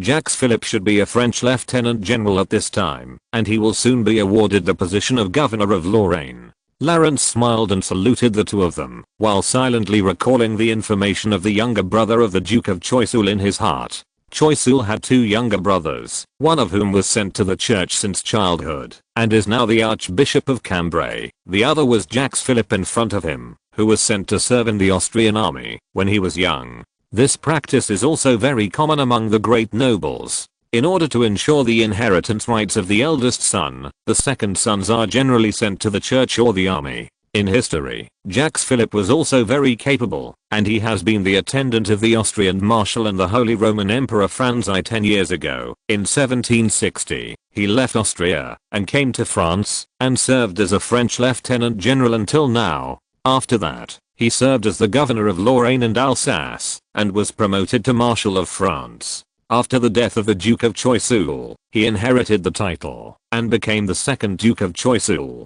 It can be said that with the support of the Duke of Choiseul in the political circles, Jacques Philippe also has a strong influence in the army. Even after the fall of the Duke of Choiseul, Jacques Philippe continued to be active in the army for 15 years. While Lawrence was thinking, the Duke of Choiseul and Jacques Philippe had already greeted Prince Louis. "Your Highness, I didn't expect you to come to Paris suddenly." the Duke of Choiseul said with a smile, and glanced at Clarence with a little meaning. He really didn't expect Clarence to bring Prince Louis to Paris. Paris is much more fun than Versailles. Prince Louis was obviously much more relaxed in front of Duke Choiseul, and said with a smile, "But I'm not here to enjoy myself. I still have a lot to learn." Learning? I think the Palace of Versailles has the best court teachers in Europe. Duke Choiseul asked, puzzled. Of course, but Clarence told me that many things can only be learned through practice.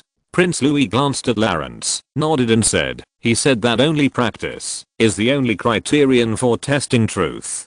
Duke Choiseul nodded with a smile and exchanged glances with Clarence. Of course, he didn't care how Clarence brought Prince Louis to Paris. After all, this result was quite beneficial to his side. Prince Louis turned his head and looked at Jacques Philippe again and said in the same friendly way, "And General Philippe, I haven't seen you for a long time. Where are you serving?" "The garrison of Ile-de-France," Jacques Philippe said in a sonorous and powerful voice. The Ile-de-France is a general term for a large area centered on Paris, including cities such as Versailles and Fontainebleau, and is also commonly known as the Greater Paris area.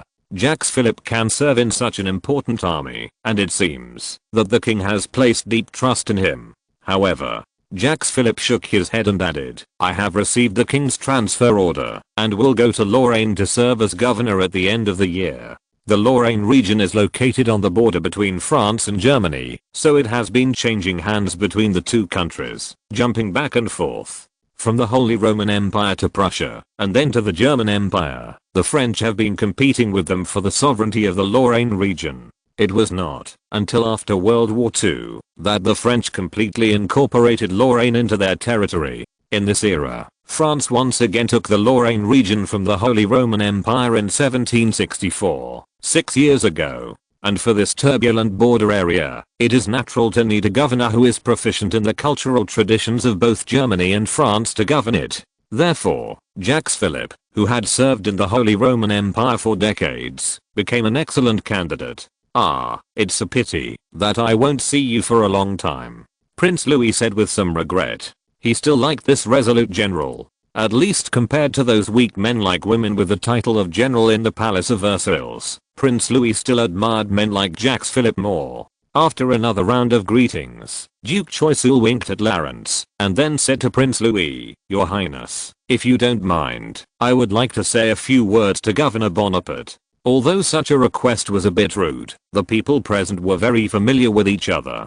Prince Louis waved his hand and agreed to Duke Choiseul's request. Clarence and Duke Choiseul left the main hall and came to the Tuileries garden. The garden was arranged in a patchwork style, with the style of Italian Renaissance architecture. Even today, lemons and oranges from Italy are planted, exuding bursts of fragrance. This style also comes from the identity of the first owner of this garden, Mary de Medici. She comes from the Medici family, a famous Italian family, and is also the queen of Henry IV, the first king of the Bourbon dynasty of France. This is why the overall architectural style of the Tuileries Palace is full of Italian style. The two sat down in a small pavilion in the garden. "You really surprised me, Clarence," Duke Choiseul said with a smile. As soon as he sat down, "I didn't expect you to trick His Royal Highness the Crown Prince to Paris." Clarence couldn't help but curl his lips and said, "I'm not a human trafficker, Your Excellency the Duke. This is His Royal Highness the Crown Prince's own wish. I just provided a little idea." "Oh, it's the same anyway. Young people must think Paris is much more fun than Versailles," Duke Choiseul said indifferently, thinking that Crown Prince Louis came to enjoy himself. "It's hard to say. His Royal Highness the Crown Prince seems to be determined to work hard to govern." Clarence smiled and shook his head. "Look at the correct version in 1619 book bar. Okay, I hope he's not just a flash in the pan." Duke Choiseul shrugged. Although he had a good relationship with Prince Louis, he obviously didn't think he could be an outstanding king. And Clarence was not sure if Prince Louis would always maintain such enthusiasm for governing the country. After all, in history, Louis XVI also had a period of hard work and reform in the early days of his reign. But when he found that his reforms were blocked everywhere and politically constrained everywhere, Louis XVI gradually became passive and gave up. Anyway, it's good news to have the Crown Prince on our side. Duke Choiseul said triumphantly. I really want to see the expression of that old fellow Richelieu when he hears the news. It must be very interesting. Lawrence was not so excited, but frowned and reminded, but the king certainly doesn't want to see the crown prince personally involved in this political whirlpool, so the crown prince's role to us is not as big as imagined. Well, that's true, but even without the help of the crown prince, that old fellow Richelieu has given us a huge handle. Duke Choiseul narrowed his eyes and said happily, I really don't know what he was thinking. He actually sent such a few unruly people to attack and kill you. Duke Choiseul, like Chief Justice Mop, got a confession from the prisoner from the Royal Guards of Versailles, so he also saw the connection between those beggars and Duke Richelieu. However, it is completely impossible to accuse Duke Richelieu based on this subtle connection alone. After all, there are still several layers of relationships between the King of Beggars and the Duke of Richelieu. Even in the worst case, the Duke of Richelieu can sacrifice the pawn to save the king and put all the blame on Jane du Barry. After all, he is the direct protector of the King of Beggars. Even if it is done properly, the Duke of Richelieu can calm the situation by just handing over the King of Beggars. Therefore, Lawrence and the Duke of Choiseul cannot rashly waste this precious opportunity. If I'm not mistaken, the Duke of Richelieu did not give the order. He is not so confused. Lawrence said seriously, the mastermind should be Count Falconet. He probably hates me to the core. Count Falconet? Well, that makes sense. The Duke of Choiseul nodded in understanding, but it didn't matter who the mastermind was. Anyway, he and Lawrence would definitely try their best to pull it to the Duke of Richelieu. So is there any progress on the Royal Guard side? Lawrence asked. The Duke of Choiseul then became serious, nodded and said, this is why I came to you today. The Duke of Richelieu reacted quickly and began to put pressure on the Royal Guard almost the day after you were attacked. After the guards interrogated a confession, they were forced to secretly execute all the prisoners and announced to the public that they died of serious injuries. The surviving bandits were already dying when Lawrence brought them to Versailles, so the Royal Guard's statement was perfect. After saying that, the Duke of Choiseul touched his chin and added, even that confession did not point the finger at Jane du Barry, nor even at the so-called King of Beggars, but instead confessed a small leader who was not important at all. What about the follow-up investigation? Lawrence asked immediately. Basically nothing was found. Duke Richelieu has many dogs in Versailles, and they are secretly obstructing the investigation. Duke Choiseul shrugged and said, in addition, Richelieu himself has cleared the evidence very well, and there is no progress on the side of the Royal Guard. When the king's emotions stabilize, they may directly hand over the King of Beggars to close the case. Lawrence nodded slightly. This situation was also within his expectations. The official investigation results could not point to any senior political figures at all. This has become a routine in the political world, unless there is a special instruction from the king. Therefore, Lawrence still has to collect evidence himself, or to create evidence. Do you have any ideas? Duke Choiseul asked in a deep voice. Lawrence pondered for a moment, knocked on the table and said, we still have to conduct the investigation ourselves. Start with Jane du Barry, and then push it from the bottom up to Richelieu. It doesn't matter if we can't find evidence, as long as we can create credible evidence. That's exactly what we have to do. Duke Choiseul nodded in approval. But what about the beggar king? Let him go first. He has no use value, but I want him dead. Lawrence said coldly without hesitation. In the attack that night, although Lawrence and his team did not suffer any casualties, many precision shooters still shed blood to protect themselves. These shooters are the most loyal soldiers carefully selected from Ajaccio, and Lawrence will naturally not let their blood flow in vain. Governor Bonaparte, I'm happy to help you with this. Duke Choiseul said with a smile. I will send you the head of that rat. If you think it's too barbaric, forget it. Thank you very much for your generous help, Your Excellency. Lawrence smiled and nodded. With the Duke of Choiseul's all-powerful power, it was easy to take off the head of the beggar king. After all, he was currently serving as the Minister of War, and Jacques Philippe was also serving in the garrison of Ile-de-France. The Duke of Choiseul could even dispatch an army to crush these rats in the gutter. However, Lawrence was also very clear that the Duke of Choiseul was so generous and proactive in helping him, probably because he valued his relationship with Crown Prince Louis. Clarence's ability to bring Crown Prince Louis from Versailles to Paris had fully proved his value.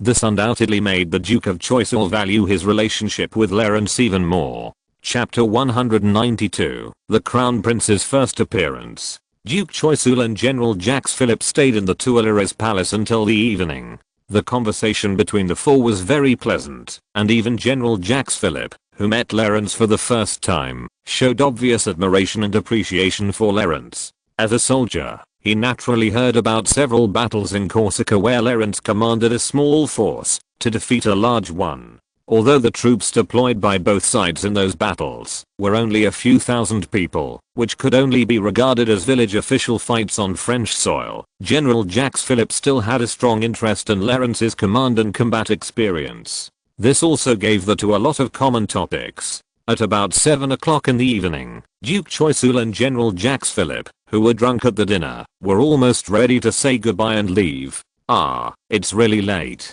Duke Choiseul took out a napkin to wipe the grease from the corner of his mouth, and said to Crown Prince Louis with a slightly red face, "I think it's time to say goodbye. I heard that your highness has something to do tomorrow." The news that Clarence and Crown Prince Louis will hold a press conference at the Place de la Bourse has already spread all over the city. Not only in the financial industry, but most of Paris knows this news. "Oh, yes." Crown Prince Louis smiled and nodded. "Tomorrow is my first time to make a public speech. I'm a little nervous." Although a little nervous, Crown Prince Louis's expression is still very relaxed, not particularly worried.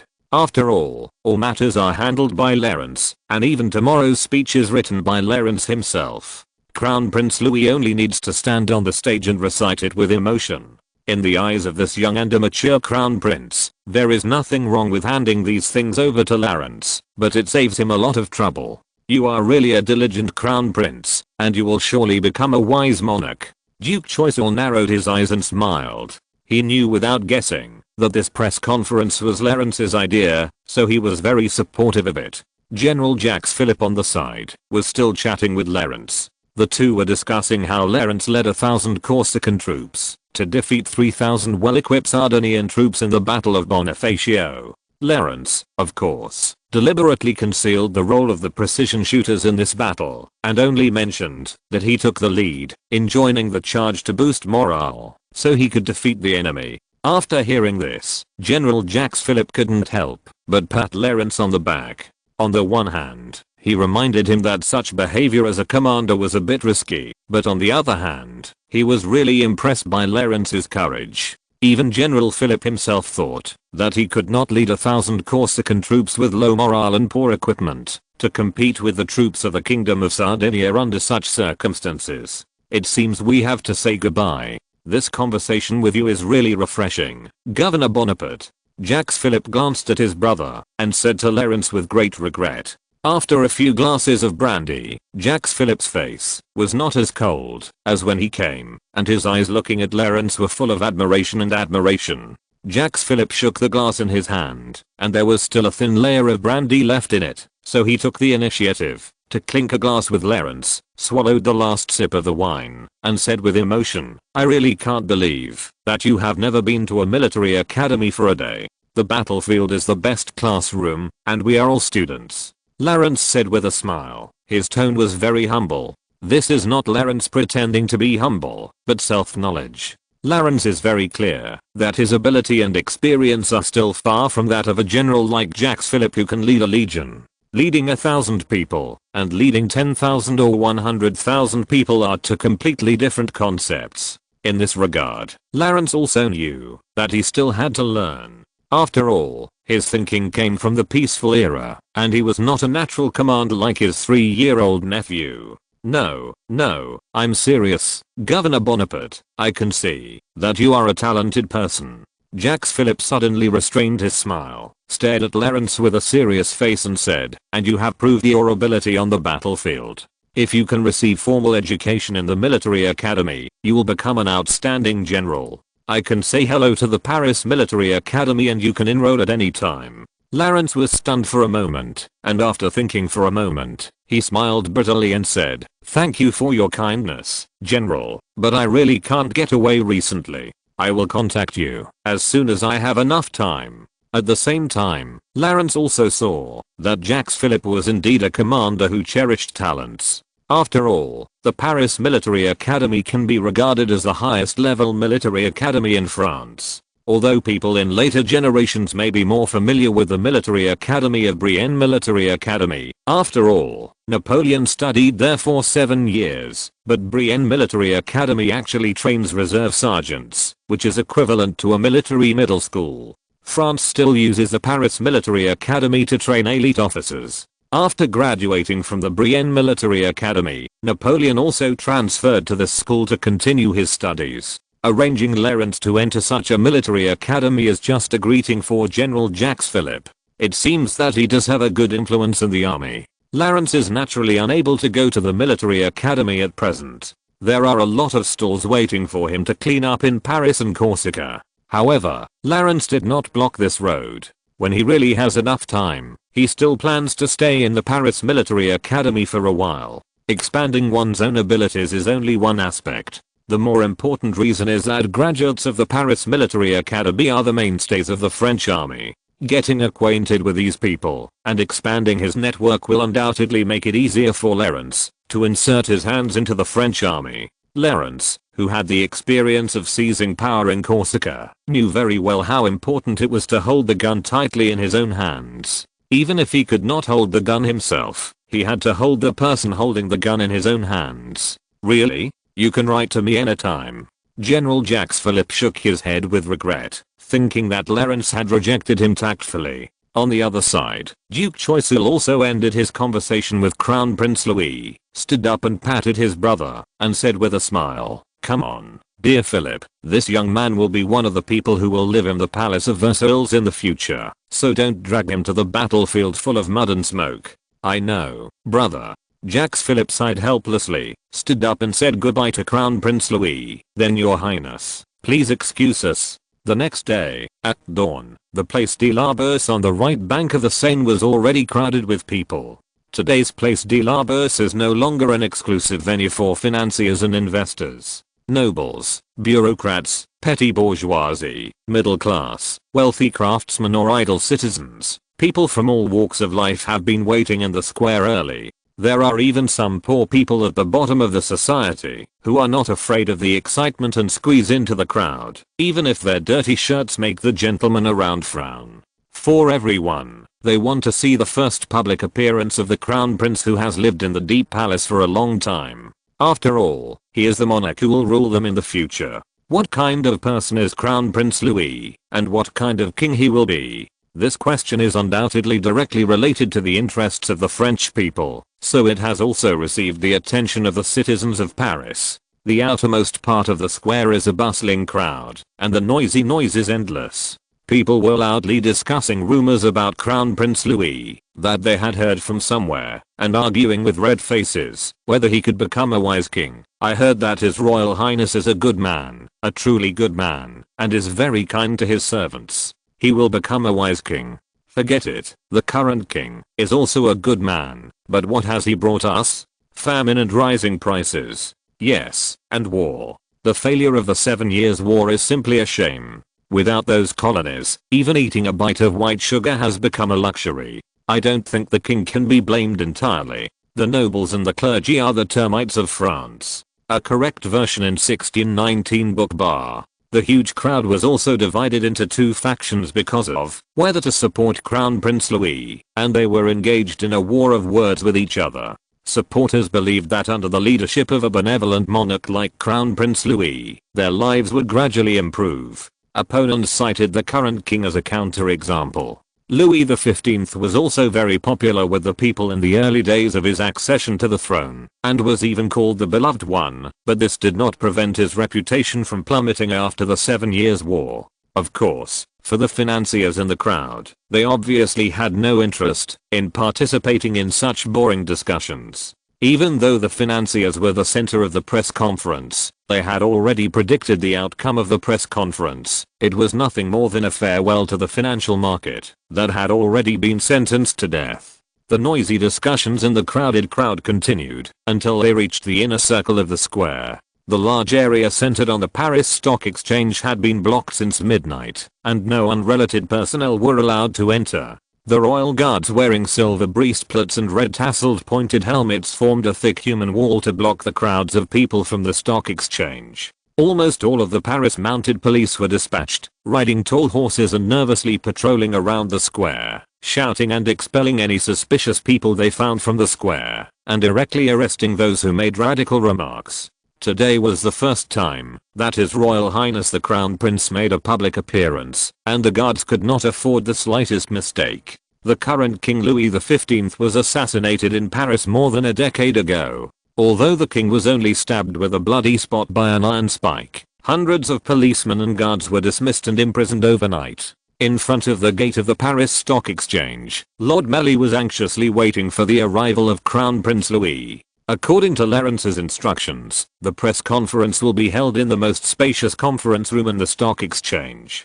Dozens of reporters and hundreds of financial leaders are already in place, silently waiting for the unforgettable moment in their lives. Time passed by, but the passion of the crowd did not retreat at all. They were still arguing whether Crown Prince Louis could become a qualified king, but it seemed that the side supporting the Crown Prince seemed to have gained the upper hand. It might also be because those who opposed the most fiercely had been taken back to the police station 40 by the mounted police. At this time, a shout suddenly rang out from the crowd. Look! Everyone's eyes turned to the Boulevard Saint-Portier adjacent to the square. Under the escort of 2 phalanxes of armored cavalry, the 4-horse carriage decorated with irises slowly drove towards the Place de la Bourse. The carriage was pulled by 4 plump, light-footed pure white horses, whose blue-bottomed horse clothes were also embroidered with irises in gold thread. The pure gold dome of the carriage scattered bursts of golden light under the morning sun, and the golden light seemed to wrap the entire carriage, sacred and majestic.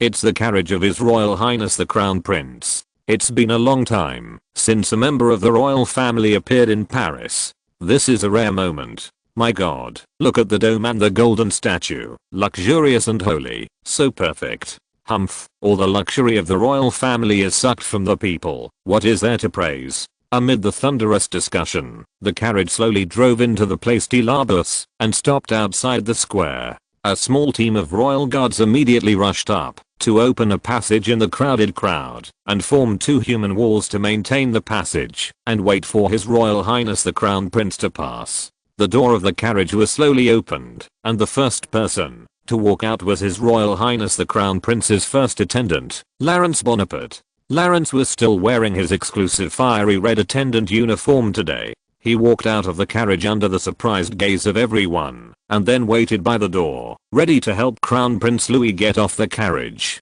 Just this one detail triggered a discussion among the crowd. Oh my god, that's Governor Bonaparte. He was indeed appointed as the first attendant, but he actually came in the same carriage with His Royal Highness the Crown Prince. This is really, to be honest, this is not in accordance with etiquette. Attendants should not ride in the same carriage with royal family members. A prim old gentleman frowned and said, this must be something that His Royal Highness the Crown Prince has acquiesced to. TSK.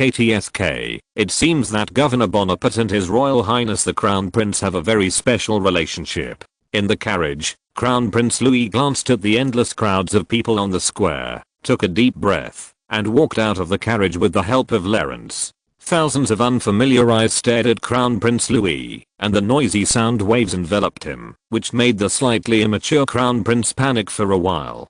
Crown Prince Louis stood there in a daze, swallowed his saliva, but his mind was blank, and he forgot what he should do. He had never dealt with such a scene in the Palace of Versailles. Wave to them, Your Highness, and remember to smile, Clarence said softly and calmly. It was like a director directing his actors. Chapter 193, Cheering Citizens. Wave to them, Your Highness, and remember to smile. Clarence's soft whisper suddenly came to the ears of Crown Prince Louis, whose thoughts were in a mess. Even in the roar of the crowd, this whisper was particularly prominent, as if it had entered the mind of Crown Prince Louis and kept lingering. For some reason, Crown Prince Louis, who was stunned, subconsciously raised his right hand and waved it slightly towards the crowd after hearing Clarence's voice, and at the same time, a kind smile appeared on his face. Such an action was completely unthought of by his brain. just like a conditioned reflex. At this tense moment, in just a moment, he obeyed Clarence's instructions.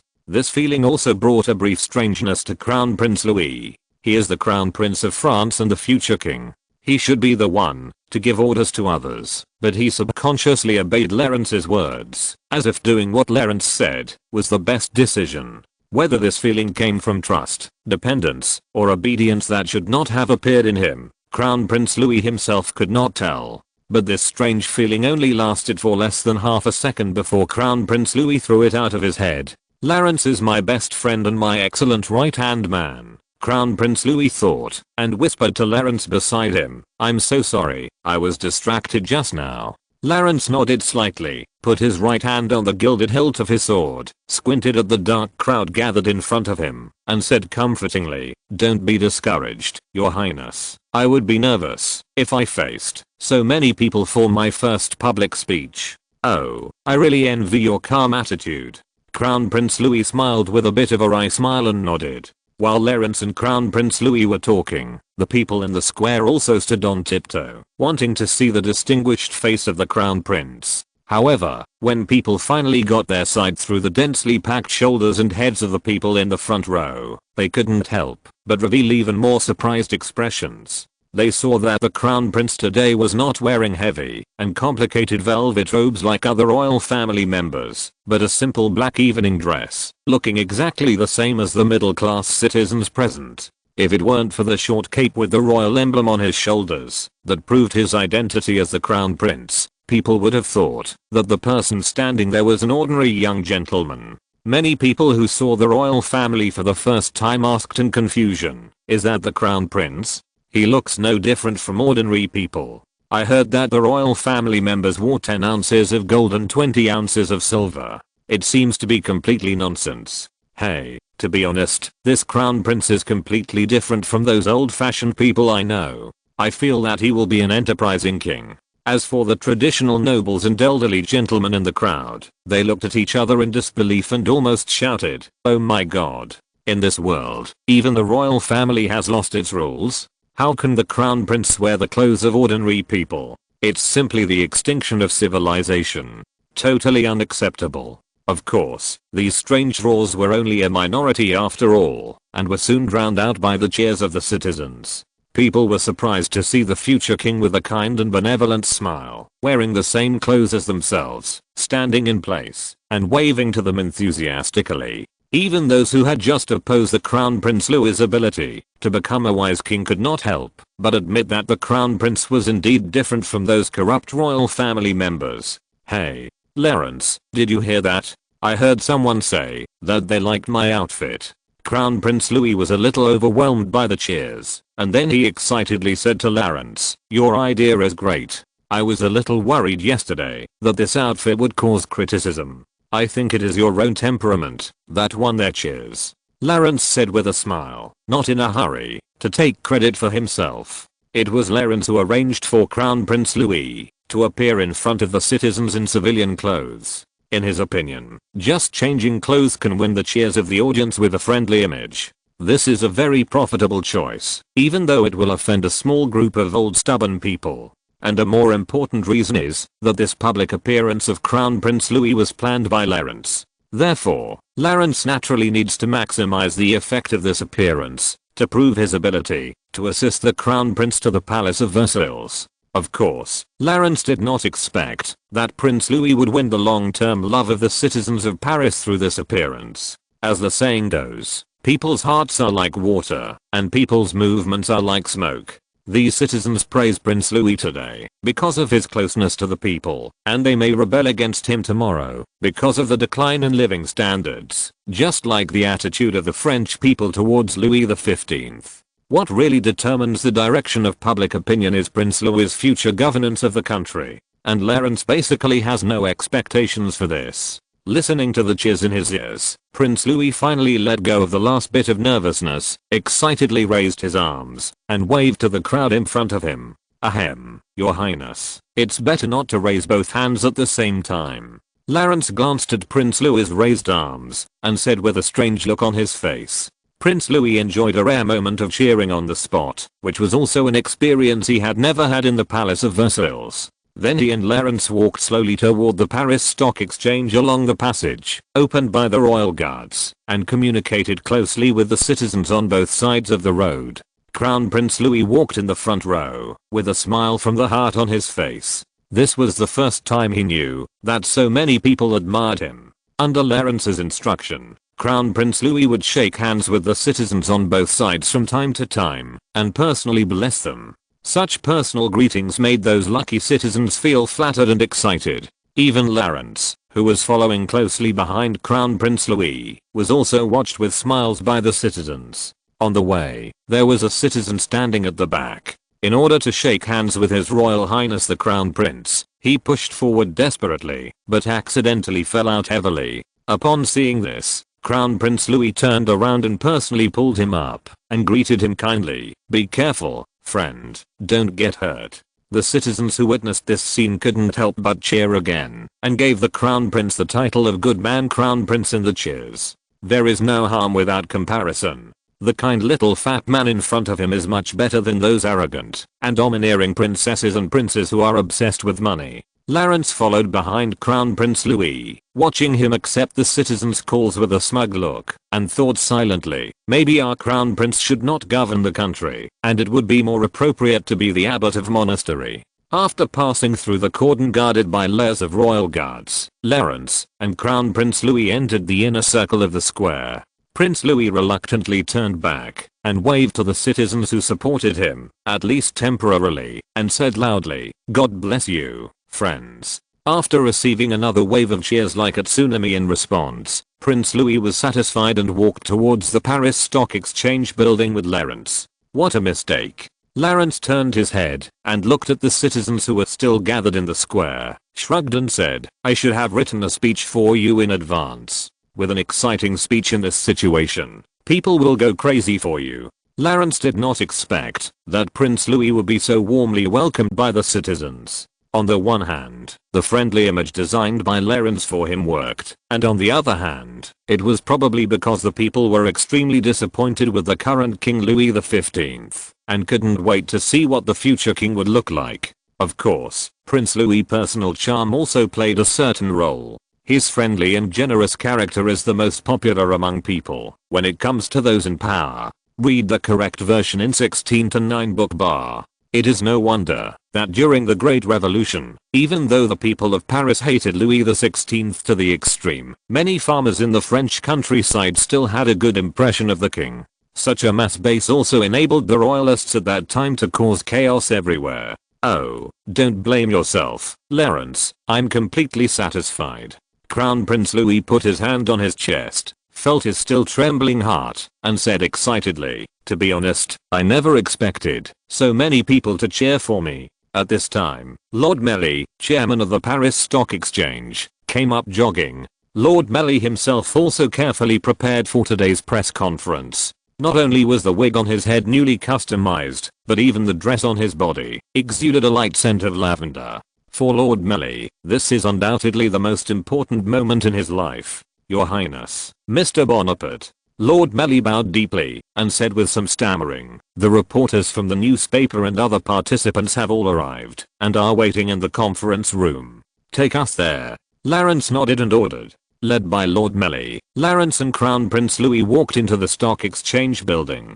Today was not a trading day, and the royal guards had blocked the entire building and its surrounding areas, so it looked empty inside with only a few guards on duty. However, Clarence knew that, as long as everything went well, within 2 days, the Paris Stock Exchange would become a place where countless investors would break through the door. The conference room was in the northwest corner of the second floor of the building. It was a very spacious 3/4 circular room, and the layout was very similar to the lecture hall and Clarence's impression. Lord Melly also very attentively sent people to remove all the stock exchange logos inside and outside the conference room, and replaced them with the Bourbon Royal coat of arms, to please His Royal Highness the Crown Prince. Since there are no loudspeakers, architects will add some acoustic structures to such rooms when designing, so that the speaker's voice can be transmitted throughout the room. Such structures are also very common in opera houses. When Lawrence and Crown Prince Louis walked into the conference room, there was still a murmur of discussion inside. It seemed that the reporters and financiers here were also very concerned about the cheers outside. As the two entered, the whispers stopped immediately. More than 100 people in the conference room stood up in unison and bowed respectfully to Crown Prince Louis. Lawrence saw Mr. Mortimer in the crowd. Even with his status and financial resources, he only sat in the second row of the conference room. It seemed that there were still many financiers who were richer than him. Although these more than 100 people together accounted for most of the press and financial circles in Paris, they belonged to the third class and were still far behind His Royal Highness the Crown Prince in status. "Please sit down, friends," Crown Prince Louis said happily. He then walked to the podium in the center of the room, where the speech Lawrence had written for him was already on it. Although the gloomy-faced financiers saw some clues from the Crown Prince's attire, they still stared at Crown Prince Louis nervously, looking forward to every word he said. "I'm sure you are all curious why I have summoned you here today." Crown Prince Louis was very familiar with the speech and said loudly, "First of all, I must clarify the rumors circulating in the streets of Paris. I have read in more than one newspaper that the purpose of my coming to Paris is to block the financial market, to curb the development of business, and to drive thousands of workers to the edge of unemployment. I hereby declare that this is a pure rumor." What? Hearing this, even in front of His Royal Highness, the financiers couldn't help showing stunned expressions. The prediction made by the entire Parisian financial community turned out to be a completely wrong result. In the end, it was the financiers who sentenced themselves to death, and even caused the financial panic that has continued to worsen in the past few days. The reporters reacted very quickly and put away their surprise. They quickly wrote down every word that Crown Prince Louis said. This was a front-page report. You may ask, since I'm not here for the financial market, then why did I come to Paris, and why did I summon the chairman of the stock exchange on the first day? Crown Prince Louis said loudly and emotionally, "Although I can answer you with a word of no comment, I'm still happy to tell you that I'm not here as the Crown Prince. I, the Royal Financial Director officially appointed by His Majesty the King, came to Paris to manage the royal assets here." Royal assets? The financiers frowned and exchanged puzzled glances. The royal assets are naturally properly managed and operated by special people. Why would His Majesty the King suddenly send this Crown Prince who knows nothing about finance to Paris? By the way, among the royal assets in Paris, I'm particularly interested in. Prince Louis paused and continued, the royal family's share in the Corsica National Silver Company. Therefore, as a representative of the royal family, I will join the board of directors and participate in the management of the National Silver Company. The loud voice of Prince Louis echoed in the spacious conference room. The financiers were stunned. This was the first time in their lives that they saw a member of the royal family, even a crown prince, the future king, personally become a director of a company. Moreover, this company was the Corsica National Silver Company that all of them had in mind. Chapter 194. These financiers, who were usually known for their calmness, steadiness, and shrewdness, could not help but be confused at this moment. In their minds, the more prominent the nobles were, the farther they would stay from these business operations. After all, the role of merchants did not personally participate in the production process, so they were always despised in traditional concepts, which was the same as the class concept of scholars, farmers, merchants, and artisans in the East. Even by the end of the 18th century, these merchants had accumulated countless wealth, and their status in society had always been in a rather embarrassing position. And those conservative old nobles, even if they discovered the unlimited opportunities in the financial industry and business, rarely participated in it in person for the sake of face, and even if they participated, they would regard it as something not glorious. Because in tradition, nobles were not allowed to run business or industry. Although this was not a legally binding regulation, it had become a deeply rooted concept. This was also the reason why the old nobles were still poor despite owning large tracts of land in the money economy formed by the gradual prosperity of industry and commerce. Even for a noble like the Duke of Choiseul, his economic income comes directly from the taxes on the fiefdom and the annual salary of the royal family, rather than the income from investing in enterprises and factories. As the pinnacle of the entire aristocracy, the royal family is a staunch defender of this ancient tradition. No one thought that Crown Prince Louis would be the pioneer to break this tradition. Compared with the surprise and confusion of the financiers, the reporters fell into a carnival mood. They will not lack heavy news for a long time to come. Royal reports have always been a favorite topic for Parisians, not to mention such explosive news. New ideas in the Palace of Versailles, from a crown prince representing the bourgeoisie. Reporters have even begun to conceive the front page headlines of tomorrow's news. On the podium, Crown Prince Louis' speech continued. However, the rest is just some fairly routine and boring content, and there is nothing worth paying attention to. After the Crown Prince finished his speech, Lawrence immediately walked to the front of the stage, nodded approvingly, and said softly, "Excellent speech, Your Highness. You can take a break." "Thank you, Lawrence." Crown Prince Louis seemed very satisfied with his performance. While folding up the speech and putting it away, he whispered, "But, aren't there still questions later?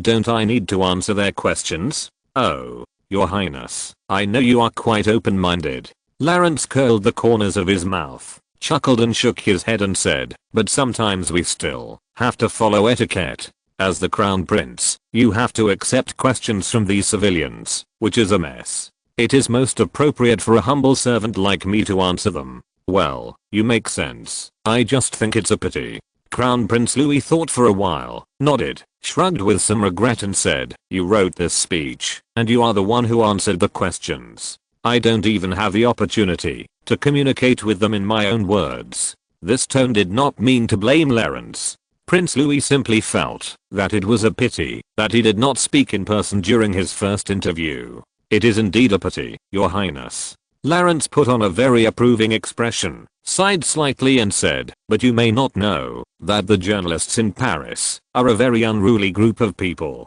Their questions may embarrass you. I think you should not rashly accept questions from reporters before you have sufficient experience." Prince Louis was a little discouraged after hearing this, but he also admitted that Lawrence was right. He was still completely blank in financial knowledge. If he really accepted questions from reporters, he would be embarrassed. So Prince Louis smiled bitterly and nodded and said, okay. Once again, the truth hurts." "Thank you, Lawrence." "My pleasure, Your Highness," Lawrence said with a smile, and gestured to Prince Louis to sit in the seat behind the podium. At the same time, Lawrence also muttered to himself in a voice as thin as a mosquito, "However, I think it is enough for you to be an excellent script reader, and let me, a humble servant, do everything else." Lawrence stood in the center of the conference room, slowly scanning the financiers and reporters present, and did not rush to speak. After all, many people here have not yet come to their senses. Prince Louis' brief speech just now revealed a lot of information. The first half alone not only showed that the royal family had no intention of suppressing and controlling the financial market, but also directly denied the statement of Chief Justice Maupeou in the newspaper. Many politically sensitive people have begun to speculate whether Chief Justice Maupeou is no longer valued and intimate by the royal family.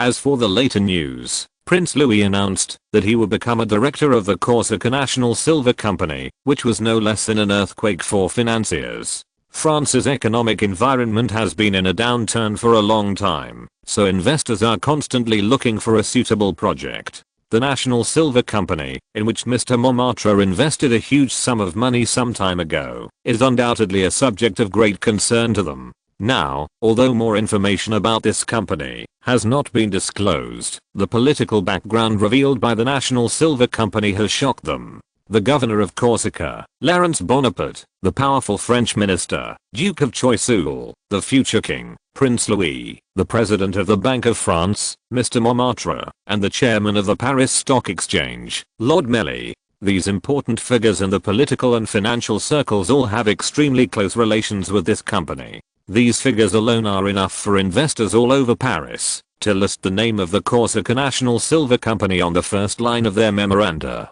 "Well, let's get started." After waiting for a while, Lawrence said loudly, "Everyone can speak freely." The meeting room was quiet for a while, and then a reporter raised his hand first. After receiving Lawrence's signal, he stood up and said, "Hello, Mr. Bonaparte, I'm from the French Review. I would like to ask whether the speech of His Royal Highness the Crown Prince guarantees the free operation of the financial market, and the government and the royal family will not interfere in it in any way. Hearing this question, Lawrence couldn't help but frown slightly. This was a very difficult question. If Lawrence nodded in affirmation, then if there was a change in policy in the future, he would undoubtedly be criticized, and if he shook his head in denial, it would be equivalent to self-denial of the Crown Prince's speech just now. However, Lawrence still organized his words with ease and said calmly, "I cannot give you a definite answer on behalf of the government and the royal family. As the first attendant of His Royal Highness the Crown Prince, I can only confirm to you on behalf of the Crown Prince, that His Royal Highness the Crown Prince will not impose any restrictions on the financial market in the near future." After that, in order to eliminate the negative emotions in the financial market during this period of time, Lawrence added, "In addition, I know that you are also worried about the previous remarks of Chief Justice Mopu. Here I personally reveal to you that Chief Justice Mopu's ideas have not been put into practice, so there is no need to panic." After hearing this, the reporters also hurriedly copied Lawrence's answer word for word. Although they did not get a definite guarantee, it was also a very important news to know that Chief Justice Mopu would not take action against the financial industry. The financiers smiled bitterly and looked at each other. They did not expect that the sluggish market that had caused them heavy losses in the past few days was completely a misunderstanding. Only Mr. Montmartre, who knew the inside story, could sit down without changing his face. However, Mr. Montmartre also vaguely guessed that the dramatic changes in market sentiment during this period were most likely the result of Mr. Bonaparte's deliberate manipulation. Then another reporter stood up and asked after introducing his background, "Mr. Bonaparte, you just said that Chief Justice Mope would not take action against the financial sector, but we heard that he did stop the listing of the Corsica National Silver Company. Doesn't this count as intervention in the financial market?" This question was not only of concern to the reporters, but also to the financiers, who were eager to know whether the National Silver Company could be publicly traded. "That's a really good question." Lawrence smiled and nodded, looking at the reporter approvingly, and explained loudly, "I did have a dispute with Chief Justice Morp, and he asked me to stop the company's listing process. But now, I'm happy to tell you that the listing process of the National Silver Company has been resumed, and..." Lawrence paused, whetting everyone's appetite, and then said, "Starting from 9 o'clock tomorrow morning, the shares of the Corsica National Silver Company will be officially traded on the Paris Stock Exchange." Tomorrow? This was really a very sudden news. A financier in the front row didn't even care about the reporters' unfinished questions. He stood up and asked with wide eyes, "Mr. Bonaparte, do you mean that the National Silver Company will be officially listed tomorrow morning?" "Yes, that's right." Lawrence nodded and said, "According to the regulations of the stock exchange, you can see the disclosure information of the National Silver Company before this afternoon, so I won't go into details here. Do you have any other questions?" Lawrence looked around the conference room twice, but no one raised their hands to ask questions again. No one expected that the listing of the National Silver Company would come so suddenly, just a dozen hours later. The financiers even felt that they could no longer sit still in their chairs. They really wanted to fly back to their offices right now and immediately start allocating funds for stock acquisitions. Even though they had not seen the specific financial information of the National Silver Company, its political background and Mr. Montmartre's optimism were enough to show that this was a rare investment project in a decade. Moreover, in the stock market, the probability of new stocks rising is very high, even for ordinary companies, not to mention the existence of the National Silver Company. Take a look at the correct version in the 16-9 book bar. In a few hours, the value of its stock will definitely be far higher than the issue price. Of course, Lawrence also believed that when these people really saw the false financial information, they would be even crazier. Standing on the stage, Lawrence naturally saw the restlessness of the financiers, so he smiled and shook his head, and after answering a few bland questions from reporters, he announced the official end of the press conference. At noon the next day, in the back garden of the Palace of Versailles, adjacent to the sparkling Grand Canal, King Louis XV, who was in a good mood today, held an open-air lunch here with great enthusiasm. Since it was a whim of the king, not many people attended the lunch. In addition to the king and Madame du Barry, the most important role was a Duke of Aiguillon. He was the nephew of the Duke of Richelieu and the French foreign minister after the fall of the Duke of Choiseul in history. There is no doubt that the Duke of Aiguillon is a core member of the Duke of Richelieu's faction. After 3 rounds of wine at the banquet, the Duke of Aiguillon glanced at the slightly drunk King Louis, exchanged glances with Madame du Barry, and slowly said, "Your Majesty, I heard that something big happened in Paris yesterday." "Big thing? What big thing?" Louis XV put down his wine glass and asked with interest. His Majesty had been lingering with the charming and enchanting Madame du Barry for the whole morning this morning, and he didn't know what happened in Paris. His Royal Highness, accompanied by Bonaparte, made a public appearance in front of the people of Paris. This is good, but Duke Aiguillon clenched his fists, seemed extremely dissatisfied, and said indignantly, "But that Bonaparte actually let His Royal Highness appear in front of thousands and tens of thousands of people in civilian clothes. This is simply damaging the dignity of the royal family." Louis XV couldn't help but frown after hearing this, smacked his lips in dissatisfaction and said, "Oh, there is such a thing. How could Clarence make such a mistake?" Although Louis XV was also an open monarch, he could not accept the future king wearing civilian clothes and swaggering in front of the crowd. So Louis XV waved his hand to call the waiter, indicating that he should bring the press officer in charge of the news of the Palace of Versailles immediately. After a while, the press officer in a black robe was brought to the back garden. "I heard that the Crown Prince showed himself in civilian clothes yesterday. Is this true?" Louis XV looked at the press officer sullenly and asked in a deep voice. Seeing the king's unhappy expression, the Duke of Aiguillon on the side could not help but smile smugly. "That's true, Your Majesty." The press officer lowered his head and said carefully, It's just. Louis XV raised his eyebrows and asked, "It's just that thousands of citizens like the appearance of His Royal Highness the Crown Prince. It is said that the cheers of the citizens can be heard from the Place de la Bourse to the Place de la Mars.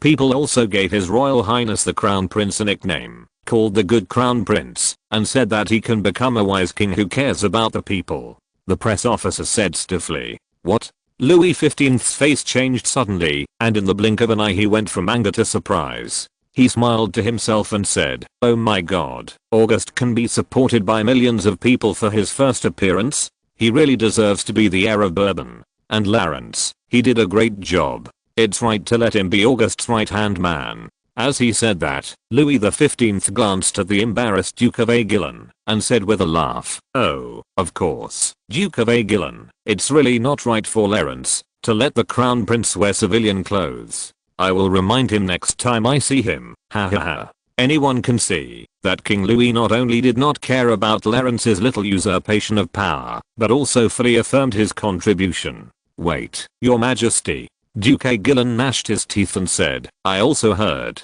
that Bonaparte made His Royal Highness the Crown Prince a director of his company." "A distinguished Crown Prince becoming a director of a company? I swear this is absolutely the most absurd thing I have ever heard in my life. Huh? What's going on?" Louis XV's smile disappeared again. Although he agreed to let Crown Prince Louis learn financial knowledge, he would not agree to let Crown Prince Louis blatantly become a director of a company. If this matter spread, the French Bourbon royal family would even be ridiculed by other courts. "Yes, Your Majesty, His Royal Highness the Crown Prince has indeed become a director of the Corsica National Silver Company." The press officer at the side immediately replied, "But this company was just listed on the Paris Stock Exchange this morning, and as far as I know, the company's first round of issuance is 1 million shares, and the part used for public trading has been sold out. The current price per share is 24.2 livres." Louis XV, who knew nothing about finance, waved his hand impatiently and said, "What are you talking about?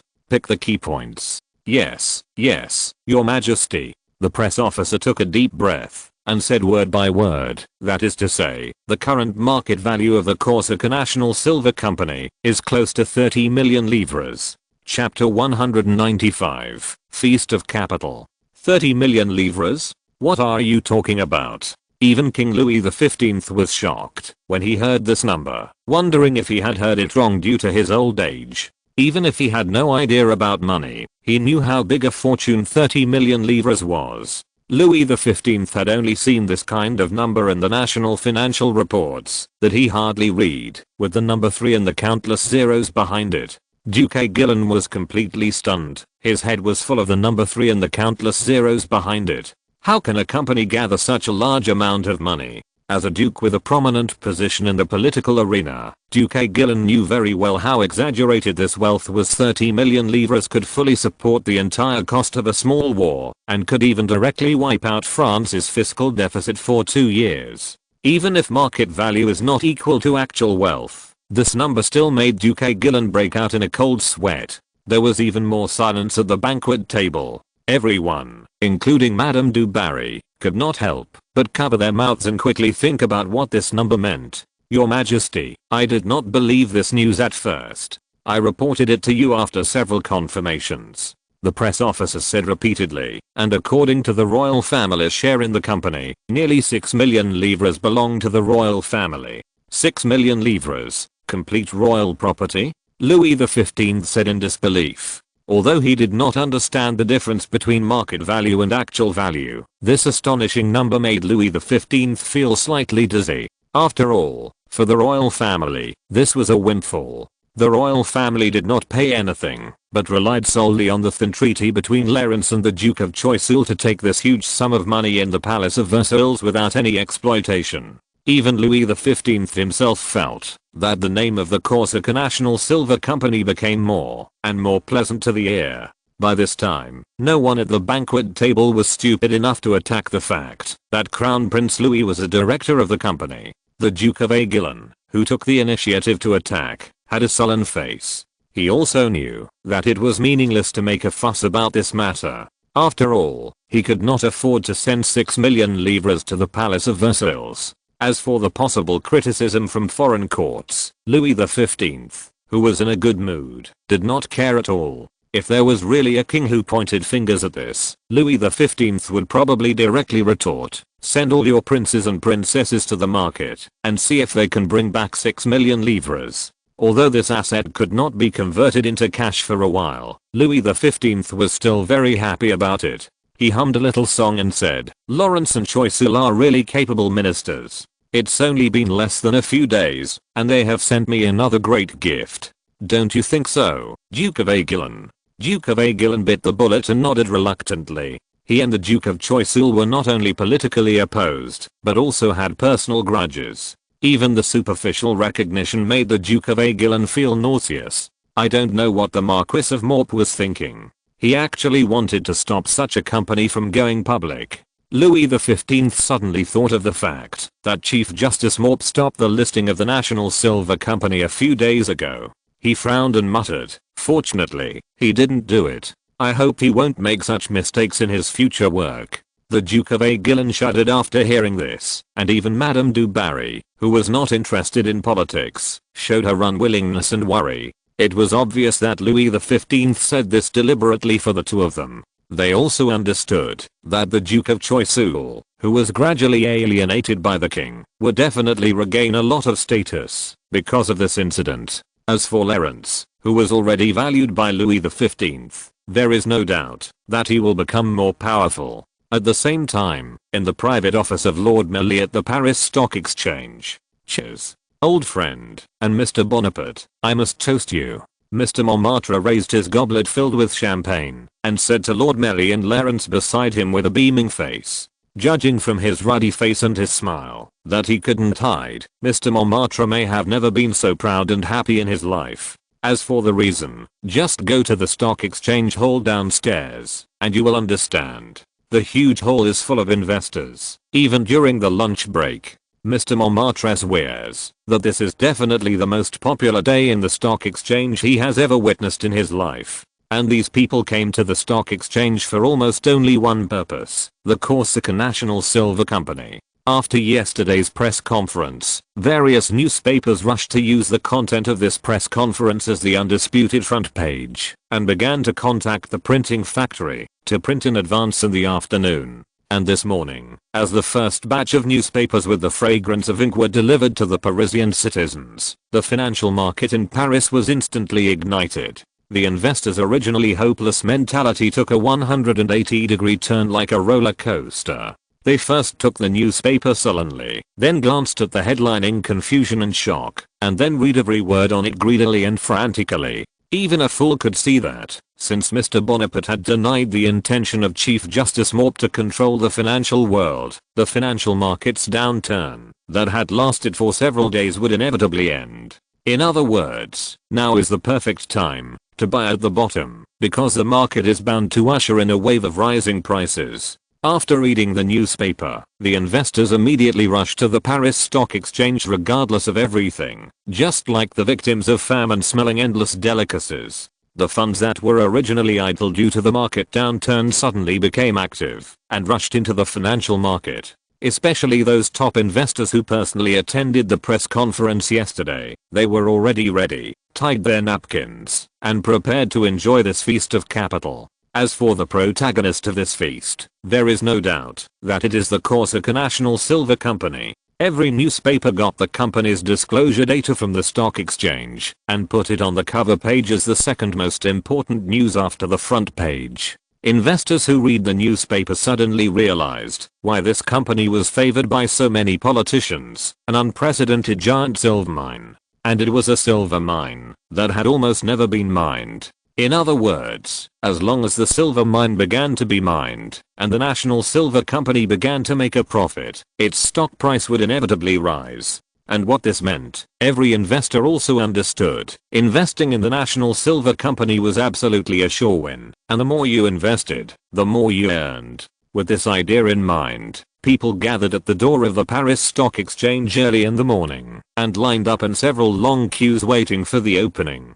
The queue extended all the way to the Boulevard Saint-Barthélemy at the other end of the square. During the period, many people even fought because of the problem of cutting in line. After all, at this critical moment, stepping into the door of the stock exchange one step earlier can earn 10 more livres. At 9 o'clock this morning, the Paris Stock Exchange officially opened. The carnival also began. A large number of people rushed into the exchange hall. Many of them were not professional investors, but ordinary people, or working people who had heard the news. They waved their remittance slips and money bags, and loudly urged the trading brokers to complete their orders. The billboard in the center of the hall used to publicize the price was changed almost every 5 seconds, and the numbers on it were constantly rising, showing everyone the fact that the stock market was recovering. As for the protagonist in the exchange hall today, the National Silver Company, it was the focus of everyone's attention. Its stock price even used a separate billboard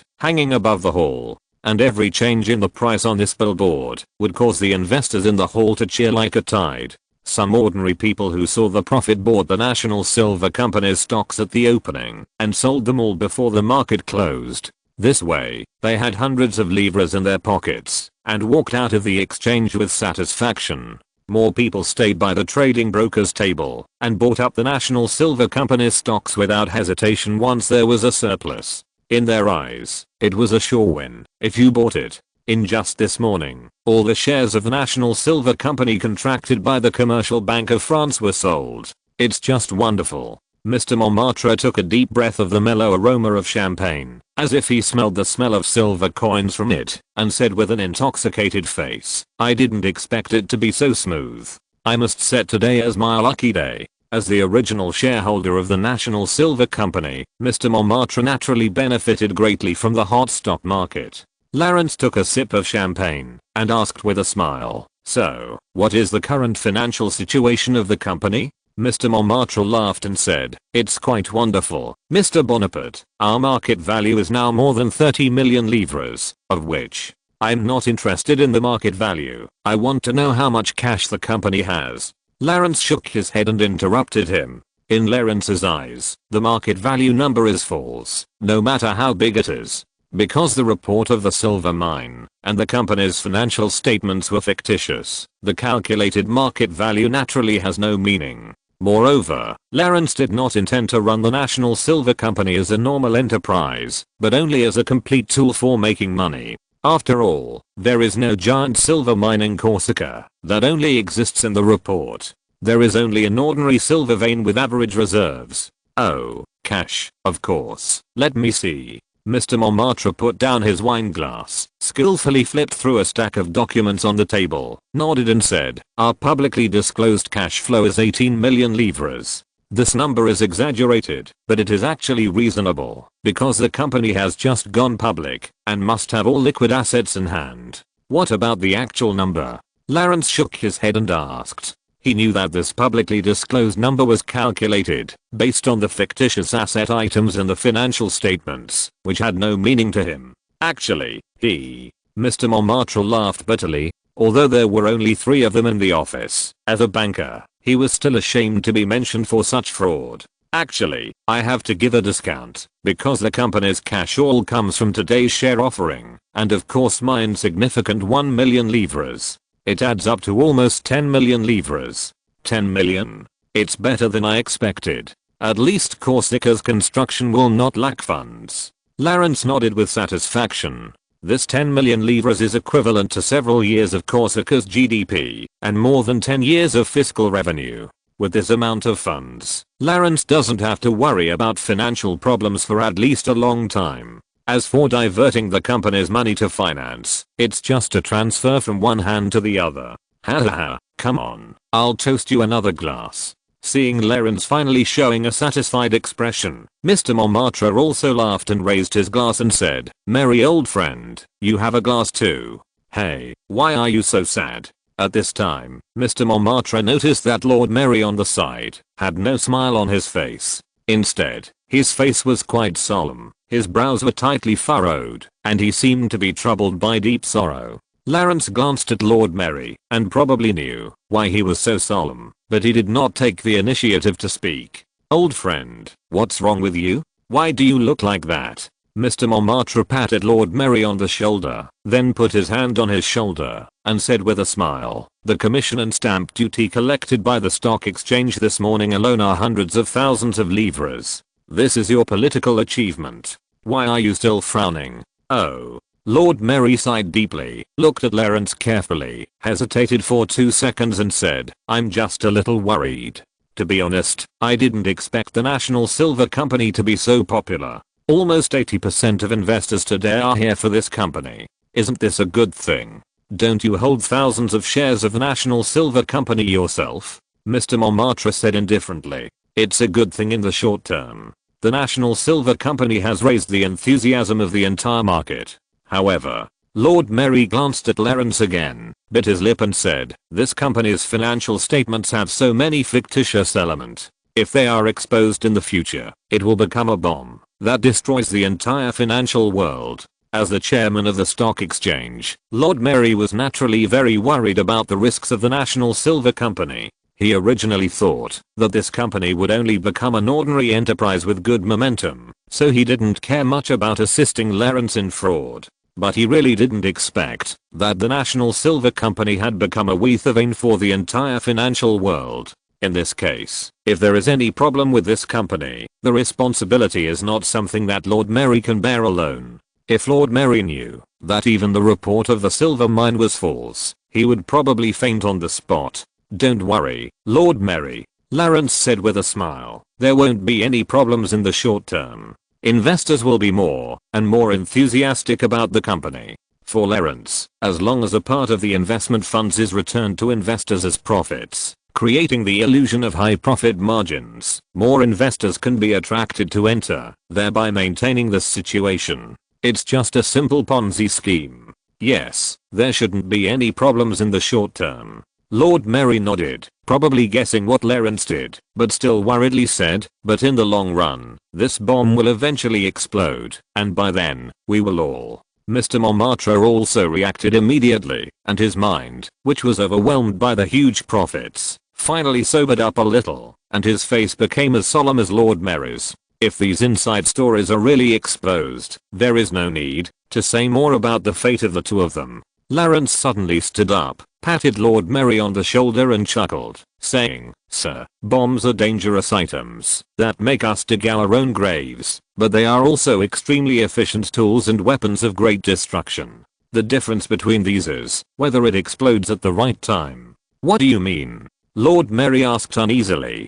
The National Silver Company will definitely explode, but as long as the timing is right, we will not only be safe, but also make a lot of money again. Lawrence looked at the two of them and said in a deep voice, before that right time, please take good care of this bomb, and don't let us dig our own graves. Lord Mary and Mr. Montmartre looked at each other at the same time, and then nodded twice heavily and helplessly. Not only were they tied to the same ship by Lawrence, but they were also a dangerous ship that could sink in the ocean at any time. In addition to believing and obeying the command of Captain Lawrence, the two of them had no choice. Chapter 196, Counterattack begins. The carnival in the Paris Stock Exchange did not subside until 2 days later. Those investors with insufficient capital were forced to turn their attention to other companies in the stock market, because the stock of the National Silver Company had risen to twice the issue price in the past 2 days. And those holders of the main funds were still tirelessly devouring all the remaining stocks of the National Silver Company.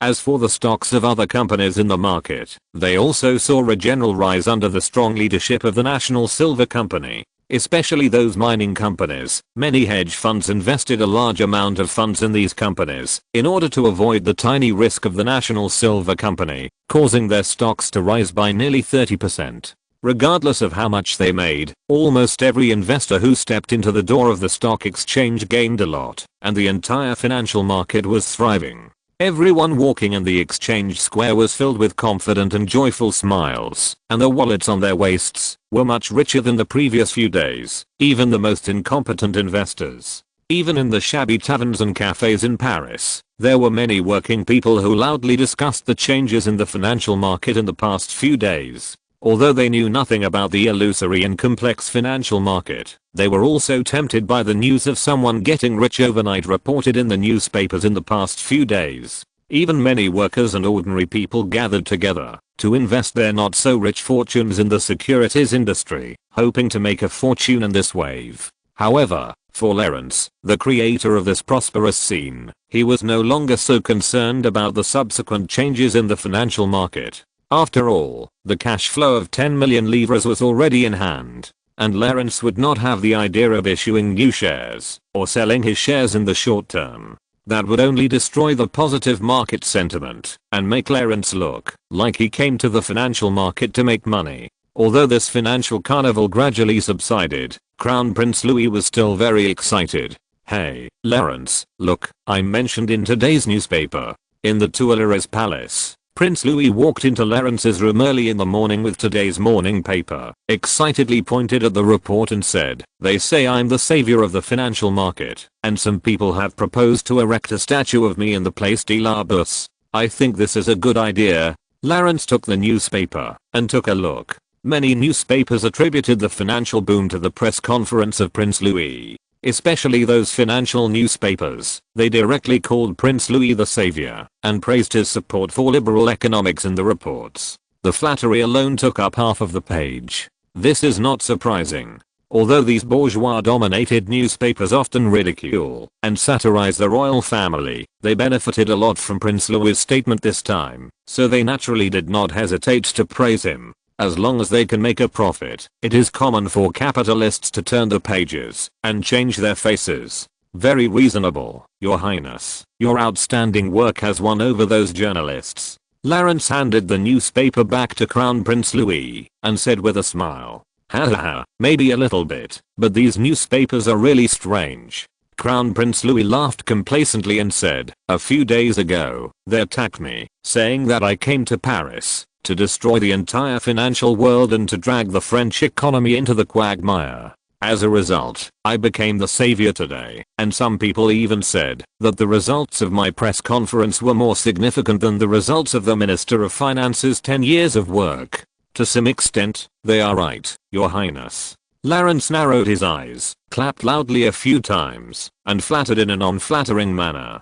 Crown Prince Louis smiled triumphantly for a while, then he remembered something and said quickly, "Oh, of course, Lawrence, you planned this press conference and your contribution is greater than mine. I should have informed these newspapers, and not let them miss your contribution." "Oh, Your Highness." Lawrence shook his head repeatedly after hearing this and said sincerely, "I just did a little work. If there is any credit, it should be attributed to you." After all, I'm your loyal and humble servant, and I must not usurp the throne. My dear Clarence, you are really my best friend, most loyal servant, and most capable right-hand man. The inexperienced Crown Prince Louis thought that Clarence deliberately gave all the credit to himself. He immediately grabbed Clarence's right hand excitedly and said from the bottom of his heart, I really don't know what I would do without you. Although Crown Prince Louis was somewhat flattered by the flattering words in the newspapers, he was still very clear about who was the hero behind the great turnaround in his reputation, especially since Clarence now attributed all the prosperity of the financial market to him. Crown Prince Louis was deeply moved. Of course, His Royal Highness would never know in his lifetime that the bad reputation he had when he first arrived in Paris was the result of Clarence's promotion. You've said too much, Your Highness. Clarence smiled and shook his head. He knew that after this incident, his position in the heart of Crown Prince Louis was almost irreplaceable. At this time, Crown Prince Louis suddenly noticed that Clarence was also wearing a formal tuxedo in the room, so he asked curiously, are you getting ready to go out? Yes, Your Highness. Duke Choiseul invited me to his mansion to discuss something. Clarence nodded, and after thinking for a while, he decided to tell Crown Prince Louis about Count Falconet's attack on him. You may know that I was attacked on the way to Versailles a few days ago. Oh yes, I heard about it. Crown Prince Louis' face became serious, and he nodded and said, Grandfather was particularly angry about this matter. Have you found out who instigated it? Clarence spread his hands, made a very helpless expression, and sighed. Unfortunately, the Royal Guard's investigation has almost no results. Crown Prince Louis said in confusion. Still no results. Grandfather is so angry. The people of the Royal Guard are too incompetent, right? Oh, Your Highness, it's not that they can't find out, they just can't find out. Clarence shook his head and whispered. Crown Prince Louis was stunned for a moment and asked urgently, can't find out? What do you mean? Clarence raised his head, stared into the eyes of Crown Prince Louis, and said in a deep voice, although there is no evidence yet, this matter is inseparable from the Duke of Richelieu, and the person who directly ordered the attack is not surprisingly Count Falconet. What? Crown Prince Louis' eyes widened. Although he was very slow in politics, he immediately reacted when he heard the name of Count Falconet. It must be that Count Falconet had a grudge against Clarence, so he made such an irrational decision to attack. And Crown Prince Louis would not forget that the reason why Clarence had a feud with Count Falconet was to help him. In other words, in order to help himself, Clarence not only had a dangerous pistol duel, but also suffered a brutal and bloody attack. When he thought of this, Crown Prince Louis suddenly felt guilty. That bastard. He is simply lawless. How dare he do this? Prince Louis looked at Clarence with guilt, and then shouted angrily, I will write a letter to my grandfather now, and I must investigate it strictly. Clarence patted Prince Louis on the shoulder and shook his head and said, don't worry, Your Highness. Such a letter will only make me more disadvantaged. After receiving the letter from the prince, Louis XV would probably think that Clarence instigated the prince to write this letter, which would only leave Louis XV with a bad impression that Clarence used the prince. Even if Louis XV ordered a thorough investigation of the Duke of Richelieu, Clarence was very skeptical whether this investigation could have a final result. After all, in the past few days, the Duke of Richelieu must have cleared all the evidence and would not leave any easy to grasp handles. This is why Clarence and the Duke of Choiseul have no hope of collecting evidence and can only find ways to fabricate evidence to frame the Duke of Richelieu. Moreover, if the investigation yields no results, it will prove that Clarence used the Crown Prince to slander the Duke of Richelieu. More disadvantageous? That's fine, but is that bastard going to get away with it? Although Crown Prince Louis didn't know while Clarence said that, he still chose to believe it unconditionally, but gritted his teeth and said it unwillingly. Check out the correct version in the 16:9 book forum. No, Your Highness, the Duke of Choiseul, and I will find evidence of his evil deeds. Clarence said softly, and then, you can personally push Count Falconet to the guillotine. I understand. Crown Prince Louis nodded twice and said seriously. Clarence was also slightly relieved when he saw this. With the assistance of Crown Prince Louis, it would be much easier to give Count Falconet and the Duke of Richelieu the final blow. After all, the investigation by himself and the Duke of Choiseul was not an official investigation. If he wanted to convince Louis XV of the evidence, he needed a suitable person to present the evidence to Louis XV. In addition, Clarence chose to reveal this matter to Prince Louis in advance for his own selfish reasons, because in this way, he could use Prince Louis's guilt to bind him more closely to himself. Although such a means of moral kidnapping is not glorious, politics itself is not a glorious thing, and Clarence does not care. After simply packing up his clothes, Clarence left the Tuileries palace and went to the Duke of Choiseul's mansion. Although Prince Louis also expressed his willingness to participate in the investigation, Clarence still rejected his request in a tactful but firm tone. Not to mention how much role Prince Louis can play in the investigation. If Louis XV knew about this, he would probably not have a good attitude towards Clarence. After all, Louis XV did not send the Crown Prince to Paris for Clarence and Duke of Choiseul to use him as a political tool against Duke Richelieu. The mansion where Duke Choiseul lived was located on the left bank of the Seine, adjacent to the Luxembourg Palace and its gardens. It was a small manor with a large area and surrounded by high red walls. As soon as Clarence stepped out of the carriage, a servant at the gate of the mansion came up to him. It seemed that he had been waiting for a long time. The servant led Clarence into the mansion, but did not invite Clarence into the reception room immediately. Instead, he took him directly to the underground storage room of a small warehouse. The storage room seemed to have not been used for a long time. There was a thick layer of dust everywhere, and many messy footprints could even be seen on the ground. In the depths of the storage room, Clarence also vaguely heard the voice of the Duke of Choiseul. Damn it, he doesn't know anything.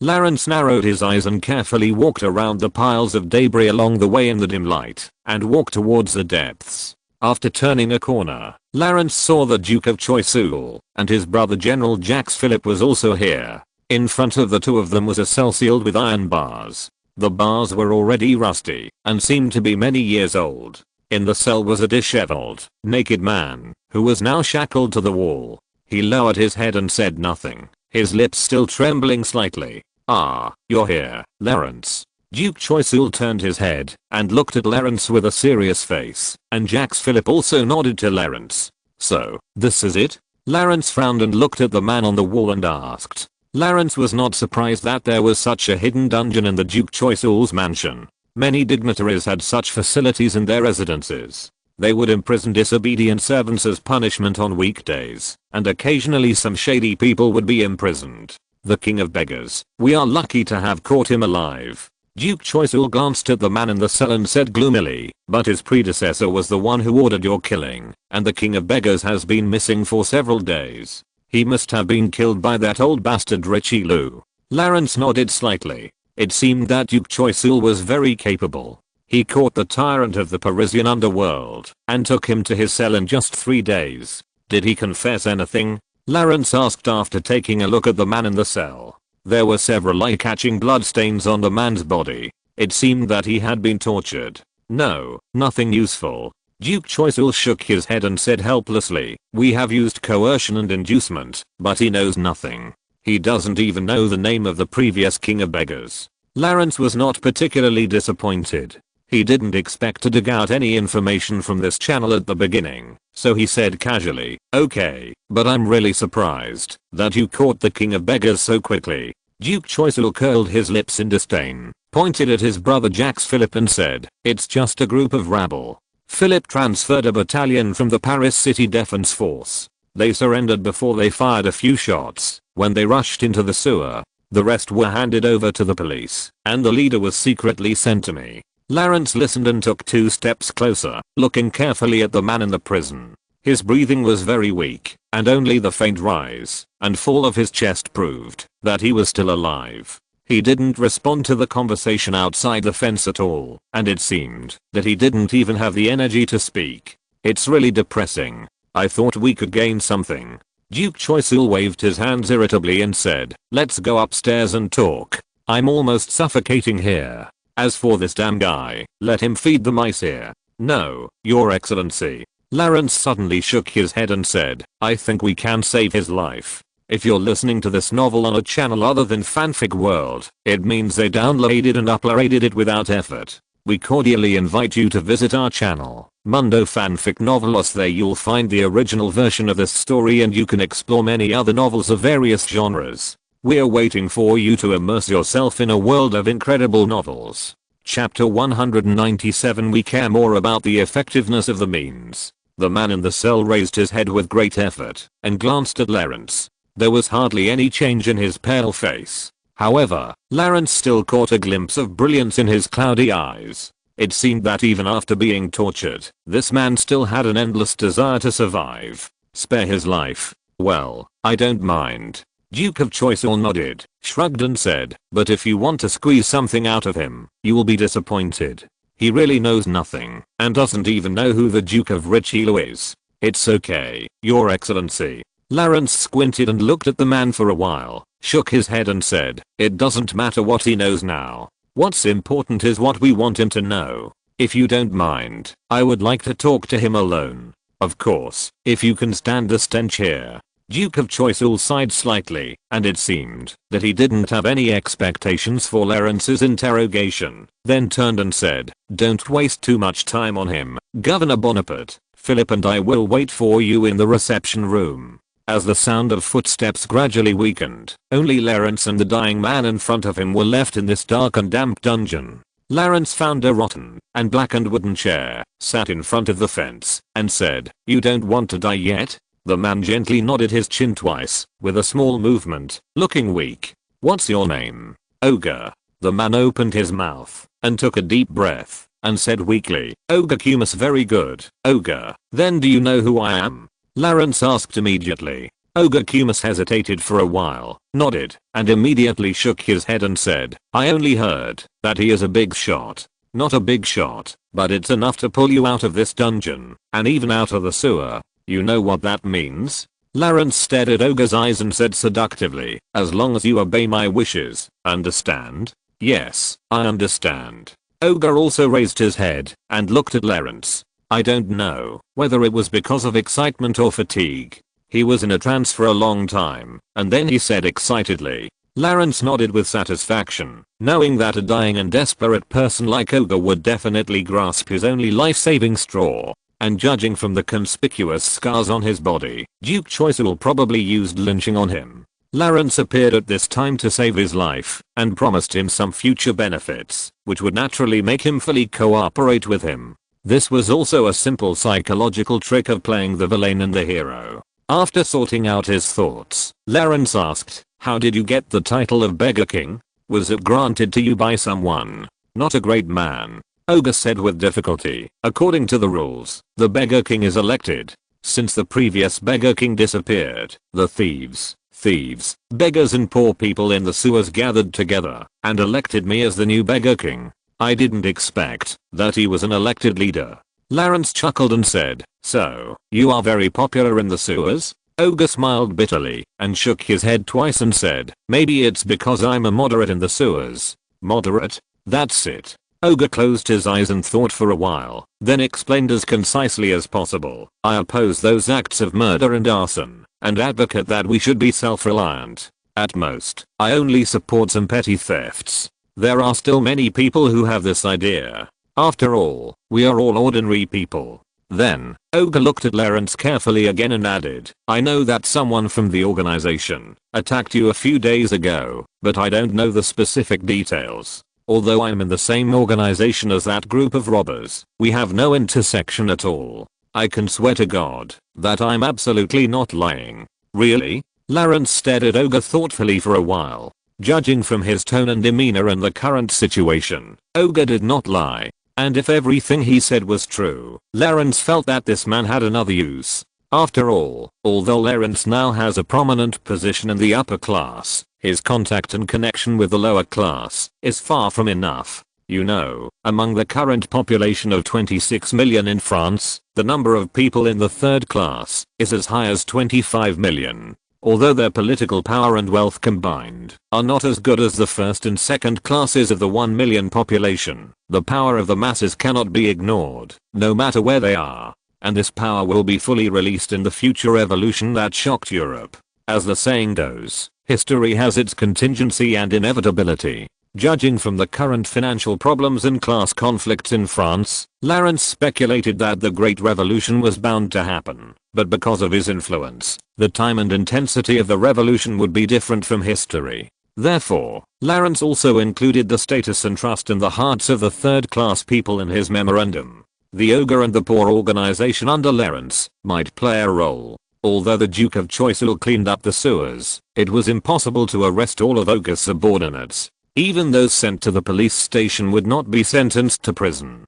Therefore, Ogre, the king of beggars, still has considerable power, and still has some value. Of course, Lawrence is more concerned about another value of Ogre now. Since you are the king of beggars, you should know that your organization has a behind-the-scenes sponsor, right? Lawrence asked with a frown. This. Olga looked embarrassed, struggling to shake his head and said, I have indeed heard some rumors, but after all, I have only been in office for less than a week. And when the previous beggar king disappeared, he took all the account books and records with him. After hearing Olga's answer, Lawrence was not particularly surprised. It can only be said that the Duke of Richelieu is much more rigorous and meticulous than Count Falconet, and he really did not leave any obvious handles. Even if those people in the Royal Guard really investigated thoroughly, it is estimated that the clues will be cut off after they find Olga, and at most they can implicate Jane du Barry based on rumors.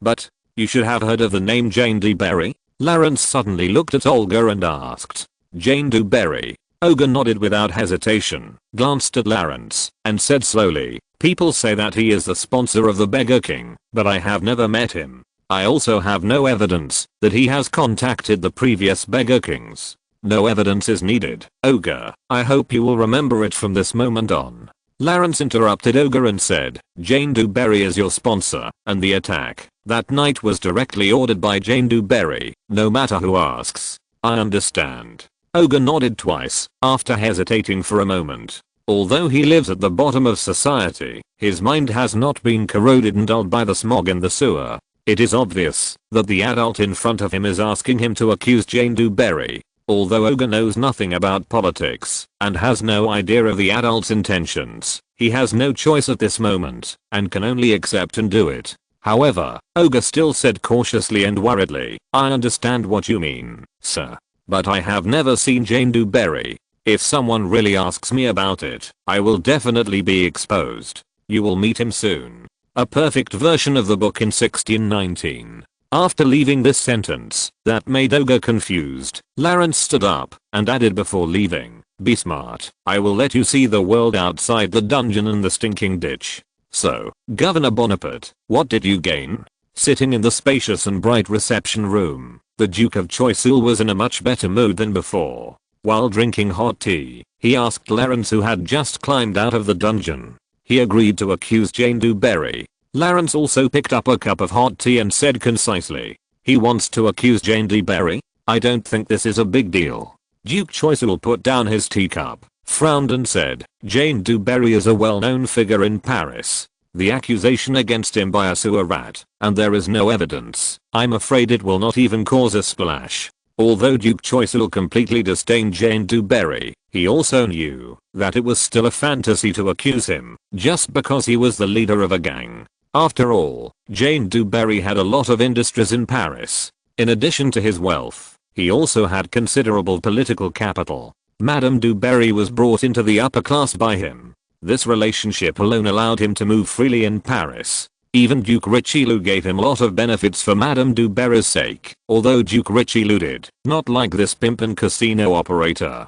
Facing the Duke of Choiseul's questioning, Lawrence just smiled and asked back, what if Jane du Barry himself also accepted the accusation? Oh. Duke of Choiseul scratched his head and spread his hands and said, unless you give him a whole barrel of brandy, or his soul is controlled by Satan, I can't think of any possibility that he will take the initiative to accept the accusation. I think that when a person is desperate, he will definitely do something against common sense. Lawrence chuckled and shook his head, still insisting on his own opinion. Desperate?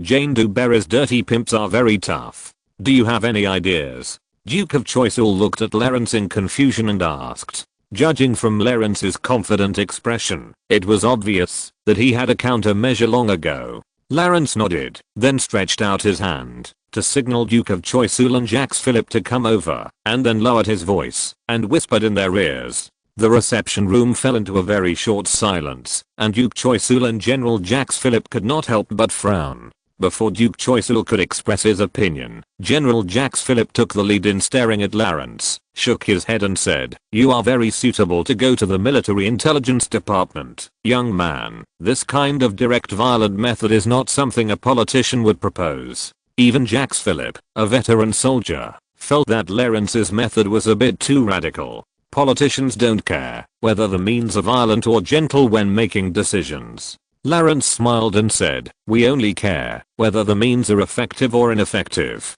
This will indeed be an effective means, Lawrence," Duke Choiseul said, after thinking for a long time. "But Philip is right. The risk is very high. Duke Richelieu will not sit idly by." Duke Choiseul's concerns were also within Lawrence's expectations, so Lawrence immediately replied, "I have a way to prevent Duke Richelieu from interfering." "Huh? What method?" Duke Choiseul was stunned for a moment and asked hurriedly. Even he himself could not think of a suitable method for a while. Lawrence did not answer directly, but suddenly changed the subject and said, "If I remember correctly, the current foreign minister is very familiar with you, right? At present, Duke Choiseul is the French Prime Minister and Minister of War, and the Foreign Minister at this time is Duke Choiseul's cousin, César Gabriel. In other words, France's diplomatic affairs are still in the hands of Duke Choiseul. Yes, he is my cousin, etc." Duke Choiseul nodded and suddenly realized, while Lawrence mentioned the Minister of Foreign Affairs. Then Duke Choiseul pondered for a while and laughed and said, "So that's it. As long as the Minister of Foreign Affairs signs an order against the mansion on the Champs-Élysées, Duke Richelieu would not dare to interfere, even if he had 100 guts." "Very correct, Your Excellency." Lawrence smiled and agreed. "I told you before that my identity as a foreigner can still bring a lot of convenience in the political situation in Paris." "Indeed, ha ha ha ha." The Duke Choiseul, who was in a good mood, patted Lawrence on the back and joked, "But Lawrence, you are equivalent to taking a mansion from me for nothing." "Well, I think I can pay for it." Lawrence shrugged and said casually with a smile, "Oh, forget it. I know you have a lot of money, but I'll just treat that mansion as a gift to you." Duke Choiseul shook his hand arrogantly and said generously, "As long as we can deal a heavy blow to that old bastard Richelieu, a mansion is nothing." As for General Jacques Philippe on the side, he was still pondering over Lawrence's entire plan. Only after he figured it out did General Jacques Philippe raise his head and couldn't help but take a closer look at Lawrence. Only then did he realize that this young man was far more than just a brave commander as he thought. No wonder my brother praised him so much. Such a person will undoubtedly have a broad place in the army. General Jacques Philippe couldn't help but sigh silently. "I really look forward to working with this young man in the army. I wonder if there is a chance." Chapter 198. I would rather you call me Mr. Tax Inspector. After finalizing the plan, the three chatted in the reception room for a while. The recent performance of the Corsica National Silver Company in the market naturally shocked Duke Choiseul, so he has been asking Lawrence about the company. Although the market value of this company has far exceeded the entire property of Duke Choiseul, as a traditional and conservative aristocrat, Duke Choiseul has no interest in participating in these business activities. Moreover, for a politician like him, the importance of power is far superior to wealth, so he did not covet the huge sum of money in Lawrence's hands. However, the financial strength displayed by the financiers in this carnival did give Duke Choiseul a lot of ideas. "To be honest, I never expected that," Duke Choiseul said with deep emotion. "Those businessmen have so much money that they can raise tens of millions of livres and invest them in the financial market in just a few days. Alas, it would be great if this money could be used to alleviate the fiscal deficit. Maybe I should impose heavy taxes on them." "Well, I don't think this is a good idea." Lawrence shrugged and shook his head and said, "After all, only a very small number of top financiers have strong financial resources, and most investors are just middle-class citizens. If you transfer the financial pressure to them." If Duke Choiseul really adopted such a radical and unfair method, Lawrence estimated that the progress of the Great Revolution would be advanced by at least 10 years. Okay, you have a point. This will cause unrest. Duke Choiseul curled his lips and did not take this idea to heart. Lawrence glanced at the Duke of Choiseul and sighed. If you are really worried about the financial problem, you might as well start with the nobles and clergy. Their property can buy most of France. Even levying a per capita tax on them can give France's finances a big sigh of relief. Oh, don't be silly, Lawrence. The Duke of Choiseul laughed, as if he had heard a joke, and said, if I start with the financiers, at most I will cause a riot in Paris, but if I start with the nobles and clergy, I will cause a rebellion that will affect all of France. Within a month, the rebels will be able to reach the gates of Paris. General Jacques Philippe on the side nodded, looked at Lawrence seriously and added, even the generals of the Isle of France will join the rebels. After all, they are also great nobles. Lawrence shook his head helplessly. He didn't intend to argue with him on this issue, so he said, sorry, I was silly. The Duke of Choiseul himself was a great noble, so of course he wouldn't start with himself. Even if he is aware of sacrificing his own interests for the national interest, his political allies will not be as noble as him. Whether it is the local high courts or the nobles and bureaucrats in the Palace of Versailles, they are all at the forefront of opposing financial reform. Even Lawrence has to admit that the current political and financial situation in France is a dead end, which cannot be solved by one person's hard work. A bottom-up change is only a matter of time. I think it's getting late. Duke Choiseul drank the last sip of hot tea, exhaled comfortably, stood up and said, I should go talk to the Minister of Foreign Affairs, who happens to be in Paris.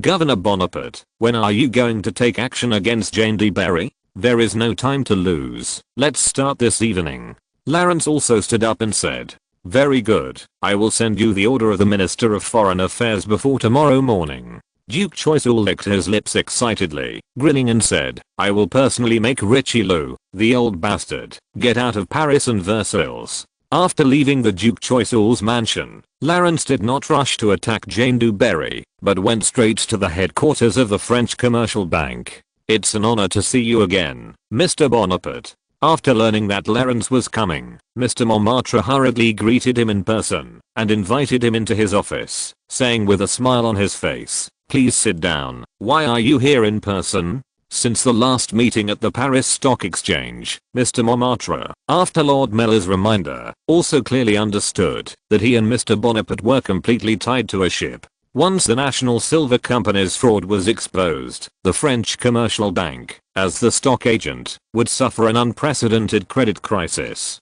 The consequence of that is that this leading bank will go bankrupt and disappear from the market of Paris, and Mr. Montmartre himself will be reduced from a multi-millionaire to a poor man with huge debts. However, if the National Silver Company can really continue to exist, Mr. Montmartre can squeeze out unimaginable profits from it. Therefore, his lifeblood has been grasped by Mr. Bonaparte, and Mr. Montmartre has no choice but to obey Lawrence and try his best to meet all his requirements. Lawrence sat in a soft and comfortable sofa chair and asked casually, what is the situation about the National Silver Company in the market these 2 days? Situation. Mr. Montmartre thought for a while and said skillfully, everything is stable. It's just that some investors yesterday questioned the Ajaccio silver mine report you disclosed, believing that the report contained fictitious element. Oh, what happened later? Lawrence asked without surprise. When the report was just disclosed, the revelers did not have much time to analyze it carefully.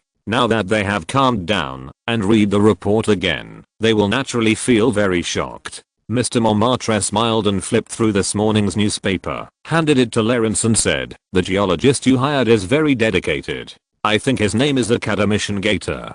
He and more than a dozen scholars published a statement in the newspaper, which completely eliminated the doubts of investors. Lawrence glanced at the content of the newspaper, smiled and nodded, and said casually, he is indeed very dedicated.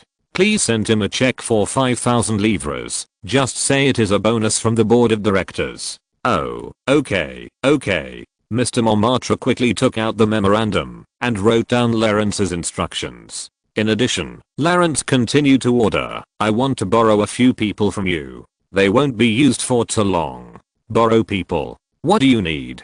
Mr. Montmartre asked puzzledly. Your auditors must be the best. Financial institutions like the French Commercial Bank must have their own audit departments. especially for large industries. If the financial income and expenditure and data reports of the industry cannot be effectively reviewed, then the corruption, bribery, and extortion of employees below are almost inevitable. Auditors? Oh, of course. Although Mr. Montmartre didn't know why Lawrence suddenly asked for this, he still stood up and ran outside the office to explain to his secretary. Soon, the secretary returned to the office with two middle-aged men in white shirts and gold-rimmed glasses. Mr. Montmartre pointed at the two auditors and introduced them to Lawrence attentively. These are the auditors with the longest qualifications and the most experience in our bank. I pay them 800 livres a month. Then he said to the two auditors in a stern voice, "Hey, Tommy, Leon, quickly salute Mr. Bonaparte. I think you two must know this name. Mr. Bonaparte needs you to work for him for a while. Don't mess it up for me, understand?" "Yes, sir." The two nodded quickly and bowed deeply to Lawrence nervously. Of course, the two of them knew Mr. Bonaparte, who was famous in both the financial and political circles.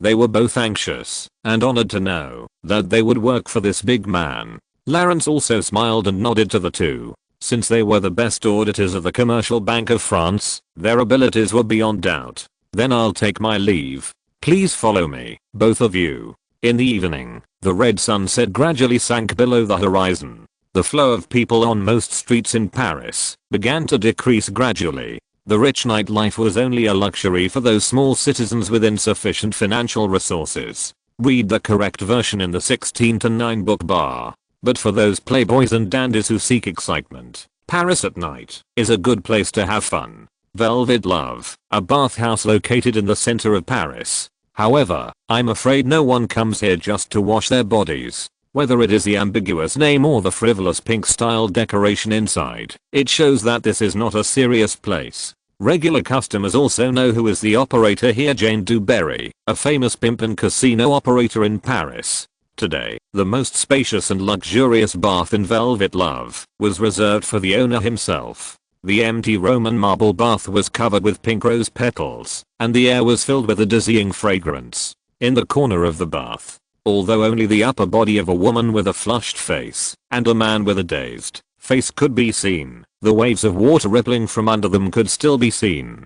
3 minutes later, Jane du Barry let out a long breath, and then pushed the woman in front of him away in boredom, closed his eyes, and relaxed on the edge of the bath. "Master du Barry, you are so ruthless." The woman who was pushed away took the initiative to get into Jane du Barry's arms and said in a coquettish voice. Jane du Barry glared at the woman and said impatiently, "Get away, you bitch. Are you still thinking about that Duke Richelieu, Master du Barry?" The woman still hugged Jane du Barry's arm and said coquettishly, "For these prostitutes, the biggest wish is to be a woman by the king's side like Countess du Barry. That's why they spared no effort to please Jane du Barry. Humph, you know nothing."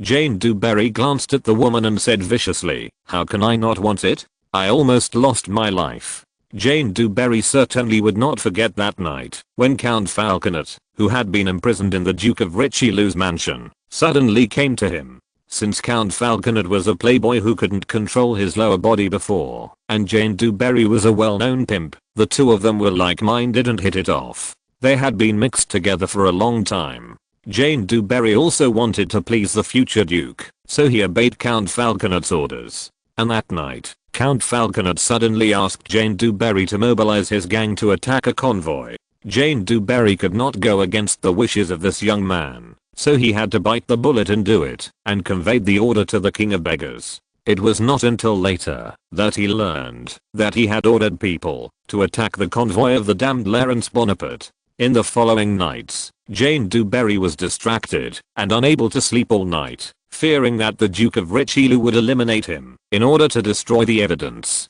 It is said that it was Madame du Barry of the Palace of Versailles who personally came forward and wrote a letter to the Duke of Richelieu to intercede for Jane du Barry, which saved his life. Even so, Jane du Barry still lived in fear every day, worrying that the Duke of Richelieu would secretly kill him, and worried that he would be pushed to the guillotine after the matter was exposed. Damn it, I was really stupid at that time. Falconet was a eunuch, a useless man. Why should I listen to him? Jane du Barry got angry when he thought of this, and slapped the water in front of him, splashing 1/2 meter high. At this time, an employee suddenly rushed in a panic, regardless of whether the work inside was done or not, and reported loudly, "Master Du Barry, someone is looking for you outside. He claims to be Laurence Bonaparte." "What did you say?" Hearing this name, Jane Du Barry immediately climbed out of the water like a frightened bird, naked in a trance for a while, and then shouted, "Damn it, bring my clothes. We meet again, Mr. Du Barry." In the Hall of Velvet Love, Laurence smiled and said to Jane Du Barry in front of him. Behind Laurence were the two auditors borrowed from Montmartre at noon. Jane Du Barry rushed out without even wiping his hair. After confirming that the man in front of him was indeed Laurence Bonaparte, he couldn't help but shudder, fearing that the other party came for the attack. "Oh, I'm so glad, Mr. Bonaparte." Jane Du Barry suppressed his trembling voice and greeted Laurence with a stiff smile. The last time they met, this Corsican country bumpkin was just a small chief in a remote place. Jane Du Barry even thought that his status in Paris was higher than his. And it was less than a month ago, and Jane Du Barry had to bow his head in front of Laurence and call him Your Excellency respectfully and with gritted teeth. Jane Du Barry looked at Laurence fearfully and asked, "So, Monsieur Bonaparte, why are you here this time?" "Monsieur Du Barry, before we talk about business, I have a small request about the address." Laurence looked at the wet and embarrassed Jane Du Barry teasingly and said slowly, "I would rather you call me Monsieur the Tax Collector." Chapter 199. High-level politics often only requires simple methods. Jane Du Barry looked nervously at Laurence and the two auditors behind him, swallowed his saliva, gritted his teeth and said, "No problem, Mr. Tax Inspector." It was no longer a new thing that Laurence was awarded the position of Royal Tax Inspector, and Jane Du Barry was also very clear about this. As for the position itself, it has been interpreted by countless people. The symbolic meaning is far greater than the practical meaning, and it is more like an honorary title close to the royal family. In name, the Royal Tax Inspector has the right to inspect and supervise all tax affairs on the King's land, but this power has not been used for many years because it is too great. Damn, is this kid going to? Jane Du Barry twisted his hair that was still dripping with water, thinking anxiously. "Thank you for your cooperation, Mr. Du Barry." Laurence nodded with a smile, walked around the hall by himself, and said, "This is really a good place, but unfortunately, I heard from the grapevine that this bathhouse seems to have some problems with taxation." A trace of resentment flashed in Jane Du Barry's eyes. It seems that this kid is really going to use his identity as a tax inspector to make trouble for him. And he also knows very well that, if Laurence only uses this power to deal with a small person like him, it will not cause much backlash in the political circle. However, what makes Jane Du Barry very uneasy is that he still doesn't know why Laurence suddenly came here to make trouble for him. If there is only concealment and underpayment of taxes, Jane Du Barry will only pay a hefty fine, and he vaguely feels that this is not the purpose of Laurence's coming here at all. Haha, I really don't know who would spread such boring rumors. Jane Du Barry said with a forced smile. Whether it is a rumor or not, we need to investigate it to know for sure. Laurence walked up to Jane Du Barry and said in a calm but unyielding tone, "I need to check the account books here, Mr. Du Barry." Jane Du Barry nodded reluctantly and helplessly, and then ordered his men, "Yes, of course, no problem, come. Bring the account books of the past few months to the tax inspector for review." Laurence's request to check the account books was completely legitimate, and Jane Du Barry had no reason to refuse. Moreover, Jane Du Barry himself knew that, since Laurence had come today, he would not give up until he found something, just like all other tax officials. So he did not want to hide it at all, and was ready to pay a fine directly as a way to avoid disaster. After a moment, a large book half a finger thick was placed in front of Laurence. Laurence winked at the two auditors behind him, signaling them to start checking, and whispered to them, "Check it carefully, both of you." The two nodded in understanding, took out their glasses, and put them on their noses, and began to look through. While the two were reviewing, Laurence casually asked Jane Du Barry, "By the way, Mr. Du Barry, is the Duke of Richelieu in good health? I haven't seen him for a while." While speaking, Laurence was also closely observing Jane Du Barry's expression. Obviously, when he heard the name of the Duke of Richelieu, his face showed a moment of irritation. Sorry, I didn't know. I haven't seen him for a while. Jane Dewberry took a breath and said as calmly as possible. Lawrence nodded slightly and then said, I thought you could see him every day when you work for the Duke of Richelieu. Occasionally. Jane Dewberry replied perfunctorily. Remember you were watching a play with the Duke of Richelieu the last time we met? Lawrence asked, continuing to observe Jane Dewberry's expression. Jane Dewberry had stopped talking and just nodded. Lawrence seemed to be incomprehensible, ignoring Jane Dewberry's annoyed look, and continued to ask, you should know what kind of plays a Duke of Richelieu likes to watch, right? Finally, Jane Dewberry frowned and said with his hands spread out in unbearable pain, Sir, the tax inspector, you should ask someone else these questions. I don't think these questions have anything to do with taxes, right? Of course, I'll ask someone else. Lawrence chuckled and nodded, and at the same time basically confirmed his guess. It seems that our Mr. Dewberry has not been doing well with the Duke of Richelieu recently. When he met me last time, he was still attentive and respectful to the Duke of Richelieu. As for the reason, Lawrence could completely guess it. Jane Dewberry was a direct participant in the attack and a minor figure. The Duke of Richelieu certainly wanted to kill him and get rid of him as soon as possible. On the one hand, Jane Dewberry had to be on guard against the Duke of Richelieu's possible killing of him at any time, and on the other hand, he had to rely on the Duke of Richelieu's political status. This contradiction naturally changed his attitude towards the Duke of Richelieu. This change in attitude also gave Lawrence some confidence in his plan. While Lawrence was chatting with Jane Dewberry, the two auditors soon discovered a suspicious point. Mr. Bonaparte, there is a problem in the account book. One of the auditors came over and said in front of Jane Dewberry, on March 15th, there was a record of non-operating expenses of up to 6,000 livres. But there is no note of where this expense went, and there is no voucher or receipt. Oh. Lawrence narrowed his eyes and looked at Jane Dewberry, smiling and said, an expense with an unknown destination? I seem to smell the smell of tax evasion. For this kind of business, the tax amount is determined based on the book profit. Therefore, the basic principle of tax evasion is to reduce the profit on the book, that is, either understating the income or overstating the expenditure.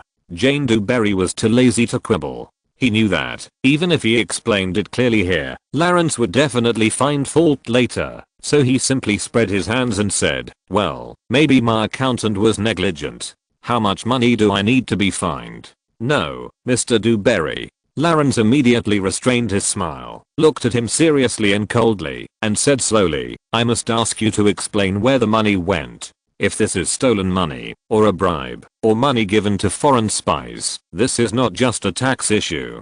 Jane Dewberry's face tightened, and he subconsciously took 2 steps back, not even bothering to change his words, and said, Mr. Bonaparte, what do you mean? I need you to come with me. Lawrence asked without changing his expression. I need you to give a reasonable explanation for the financial problems of you and your industry. What? Jane Dewberry stood there without moving, with no intention of leaving with Lawrence, and shouted, I can't accept such an unreasonable request. Unreasonable request. Lawrence took 2 steps forward, grabbed Jane Dewberry by the collar, looked him in the eye and said, my power comes from the king, and my request is the king's will. Do you dare to call this an unreasonable request? Or, Mr. Dewberry, your behavior against the king was instructed by someone. For example, the Duke of Richelieu, you. Jane Dewberry was choked and didn't say a word for a long time. He was not shocked by Lawrence's righteous moral kidnapping in the first half. But in the second half, when Lawrence mentioned the Duke of Richelieu, Jane Dewberry suddenly realized that he must not conflict with Lawrence at this moment. The Duke of Richelieu is the person in Paris who wants me dead the most.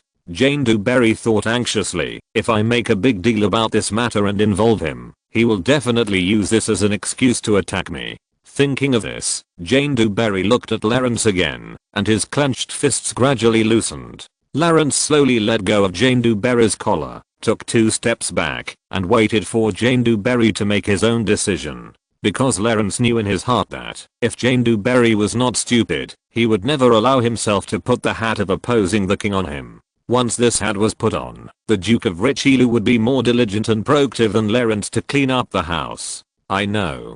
Mr. Bonaparte, I will go with you. A correct version in 16 to 9 book bar. Jane Dewberry shouted helplessly, but I also tell you in advance that I have the right to remain silent.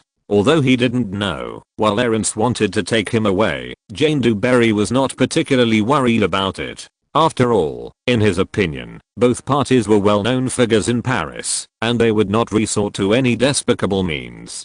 Please come with us, Mr. Dewberry. I recognize your right to remain silent. Lawrence smiled again, walked up to Jane Dewberry, patted him on the back and said softly, but I believe you will speak up. Then Lawrence and Jane Dewberry walked out the door and got into a carriage that had been waiting for a long time. The two auditors did not come with Lawrence, but got into another carriage with the account books of Velvet Love. Jane Dewberry was a little uneasy when he noticed this detail, but he comforted himself because the status of the two auditors was not enough to ride in the same carriage with Lawrence. After driving for a while, Jane Dewberry, who was sitting on pins and needles in the carriage, finally couldn't help but speak and test. So, Mr. Bonaparte, where are you taking me? The police station? Or the tax bureau? You're not going to send me directly to the Paris Defense Force, are you? The light and shadow of the street lamps projected from the window changed rapidly on Lawrence's face, making Jane Dewberry unable to see Lawrence's face and expression clearly. Lawrence leaned back, his whole face completely hidden in the darkness, and then whispered, "Don't be impatient, Mr. Dewberry, you will know." Jane Dewberry was too nervous to tell how fast time passed. When the carriage slowly stopped by the roadside, he only felt that he had spent a very long and tormenting time. After Lawrence walked out of the carriage, Jane Dewberry jumped out of the carriage nervously, turned his head and looked around, and said with wide eyes, "Wait, is this the Champs-Élysées? What did you bring me here for?" Countless thoughts flashed through Jane Dewberry's mind. He remembered that Lawrence's residence in Paris was located on the Champs-Élysées. Lawrence turned his head and glared at him, and said calmly, "Please keep quiet, Mr. Dewberry, and follow me." "No, Mr. Bonaparte, you must explain your intentions." Jane Dewberry opened his mouth and tried to shout, "Otherwise you are kidnapping. It's a prisoner." Bang. A short and dull sound came directly from the back of Jane Dewberry's head through bone conduction to his eardrum. It sounded like someone's hard elbow hit Jane Dewberry's back of the head heavily, but he could no longer tell what the sound was, because in the next moment, Jane Dewberry's eyes went black and he fainted. "Wow, this guy is quite heavy." Grosso, who appeared behind Jane Dewberry at some point, grabbed Dewberry, who was about to fall, and put him on his shoulders, smiling at Lawrence. "Lawrence, is this your plan? Tie this bastard back and torture him to force him to admit his attack on you? You act like a pirate." Lawrence quickly glanced around to make sure no one noticed the abnormality here, and then shrugged and said, "High-end political struggles often only require the simplest means. Okay, quickly put him in. I don't just want him to admit his attack on me. This is..." Jane Dewberry woke up from a dizziness and headache, and was shocked to find that his hands were tied behind his back to the chair under him. Even his feet were tied together by an iron chain as thick as his arm. Even moving an inch was extremely difficult, and would make a loud crackling noise. "You're awake, Mr. Dewberry." Hearing this voice, Jane Dewberry, who had not yet fully recovered from the dizziness in his head, raised his head in a daze. He then realized that the people standing in front of him were Lawrence Bonaparte and a ferocious scarred man. "What the hell are you doing, Mr. Bonaparte?"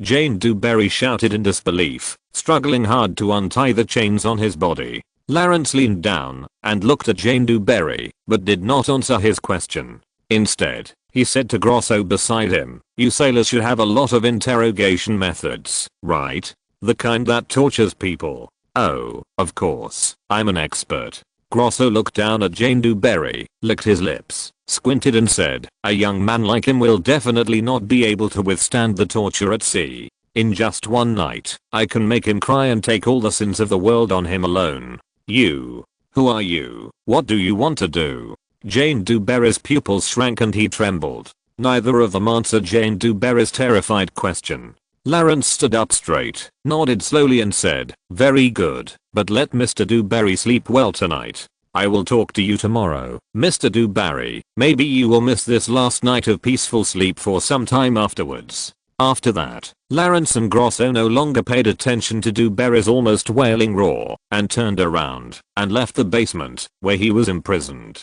Lawrence, I have to remind you first. Grosso, who walked out of the basement, said to Lawrence, I can indeed make him confess everything he knows and doesn't know, but the confession you get in this way will have no effect at all, right? Lawrence shook his head as he had expected it and said, that's true, but what I want is not a confession. I want him to personally accuse the Duke of Richelieu. Accused personally? Grosso touched his head in confusion and asked with a frown, how to accuse? You can't put a knife to his neck and force him in court, right? Lawrence still shook his head, looked at the basement where Jane Dewberry was imprisoned, and said, no force is needed. Give me a few days, I will make him stand loyally on our side and accuse the Duke of Richelieu completely voluntarily. Okay, I believe you. Grosso nodded, still asked with some concern, but do we have enough time? I heard that Dewberry is also a well-known person. He disappeared for several days after contacting us.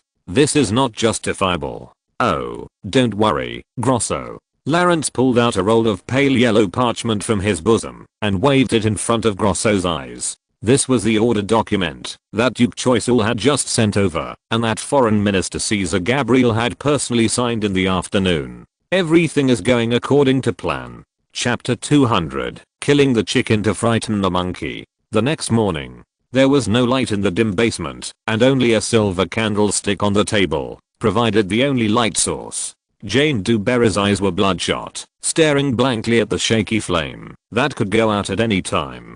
Just like the previous nights of fear, Jane Dewberry still did not sleep all night. Even though his brain was as sleepy as rust, Dewberry did not feel sleepy at all and did not dare to feel sleepy. He pondered all night and did not understand what Bonaparte wanted to do. Damn Bonaparte. How dare he kidnap me so brazenly? Jane Dewberry clenched his teeth and asked himself again, isn't he afraid that I will report his despicable behavior after I get out? He can't keep me here forever. And although the Duke of Richelieu wants to kill me, he definitely doesn't want to see this Bonaparte do something to me. He will definitely find a way to get me out. Thinking of this, Jane Dewberry hypnotized himself again and encouraged himself, believing that it would not take long for the Duke of Richelieu to rescue him. After getting out, Jane Dewberry firmly believed that the entire upper class of Paris would be shocked by Lawrence's despicable behavior without any bottom line, and the Duke of Richelieu would use this as a handle to launch a round of verbal attacks on Lawrence. Damn Bonaparte, this damn Corsican bumpkin, a barbarian. Jane Dewberry yelled, wantonly venting his pent-up dissatisfaction and collapse. Wait until I get out. I wonder if you can still laugh. At this time, there was a sound of keys turning at the door of the basement, and then the heavy wooden door was slowly pushed open with a harsh creaking sound. It was still Lawrence and Grosso who pushed the door open. Lawrence casually hung the bronze key on his waist, and he naturally heard Dewberry's roar clearly. However, Lawrence just chuckled and shook his head and said, good morning, Mr. Dewberry. I'm so glad to see you full of energy so early in the morning. Hehe. Grosso also laughed sinisterly twice and then said, that's great. Sailors like energetic prisoners the most. They are the rare fun in the boring voyage. Oh, of course, they themselves should not feel that happy. Jane Dewberry sat there, his mind blank. Even though he himself was a ruthless gangster, he still couldn't control his whole body trembling in front of this ferocious scarred man. Don't scare him, Grosso. Lawrence walked up and patted Dewberry on the shoulder, saying, I just want to ask you a few questions. If you cooperate well, we can save a lot of trouble. You ask it. Jane Dewberry glanced at Grosso, who was still grinning, and said timidly, who ordered the attack outside Versailles that night? Lawrence asked directly. Jane Dewberry shuddered, turned his head to one side, shook his head stiffly and said, I don't know. Although he was extremely frightened, Jane Dewberry still didn't dare to say who the real culprit of the attack was. After all, he still believed that the Duke of Richelieu could rescue him, and once the Duke of Richelieu knew that he had confessed his grandson, he would definitely kill him regardless of Mrs. Dewberry's pleas. Between the physical pain at the moment and the life for the rest of his life, Jane Dewberry gritted his teeth and chose the latter. Hearing this answer, Lawrence narrowed his eyes slightly and patted Dewberry's shoulder heavily. Lawrence was convinced that the mastermind of the attack was Count Falconet, so this question was just to test Dewberry's willingness to cooperate. And it was obvious that Jane Dewberry did not want to cooperate with him. Lawrence calmly winked at Grosso, who chuckled twice, and walked out of the basement with understanding. "You really don't know, Mr. Dewberry." Lawrence walked to the table, replaced the candle on the candlestick that was about to burn out with another one and lit it, and said calmly, "Even my coachman knows that there is a gangster leader called the King of Beggars in the slums of Paris, and people say that you have an unclear relationship with the King of Beggars." Jane Dewberry closed his eyes and shouted, "I know nothing. I'm just an honest businessman. Mr. Bonaparte, the King of Beggars attacking you has nothing to do with me." "Oh." Lawrence put the candlestick back on the table, slowly walked behind Dewberry, and asked softly, "Mr. Honest Businessman, how did you know that the person who attacked me was the King of Beggars?" Jane Dewberry's eyes widened, his face turned pale, and he was speechless, and couldn't say a word. Lawrence glanced at Dewberry's embarrassed expression, and continued to whisper, "Could it be that someone told you? Let me think about it. The only big shot who is close to you is the Duke of Richelieu, right? Could it be that the Duke of Richelieu has something to do with this attack?" Jane Dewberry, who had just fallen into the language trap, learned his lesson this time. He tightened his lips and said nothing, just shaking his head to show that he didn't know. Jane Dewberry also understood at this moment that this hateful Bonaparte was definitely going to use him to deal with the Duke of Richelieu. Dewberry had only one idea at this time, that is, he must not speak no matter what. As long as he survived this period of time, he would be rescued after the Duke of Richelieu noticed that he was missing. On the contrary, in Dewberry's view, as long as he said anything unfavorable to the Duke of Richelieu, and was recorded by this Bonaparte, even if he was finally released, he would only go from one hell to another. Of course, Jane Dewberry would never have thought that Lawrence didn't want to use his confession to make a fuss. Lawrence's questioning was just to gradually break Dewberry's psychological defense. Seeing Jane Dewberry keeping silent, Lawrence did not force him anymore. He just smiled and watched him, silently waiting for Grosso to come back. Jane Dewberry looked at Lawrence with uneasiness and fear. Although the young man's smile was elegant and warm, it only made Dewberry feel a chill from the inside out. Soon, the heavy wooden door was pushed open again, and Grosso came back. He was holding a large bucket in his left hand, and a square towel was placed on the edge of the bucket. Behind Grosso was a weak and thin man, wearing a rag-like shirt, who followed Grosso timidly, and did not dare to leave.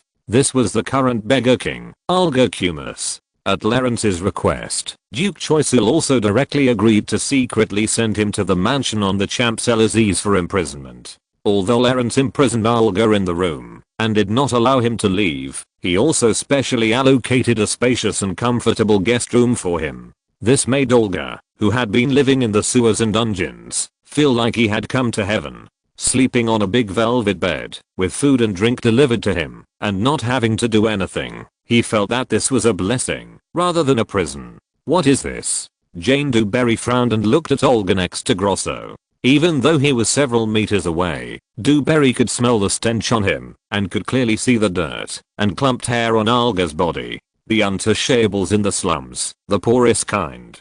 Jane Dewberry knew in a second what class Olga belonged to. Olga also looked at the tied up man in front of him curiously, wondering why the adult brought him here to see this man. "Let me introduce you, Olga." Lawrence put his hand on Olga's shoulder without disdain, pointed at Jane Dewberry and said, "This is Mr. Dewberry, Jane Dewberry, you should know him, right?"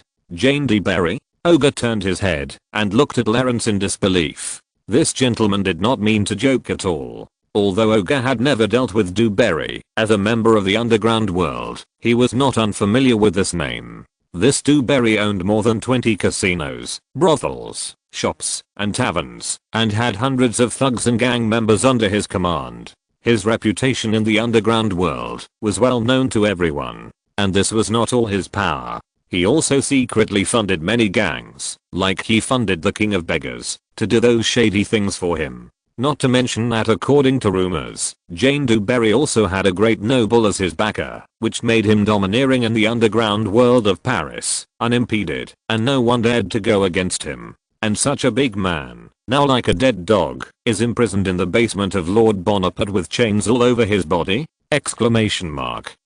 A correct version in 1619 book bar. Ogre almost couldn't breathe, and it took him a while to recover and accept this reality. You should know him, right? Lawrence continued to ask. No, how can I know such a person? Ogre shook his head violently twice and was about to deny it. But in a flash, Ogre suddenly remembered something, and then nodded and changed his words, pointing at Dewberry and said loudly, yes, I know him. He is Dewberry, the sponsor of the King of Beggars. He also ordered the attack. Hearing Ogre's sudden change of words, Lawrence nodded approvingly. What? Who the hell are you? Jane Dewberry was filled with anger, roaring and struggling with the chains on his body, making a harsh sound. Don't worry, Mr. Dewberry, this is Ogre Cumus. Lawrence glared at Dewberry and said slowly, the current Beggar King. The current Beggar King? Jane Dewberry was stunned for a moment, but he quickly reacted. It was obvious that Lawrence had subdued the Beggar King and asked him to testify against him. Although the Beggar King who personally accepted Dewberry's order was dead, the judge and the investigator of the Royal Guard would not care about this. They only knew that the people who attacked Lawrence were the Beggar King's men, and the Beggar King personally pointed out that it was Dewberry who launched the attack. In this way, the blame for the attack is likely to be transferred to Jane Dewberry himself again. Jane Dewberry, who understood this, was immediately shocked and broke into a cold sweat. He was not loyal enough to take all the blame for the Duke of Richelieu. However, Jane Dewberry still made a very quick balance in his mind. All the evidence about himself and the King of Beggars had been eliminated, which made Dewberry feel lucky.